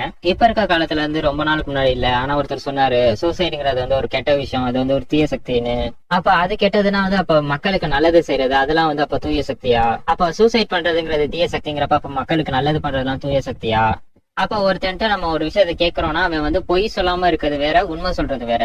ஏன்னா பொய் சொல்லாம இருக்கிறதுக்கு வந்து அவன் என்ன வேணா சொல்லி அதை சமாளிக்கலாம். ஆனா உண்மை சொல்றதுங்கிறது பொய் சொல்லாம இருக்கிறதுங்கிறது ஒண்ணும் இல்லைங்கிறாங்க. ரிச் அண்ட் புவர், நல்ல பணக்காரங்களுக்கும் ஏழைகளுக்கும் இருக்க கேப்பை வந்து கம்மியாக்குனா அது வந்து நல்லதுங்கிறாங்க. ஆனா அதே மக்கள் தான் வந்து எல்லாருமே பணக்காரன் ஆகணுங்கிறாங்க. அதாவது அதே மக்கள் தான் உங்க பணக்காரனுக்கும் ஏழைக்கும் நடுப்புல இருக்கிற அந்த நிலைத்தன்மை அது வேணுங்கிறதாக அதாவது மக்கள் தான் சொல்றாங்க பணக்காரனா இருக்கிறதும் வந்து கெட்டது, ஏழையா இருக்கிறது கெட்டது, ரெண்டுக்கும் நடுநிலையா இருக்கணும் அதுதான் நல்லதுங்கிறாங்க. ஆனா அதே மக்களுக்கு தான் தான் பணக்காரன் ஆகணுங்கிற விஷயமும் இருக்குது. அப்ப மனுஷனுக்கு வர அந்த ஒரு ஆசை நான் முன்னேறணுங்கிற, அதாவது முன்னேறணுங்கிறது பேசிக் லெவல்ல அடிப்படையா எனக்கு முன்னேறணுங்கிறது இல்ல, அதை தாண்டி நான் பணக்காரன் ஆகணுங்கிற அந்த ஆசை வந்து கெட்டதான்னு சொல்லி யோசிக்கிறாங்க. இப்ப கடைசி அலெக்ஸ் கிட்ட கேக்குறாங்க நீ இதை பத்தி என்ன யோசிக்கிறேன்னு. அவனுமே இப்ப எக்ஸ்பிளைன் பண்றான். அதாவது குட் அண்ட் ஈவல்ங்கிறது இப்ப நீங்க சொல்ற எல்லா டிஸ்கஷனுமே வச்சு பார்த்தா வந்து ஒரு மக்களுக்கும், அதாவது தனிப்பட்ட ஒரு நபருக்கும் சரி ஒரு குரூப்பா இருக்க மக்களுக்குமே சரி எல்லாருக்குமே காமனா இருக்க ஒரு விஷயத்தான் குட் அண்ட் ஈவல்னு சொல்றோம்.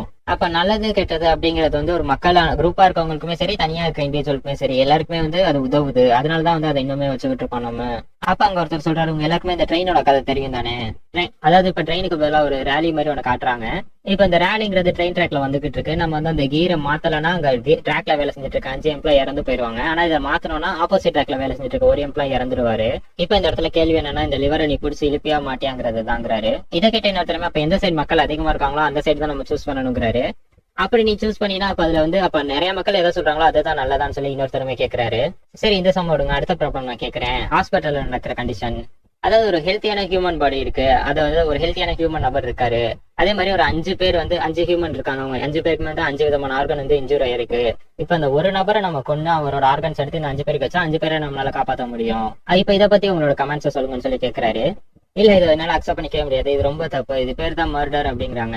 இதுவுமே இதுக்கு முன்னாடி பார்த்த ட்ராலி சம் மாதிரி தான். இதுக்கு வந்து சம்முக்கான வித்தியாசங்கிற ஒண்ணு இல்ல, எந்த பக்கம் மக்கள் அதிகமா இருக்காங்க இன்னொரு பக்கம் மக்கள் கம்மியா இருக்காங்க.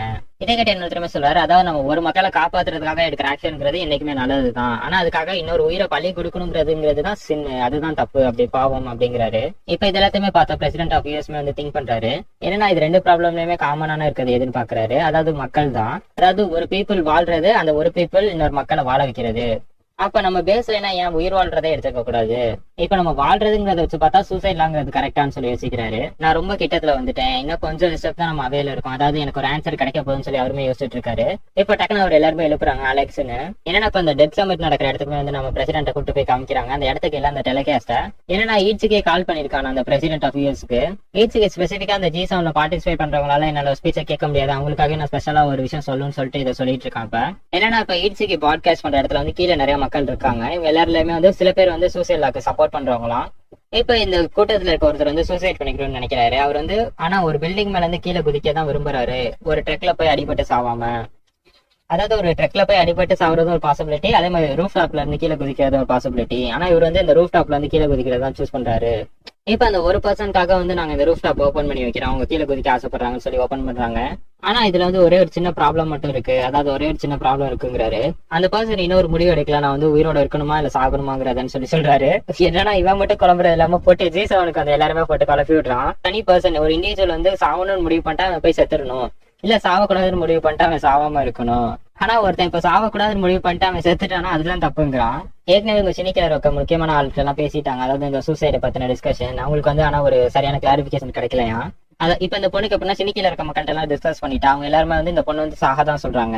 சோ இப்போதைக்கு அந்த பொண்ணுகிட்ட நான் எதுவுமே பேச முடியாது, ஏன்னா அந்த சினிக்கிங்கிற பர்சன்ஸ் எல்லாம் ரெப்ரசென்ட் பண்றதுதான் நானே. அப்ப வந்து என் மக்கள் எல்லாம் வந்து இந்த பொண்ணு வந்து சாகணுங்கிறாங்க.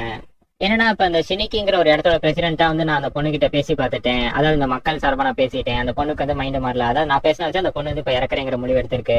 ஆனா அந்த பொண்ணு இன்னமும் ஷுவரா இல்ல இறக்கலாமா வேணாமாங்கிறதுல. அதனால நான் இப்ப என்ன கேட்கறேன்னா, அந்த honourable president Alexander D Wood கிட்டே கேட்கிறேன், உங்ககிட்ட அந்த பொண்ணு கொஞ்சம் பேசணுங்கிறாங்க. அதாவது நீங்க அந்த பொண்ணை கொஞ்சம் கன்வின்ஸ் பண்ண முடியுமான்னு சொல்லி கேட்கிறாரு. அந்த பொண்ணுமே பார்க்க கொஞ்சம் மகாசமா தான் இருக்கு. இதே தான் ஹீரோவுமே யோசிக்கிறான். இப்பதான் இந்த யூஎஸ்ல இருக்கவங்க பேசிக்கிறாங்க, இது வந்து ஒரு ரொம்ப பெரிய முட்டாள்தனமான ஒரு விஷயம்னு. ஏன்னா இப்ப யூஎஸ் பிரசிடென்ட் அவங்க கூட பேச விட்டு அந்த பொண்ணு கன்வின்ஸ் ஆகாம இறந்து போயிட்டா அதுக்கு வந்து யூஎஸ் கவர்மெண்ட் தான் காரணமான மாதிரி. இல்ல யூஎஸ் கவர்மெண்ட் பேசாம விட்டாலுமே அந்த பொண்ணு இறந்து போயிட்டாலுமே யூஎஸ் கவர்மெண்ட் தான் அந்த பொண்ணோட இறப்புக்கு காரணங்கிற மாதிரி சொல்றாங்க. அப்பதான் பிரசிடென்ட்டுமே கேட்கறாரு, அங்க நிக்கிறது ஒரு பொண்ணு தானேன்னு. அந்த பொண்ணு தான் ஐமகாசான்னு சொல்லி நம்ம ஹீரோ கிட்டமே கேட்கறாங்க. அதுக்கு நம்ம ஹீரோமே எனக்கு எந்த ப்ரூஃப்மே இல்ல, ஆனா எனக்குமே அதுதான் தோணுது அந்த பொண்ணு ஐமகாசாவா இருக்கும்னு சொல்லி சொல்றான். அப்ப அந்த பொண்ணுகிட்ட நான் பேசுறது சேஃபான்னு சொல்லி கேட்கறாரு. கண்டிப்பா இல்ல, நிச்சயமா இல்ல, நீங்க அவங்க கிட்ட பேசக்கூடாது. ஏன்னா அந்த பொண்ணு கிட்ட பேசின எல்லாருமே சூசைட் பண்ணிக்கிறாங்கன்னு இப்பதான் சொல்றாங்க. இவங்க டேரக்டா பேசணும், ஏன்னா அவங்க இருக்க ஜப்பான், இங்க இருக்கிறது யூஎஸ், இவங்க இங்கிலீஷ் பேசுவாங்க, ஆனா அவங்க ஜப்பான் தான் பேசுவாங்க. சோ நடுப்புற ஒரு இன்டர்பிரேட்டர் இருக்காராம். இப்ப நம்ம சேஜிக்குமே அவங்களோட ஃப்ரெண்ட்ஸ் எல்லாம் இறந்து போனதை எதிர்த்து பார்த்துட்டு நான் இதை பண்றேன்னு சொல்லி முன்னாடி வரான். ஆனா இவனோட கூட இருந்த பார்ட்னர் வந்து அதை தடுத்துட்டு இல்ல நான் பண்றேன்னு சொல்லி முன்னாடி வரான். இதை பார்த்த ஹீரோக்குமே ஒண்ணுமே புரியல. ஏன்னா அந்த ஐமகா சேவை வந்து இவன் தான் பர்சனலா இந்த கேஸ் என்னோடதுன்னு சொல்லி எடுத்து இவ்வளவு நாள் பண்ணிட்டு இருக்கான். இப்ப பார்த்தா என் கூட அந்த டிடெக்டிவ் அவன் எடுத்துட்டு போறான். இப்ப அந்த டிடெக்டிவ்மே சொல்றான், இது ஒன்னும் பர்சனலா எடுத்துக்காத, திருப்பி இப்போ உன் பையன் கூட சேர்ந்து எலிமெண்ட்ரில இருந்து ஆரம்பின்னு சொல்றான். ஏன்னா அந்த பிரிட்ஜில் அந்த பொண்ணை தவற விட்டதுக்கு இவன் தான் ஒரு மிகப்பெரிய காரணமா இவன் நினைச்சுக்கிறான். அதுக்கு காரணம் இந்த ஐமகா சேதான்னு சொல்லிட்டு சரி அப்ப எல்லாருமே இந்த மீட்டிங் அரேஞ்ச் பண்ணுங்க, நம்ம ஸ்டார்ட் பண்ணலாம்னு சொல்லி பிரசிடென்ட்டுமே சொல்றாரு. இப்ப இந்த ஜி7ல இருக்க மித்த 6 பேருமே பேசுறாங்க, இந்த பாட்காஸ்டே நம்மளால இப்ப தடுக்க முடியாது, கண்டிப்பா இந்த ஒரு விஷயம் நடந்து முடிஞ்சதுக்கு அப்புறம் இந்த உலகம் வந்து ஒரு மிகப்பெரிய ஒரு டேர்ன் ஓவர் பாயிண்டா இருக்குங்கிறாங்க. இப்ப இதை பார்த்த யூகேயோட கியூனுமே கேக்குறாங்க, ஆனா உனக்கு வந்து யூஎஸ் பிரசிடென்ட் பிடிக்காதுன்னு நினைச்சேன்னு சொல்லிட்டு. ஆமா எனக்கு அவனை பிடிக்காதான், ஒரு மிகப்பெரிய முட்டாள் அவனுக்கு. எனக்கு வந்து அதாவது எத்திக்ஸ் படி பார்த்தா அவனை எனக்கு சுத்தமா பிடிக்காதுதான். ஆனா இப்ப இருக்க கிரைசிஸா இவன மாதிரி ஒரு முட்டாளால தான் சமாளிக்க முடியும்னு சொல்லி சொல்றாரு. இப்ப அப்படியே நமக்கு இங்க கான்ஃபரன்ஸ்க்கு போறாங்க. இப்ப இவங்களுமே பேச ஆரம்பிக்கிறாங்க. பிரசிடென்ட் அவரோட பேரை சொல்லி ஆரம்பிக்கிறாரு, அந்த பொண்ணோட பேருமே சொல்றாங்க. அப்புறம் எத்தனை வயசுன்னு கேட்கறப்ப 19 வயசுன்னு அந்த பொண்ணுமே சொல்லுது. ஏன்னா இந்த சின்ன வயசுல சூசைட் சூஸ் பண்றேன்னு சொல்லி இவருமே கேட்கறாரு. எனக்கு வந்து சூசைட் பண்ணிக்கணுங்கிற இன்ட்ரெஸ்ட் இல்ல, அதே மாதிரி எனக்கு வாழணுங்கிற இன்ட்ரெஸ்ட்டுமே இல்லைங்கிறா. உன்னை பத்தி உன்னால எக்ஸ்பிளைன் பண்ண முடியுமா கொஞ்சம் நேரம்ங்கிறாரு. எனக்கு சின்ன வயசுல இருந்து நான் எந்த ஒரு விஷயத்துலயுமே வந்து ஸ்டாண்ட் அவுட் பண்ணி இதுதான் எனக்கு வரும், இதுதான் என்னோட பெஸ்ட்னு சொல்லி இருந்தது இல்லை. நான் ஒரு நார்மல் ஆவரேஜ் சைல்டா தான் இருந்திருக்கேன். நான் ஹை ஸ்கூல் படிச்சப்ப எனக்கு பிடிச்ச ஒரு பேண்டோட கான்சர்ட்டுக்கு போயிருந்தேன். அங்க ஒரு பையனை பார்த்தேன், நாங்க ஃப்ரெண்ட்ஸ் ஆனோம், அவன் கூட நான் ஒன்னா இருந்தோம். அவன் நான் படிக்கிற அதே ஹை ஸ்கூல் தான், அதே மாதிரி என் வயசு தான் அந்த பையனுக்குமே. நாங்க அதுக்கப்புறம் டேட் பண்ண டிசைட் பண்ணோம். அவன் தான் என்னோட முதல் பாய் ஃப்ரெண்ட். ஆனா அதுக்கப்புறம் கொஞ்ச நாள் கழிச்சு தான் நான் கண்டுபிடிச்சேன் நான் பிரெக்னென்ட் ஆயிருந்தேங்கிறத. ஆனா அதுக்கப்புறம் அவன் வந்து என்னால கான்டாக்டே பண்ண முடியல. என்னோட பேரண்ட்ஸுமே இதை அபார்ட் பண்ணிடணும்னு சொன்னாங்க. ஆனா நான் அதை விடல. அதுக்கப்புறம் நான் அந்த குழந்தைக்கு அம்மாவானு. அந்த அழகான பையனோட பேர் என்னன்னு சொல்லி பிரசிடென்ட்டுமே கேட்கிறாரு.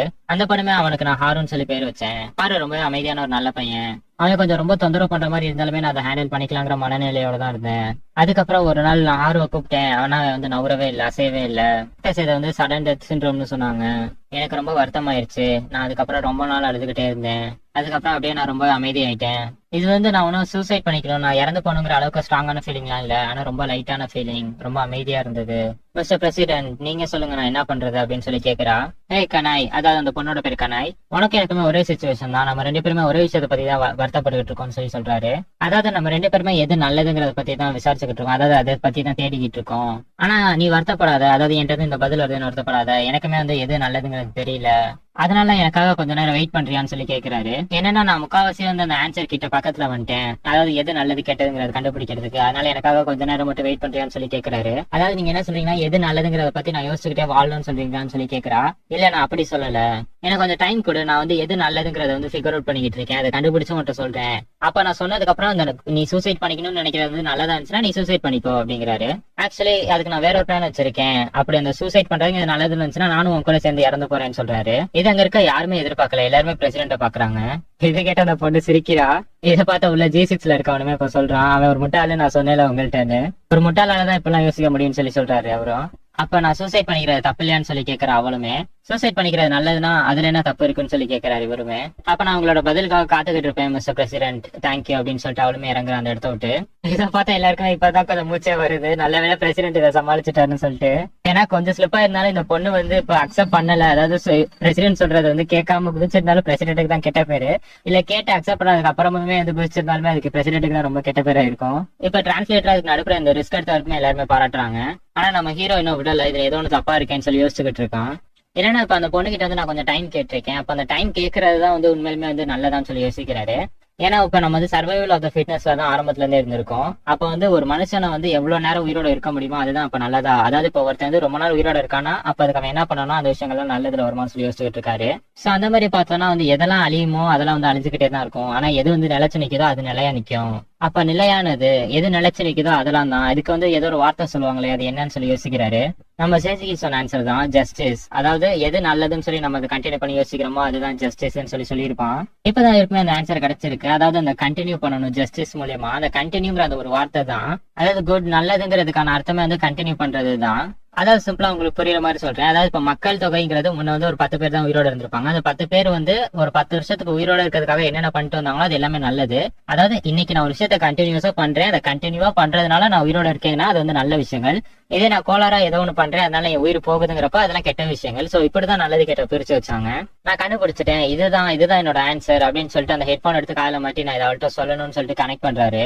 பார்த்தா டைரக்டா மகாசேவோட வாய்ஸ் கேக்குது அதுல, கம்யூனிகேட்டரே அப்படின்னு சொல்லி இவரு சொல்றாரு. அந்த ஆன்சரை கண்டுபிடிச்சதுக்காக என்னோட வாழ்த்துக்கள் சொல்லி அவளுமே சொல்றா. அடுத்த செகண்ட் பிரசிடென்ட் அங்க இருந்து எந்திரிச்சு வெளில போறாரு. அங்க இருக்க ஒருத்தர் நோட் பண்ணி கேக்குறாரு, இல்ல அவர் அந்த G7 சமிட்டுக்கு எதுவும் போவாரு போல அப்படின்னு சொல்லி இன்னொருத்தர் சொல்றாரு. சேஜிக்கு ஏற்கனவே தப்பா படுதுன்னு சொன்னாலும் இப்பதான் போய் அந்த டிரான்ஸ்லேட்டர் ரூம்ல பாக்குறான். பார்த்தா அவன் அங்க மயக்கம் போட்டிருக்கான். அந்த டிவைஸ் வேற ஏதோ ஒரு டிவைஸ் கூட கனெக்ட் ஆயிருந்திருக்கு. இப்ப அவன் அந்த டிவைஸ்ல இருந்து சேஜிக்குமே வந்து மிஸ்டர் பிரசிடென்ட்னு சொல்லி கத்துறான். இப்பதான் இங்க இருக்கவர் அதை நோட்டீஸ் பண்றாரு. இப்ப இவருமே அந்த ஹெட்செட் இவருமே அந்த ப்ளூடூத் எடுத்து கால வைக்கிறாரு. சரி நீ அது என்னன்னு சொல்லி கேக்குறாரு. பிரசிடென்ட் எங்கன்னு சொல்லி கேக்குறாரு. இல்ல அவர் வெளில போயிருக்காருன்னு சொன்னேன். இல்ல இங்க இன்டர்பிரேட்டர் எல்லாருமே இறந்து போயிருக்காங்கன்னு சொல்லி இப்பதான் சொல்றாரு ஜென்னும். இப்பதான் சேஜிக்குமே சொல்றேன், இந்த குரூப்புக்குள்ள தான் மகா சார் சீக்கிரம் போய் பிரசிடென்ட் சேஃப்டி பண்ணுங்கன்னு. இந்த நியூஸ் கேட்டதுமே டக்குனு அவனுமே அந்த செக்யூரிட்டி மைக் எடுத்து கத்துறான், பிரசிடென்ட் எல்லாருமே சீக்கிரம் செக்யூர் பண்ணுங்கன்னு. எந்த கம்யூனிகேஷனுமே யாருமே யூஸ் பண்ணாதீங்க, யூஸ் பண்ணா நீங்க இறந்து போயிருங்கிறான். பார்த்தா அந்த செகண்ட் அதை காதல வச்சிருந்தவங்க தானா எடுத்து சூசைட் பண்ணிக்க ஆரம்பிச்சிடறாங்க. இப்ப அங்க இருக்க முக்கியமான தலைகள் எல்லாருமே எந்திரிச்சு போய் பிரசிடென்ட் தேட கிளம்புறாங்க. பேசிக்கு சொல்றது மட்டும் உண்மையாச்சுன்னா நம்ம ஒரு மோசமான அவுட்கம்காக தான் வெயிட் பண்ணிட்டு இருக்கோம்னு சொல்லி சொல்றாரு இவருமே. இப்ப பிரசிடென்ட் காட்டுறாங்க, அவருமே வேகமா மாடிப்படி ஏறி ஓடிட்டு இருக்காரு. என்னை ஒருத்தர் கூப்பிட்டுட்டாருன்னு. அதாவது கிறிஸ்டினோட மித்தாலஜி படி சைட்டன், அதாவது கிறிஸ்டினோட மித்தாலஜி படி ஆடம் அண்ட் ஈவில், அவங்க தான் அந்த பிறந்த 2 ஹியூமன் பீயிங். அவங்க 2 பேருமே வந்து ஒரு சைட்டன்ங்கிற ஒரு ஈவிலால பொசஸ் பண்ணப்பட்டுட்டாங்க. அந்த ஈவில் வந்து ஒரு ஸ்னேக்குங்கிற வடிவத்துல இருக்கும். அவங்க வந்து இந்த நாலேஜை பத்திலாம் தெரிஞ்சுக்கிறதுக்காக பழங்களை சாப்பிட்டுருப்பாங்க, ஃப்ரூட். அதுக்கப்புறம் தான் இந்த நல்லது கெட்டதுங்கிற பத்தின நாலேஜே வந்திருக்கும். யார் என்ன உங்கள்கிட்ட சொன்னாலுமே சரி, அந்த பழத்தை மட்டும் நீங்க சாப்பிடக்கூடாது. ஏன்னா அந்த பழத்தை சாப்பிடாம இருக்கிறது தான் வந்து ஒரு ஹியூமன் பீயிங்கா நமக்கு நல்லது. ஆனா இப்ப நான் அந்த பழத்தை சாப்பிட போறேன், ஏன்னு நீங்க கேக்குறீங்களா? ஏன்னா அந்த பழம் ரொம்ப சுவையா இருக்குங்கிறாரு. இப்பதான் எல்லாருமே வெளியில இருந்து பாக்குறாங்க. அந்த கம்யூனிகேஷன் லிங்க்ல கனெக்டா இருந்த எல்லாருமே இறந்து போய் கிடக்குறாங்க. சேச்சிக்குமே உடனே ஸ்டாஸ்க்கு போய் மேலே ஏறிக்கிட்டு இருக்கான். இந்த மகாசை என்னத்தை தான் பண்றாலும் தெரியலையேன்னு சொல்லி அப்படியே மேலே ஏறி போயிட்டு இருக்கான். இப்ப மொட்டை மாடியில பார்த்தா அங்கதான் பிரசிடென்ட் நின்னுகிட்டு இருக்காரு. மிஸ்டர் பிரசிடென்ட் இங்க என்ன பண்றீங்கன்னு சொல்லி ஜென் சேசிக்குமே கேட்கறான். பார்த்தா அப்ப அங்க ஹெலிகாப்டர்லாம் வந்து அவர் கேப்சர் பண்றாங்க. அதாவது அவர் பிடிக்கல, இல்ல ஜஸ்ட் அந்த பிளாஷ் லைட் அடிச்சு பிரசிடென்ட் இங்க தான் இருக்காங்கன்னு சொல்லி சொல்றாங்க. இப்ப பிரஸ் மீடியா எல்லாத்துலயுமே அதை பத்தி தான் எல்லாருமே பேசிட்டு இருக்காங்க. என்னன்னா இப்ப நம்ம பிரசிடென்ட் அலெக்சாண்டர் டி வுட் வந்து அந்த ரூஃபோட எட்ஜில் நின்னுகிட்டு இருக்காருன்னு. இப்பதான் அங்க செக்யூரிட்டில இந்த இன்னொருத்தருமே யோசிக்கிறான். ஏன்னா வந்து இவர் வந்து ஏற்கனவே அந்த பொண்ணுகிட்ட சொல்லியிருப்பாரு, இப்ப நான் நல்லதுங்கிறத யோசிக்கிறேன், சப்போஸ் இந்த சூசைட்ங்கிறது நல்லதா இருந்துச்சுன்னா நம்ம வந்து இறந்து போய் தான் ஆகணும்னு சொல்லிட்டு. இப்பதான் நியூஸ்லயுமே சொல்றாங்க, இப்ப அங்க இன்னொரு மனுஷனை நாங்க ட்ராக் பண்ணிருக்கோம், அவர் கையில கன் இருக்கு, அவர் பிளாக் சூட் போட்டிருக்காரு, அவர் வந்து ஒரு ஏசியன் மேன் மாதிரி இருக்காருன்னு. பார்த்தா நம்ம சேசிகேயோட ஒய்ஃபும் அதை பாத்துக்கிட்டு இருக்காங்க. மிஸ்டர் பிரசிடென்ட் என்னாச்சுன்னு சொல்லி சேசிக்குமே கேட்கறான். ஜென் சேசிகே எனக்கு என்னமோ ஒரு மாதிரி இருக்கு, அதாவது வந்து நான் இப்ப பர்ஸ்ட் ஆக போற மாதிரி இருக்கு, ஒரு பலூன் திடீர்னு உடைச்சா எப்படி இருக்கும் அந்த மாதிரி நான் உடைய போறேன்னு சொல்லிட்டு எனக்குள்ள இருக்கு, ஒரு பாப்கார்ன் டக்குன்னு ப்ளோ அப் ஆனா எப்படி இருக்கும் அந்த மாதிரி எனக்கு இப்ப வெடிக்க போற மாதிரி ஃபீல் ஆகுதுங்கிறாரு. சேசிக்குமே அவனோட ஃப்ரெண்டு சொன்னதையுமே யோசிச்சு பாக்குறான். ஜென் சேசிக்குமே அவனோட ஃப்ரெண்டு சொன்னதையும் யோசிச்சு பாக்குறான். எனக்கு ஒரு லிமிட் இருக்கு, அந்த லிமிட்டை கிராஸ் பண்ணா அது ஓவர் ஃப்ளோ ஆகணும் போல இருக்கு அப்படின்னு. சுயநலவுக்கு வாங்கன்னு சொல்லி ஜென்னுமே கத்துறான். இல்ல நான் சுயநலவுல தான் இருக்கேன், என்னை கவனி, என்னை கேளு, நான் சொல்றது ஒரு நிமிஷம் கேளுங்கிறாரு அவருமே. எனக்கு இப்ப புரிஞ்சிச்சு ஃபைனலா எது நல்லது எது கெட்டதுன்னு சொல்லி. ஏன்னா ஜென்னுமே ஏற்கனவே அதே ஆன்சர் தான் சொல்லியிருப்பான். ஜென் சேசிக்கு சொன்ன ஆன்சர்ல இருந்து தான் இவருமே அதை எடுத்திருப்பாரு. சோ நம்ம 2 பேருமே கடைசியா ஒரே ஆன்சருக்கு தான் வந்திருக்கோம்னு சொல்லி சொல்றாரு. நான் இந்த ஆன்சரை கண்டுபிடிச்சோன்னே கனாய் கிட்ட சொல்றதா தான் இருந்தேன். ஆனா இப்ப அந்த ஆன்சர் அவகிட்ட சொன்னா நான் வந்து அது பொய் சொல்ற மாதிரி ஆயிடும். அதாவது இது கெட்டதுன்னு சொல்லி நான் அவள்கிட்ட சொல்லிட்டேன், ஆனா இப்ப நான் அதே சூசைட பண்ண போற மாதிரி ஆயிடும். அப்ப நான் வந்து ஒரு கெட்ட விஷயத்த சொல்லியிருந்த மாதிரி ஆயிடும். கனாய்க்கு மட்டும் இல்ல, இந்த மொத்த உலகத்துக்குமே நான் ஒரு கெட்ட விஷயத்த சொல்லி தந்த மாதிரி ஆயிடுங்கிறாரு. என்ன மன்னிச்சு ஜென், என்னால இப்படி பண்ண முடியாது, இப்ப நான் பண்ண போறேன் இதை, ஆனா இதை என்னால பண்ண முடியாது, பண்ணக்கூடாது, இது வந்து ஒரு தப்பான ஒரு இதாயிடும், தப்பான முன்னுதாரணம் ஆயிடும். ஜென் என்ன மன்னிச்சிரு ஜென் அப்படிங்கிறாரு. ஜென்னுமே யோசிச்சு பாக்குறான், இவரு கையில இந்த கன் கொடுத்தது எல்லாத்துக்கான ரீசனுமே.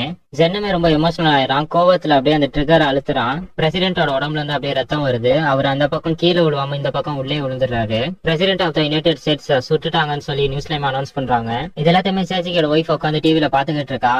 சேச்சிக்கோட பையனுமே வந்து என்னாச்சுமான்னு சொல்லி கேக்குறான். இந்த பக்கம் சேச்சிக்கைய காட்டுறாரு, இந்த பக்கம் சேச்சிக்கைய காட்டுறாங்க. ரொம்பவே ஒரு மாதிரி ரேஜ்ல கோவத்துல நான் என்ன பண்ணேன் அப்படிங்கிற மாதிரி உட்காந்துருக்கான். பின்னாடி அப்பதான் ஒரு சத்தம், மகாசே வந்து நிக்கிறா.